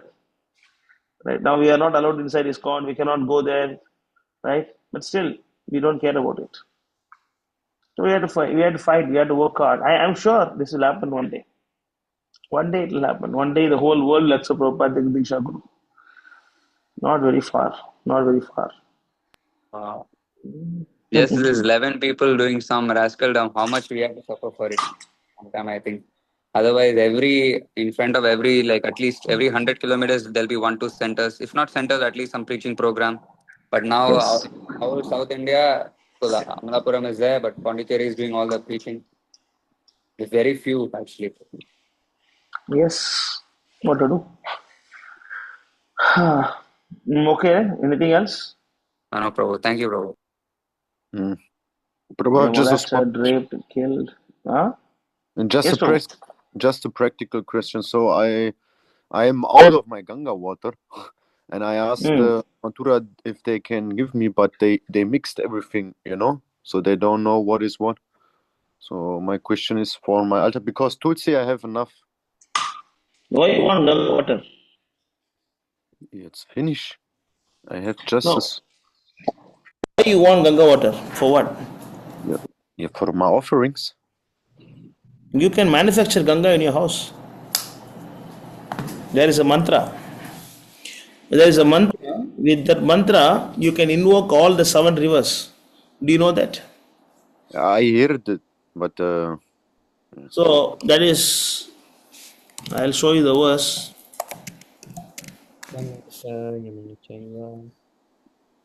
Even in our temple, we don't use any Ganga water. We just invoke the Ganga by mantra.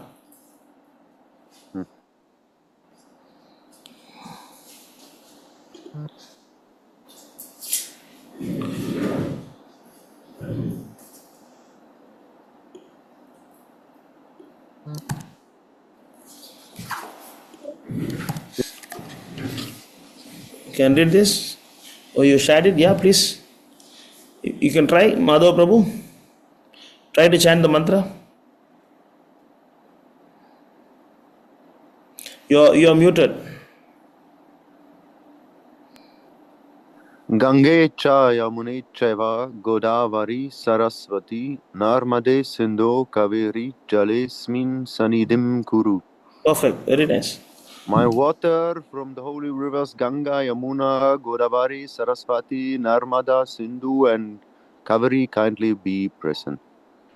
Now this mantra is just by right. You have to hold your Brahmin thread. You have to put your finger on the water and chant. But since you're not Brahmin initiated, you can just fold your hand and then you chant this mantra. And then you touch this water with this middle finger. With this, you can see like this. Yes. It's called Ankusa Mudra. I just put it on the water, but nail cannot touch the water. Nail cannot touch, only the bottom portion. And then you chant this mantra, it becomes pure. And this is actually water from Kumbh Mela. So we have all this water here. Yeah, I mean, You can just, this is enough. You chant this mantra. This mantra can bring all the waters. By mantra also we can invoke them. yeah, I know that there are the ones, but I just wanted to ask. It's okay that I can use it now because I Yes. don't have other options. Yes, that's a faith on the mantras. By this mantra, the rivers are entering the water. Because what has happened now? So many people they came here and they want to see all the traditions, you know. So because I go out daily book distribution and show them offering, so we make together Mangalarati, Gurarati, and read together. That's why I'm not so much on the phone because so many people sometimes came here because they wanted to learn more how we live. You know, they know the philosophy here, but the most of the devotees who come to our temple they don't know all the practices. So Mathurapati give them just small knowledge. So now they are so interested how you do this in ice cam in there and there because they see, you know, it's growing up more and more. So they are like, how it's possible that ice cam is growing up so fast and so something they have to make it good. So Okay. You chant this mantra, that's okay. Actually, no, you don't. It's not required that you should take the Ganga water. Not required. Just chant this mantra. It's okay.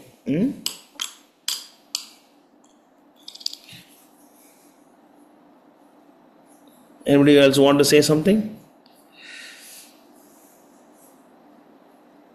Prabhu, when can I call you to receive the feedback for the Istagosthi? I also have a few points which I noted down. When can I call and tell you this? Tomorrow. What time, Prabhu? I don't know. Just message me. I'll tell you. Okay. My times are not fixed. Yes, Prabhu. But I'll call you when. What's your schedule tomorrow? I'm free, Prabhu. Anytime you can call. No college? No, Prabhu. Even in college also, actually, once you called me, I just told sir I have to go to bathroom and then I spoke. So anytime I'm free. Okay. Okay. So, yes, Prabhu. What's your college time tomorrow? No, tomorrow no college, Prabhu. Day after tomorrow exam. So study. Oh, Yes, you're Prabhu. studying nicely for the exam here. 4 hours. Yes, Prabhu. I am Okay. missing the devotees. I feel very depressed Hello? here. That's why. Hello. Vivek Prabhu is there. I think he's asking a question. Is it? He's talking to somebody. He's talking to somebody called hello. I don't know Sorry, who. Prabhu. Sorry, Prabhu. I don't know who is that My hello. I friend, don't. Prabhu, Just say my Hare friend, Prabhu. What that boy say? Hi, hello, Hare Krishna, bolo. Yes, Prabhu. My friend, I called just so I got out. I'm talking with them. Sorry, Prabhu. Oh, May 10, no? May 9. When you're June 10, when you're June coming, 19, Prabhu. June 19. June 19, same ended, Prabhu. After that, I will come. Before Jagannath Yatra. Are you coming for Narasimha Chaturthi? Yes, Prabhu, I'm planning, but I get initiation also there. Prabhu, I'm worrying about I'm in home. If I take initiation, how I can be there, Prabhu. They will in my family they will eat meat, and I will stay in home. There will be no cleanliness, When no. you take So later, I'm no problem. worrying. Take after come here. Okay, Prabhu. No problem. We have initiation ceremony here. And Madhav Prabhu, our temple, about six devotees are taking saffron dress, brahmachari dress. Haribol. Haribol.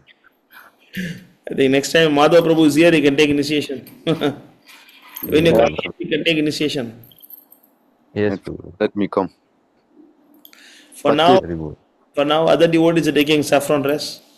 By the way, today is Rajahamsa Prabhu's birthday. Maybe you can wish him happy birthday in the group. You can wish. Okay, Prabhu. Yeah, you can wish. Yes, Prabhu. Okay. Okay, nothing else. We can stop here. Hare Krishna Prabhu. Dhanavad Pranam Deshra Prabhu. Hare Krishna, Dhanavad Pranam. Jai Prabhupada, how are you? I'm good, Prabhu. How are you, Prabhu? Good. Prabhu, you said about Jagannath, Baldev and Subhadra's drawing, right? I mean, how it should be in I mean, I should make in a wood or it should be in a normal, I mean, like I did before. Canvas printing, canvas drawing you can do? I can, Prabhu, but it takes time. I can do it, Prabhu. No problem. I can do it. You do canvas painting. We have time. We have time until June 20. June 20. Did I say May 20? June, May. You said May. no, June 20. Sorry. June. June, Okay. June 20. I mean, how, Prabhu, I mean, I thought it should be made up of wood and all. So I thought to ask you once. And I see the email. If you have any doubts, you message to Vishnupriya Mataji. She is Yeah. in touch. No If you, problem. if you don't get answer in that, you Mm. ask Vishnupriya Mataji. She will answer you better. Mm. Yes, I don't know properly. Yes, Prabhu. Just Prabhu, what information I got. Yeah. how to become more serious in Krishna consciousness, Prabhu? I'm not at all serious. If your drawing gets sold, if your drawing gets sold, you should give the profit to Singapore Pondicherry temple. Then you become serious. That's true, Prabhu. Sure. Okay, then you become serious. Okay, if you are giving to some other temple, you are not serious. Okay, Prabhu. Only Pondicherry.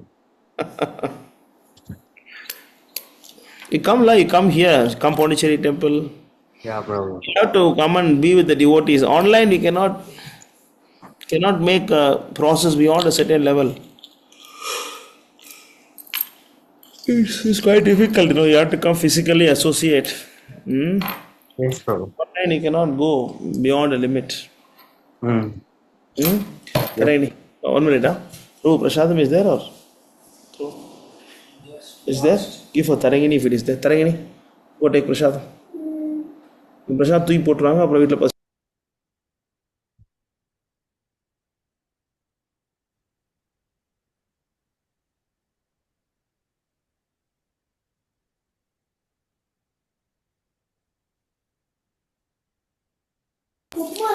Yes, Prabhu. Yeah, Prabhu, I mean, I'm trying to wake up morning, but I'm not able to do. I'm trying to chant attentively, but not able to do. Reading is going on, but only I'm not able to wake up fast as I used to before, like 4:30 I used to wake up. No, But you come here, you come here. yes, Prabhu, sure. You must come here. Not very far. Mm. Come here once, okay? Okay. In the Thursday, we have initiation ceremony here. You come and join, participate. Initiation means it's. I mean, I will ask my parents, Prabhu. Mostly they will say yes, because even my mother became a devotee. She's chanting, she's reading, she's making prasadam for God, meant Lord. Um, Further, I need to. Who is God? Sorry, Lord Who is that? Krishna, Prabhu. Krishna, okay. So, Okay. I will confirm it, Prabhu, from my parents regarding initiation. No, you are not coming. You are not taking initiation this time, but you come for the program. Okay, Prabhu. Okay. Yeah, initiation. We had to wait some more time. I thought. No, for you next time. Online initiation, I don't give very fast. Online, I don't give very fast. I need to observe. If they are physically here, it's okay. You just come to witness and give your blessings to all the devotees. I'm rascal, Prabhu. All blessings I can give. I'm not even humble to everyone. Even I talk nonsense with my mouth, like scolding and giving bad words. How hard blessings, Prabhu. I'm rascal number one, Prabhu. You come and join. Yes, Ashwa Chaturdashi, you can participate in that. Yeah, yes, Prabhu. Prabhu, I want to be the photographer, Prabhu. I want to take nice photos. Come. iPhone photos. They are doing some drama this year, but not possible because of this initiation program. They are discussing about doing some Nashima Chaturdashi drama. Let's see. Okay, so we stop here. That's all. Okay, Gandharad Shrimad. No, it's not Bhagavatam. Huh? Okay, I'm sorry. It's not Bhagavatam. I got it. Okay, then Vancha Kalpatarubhyascha fast.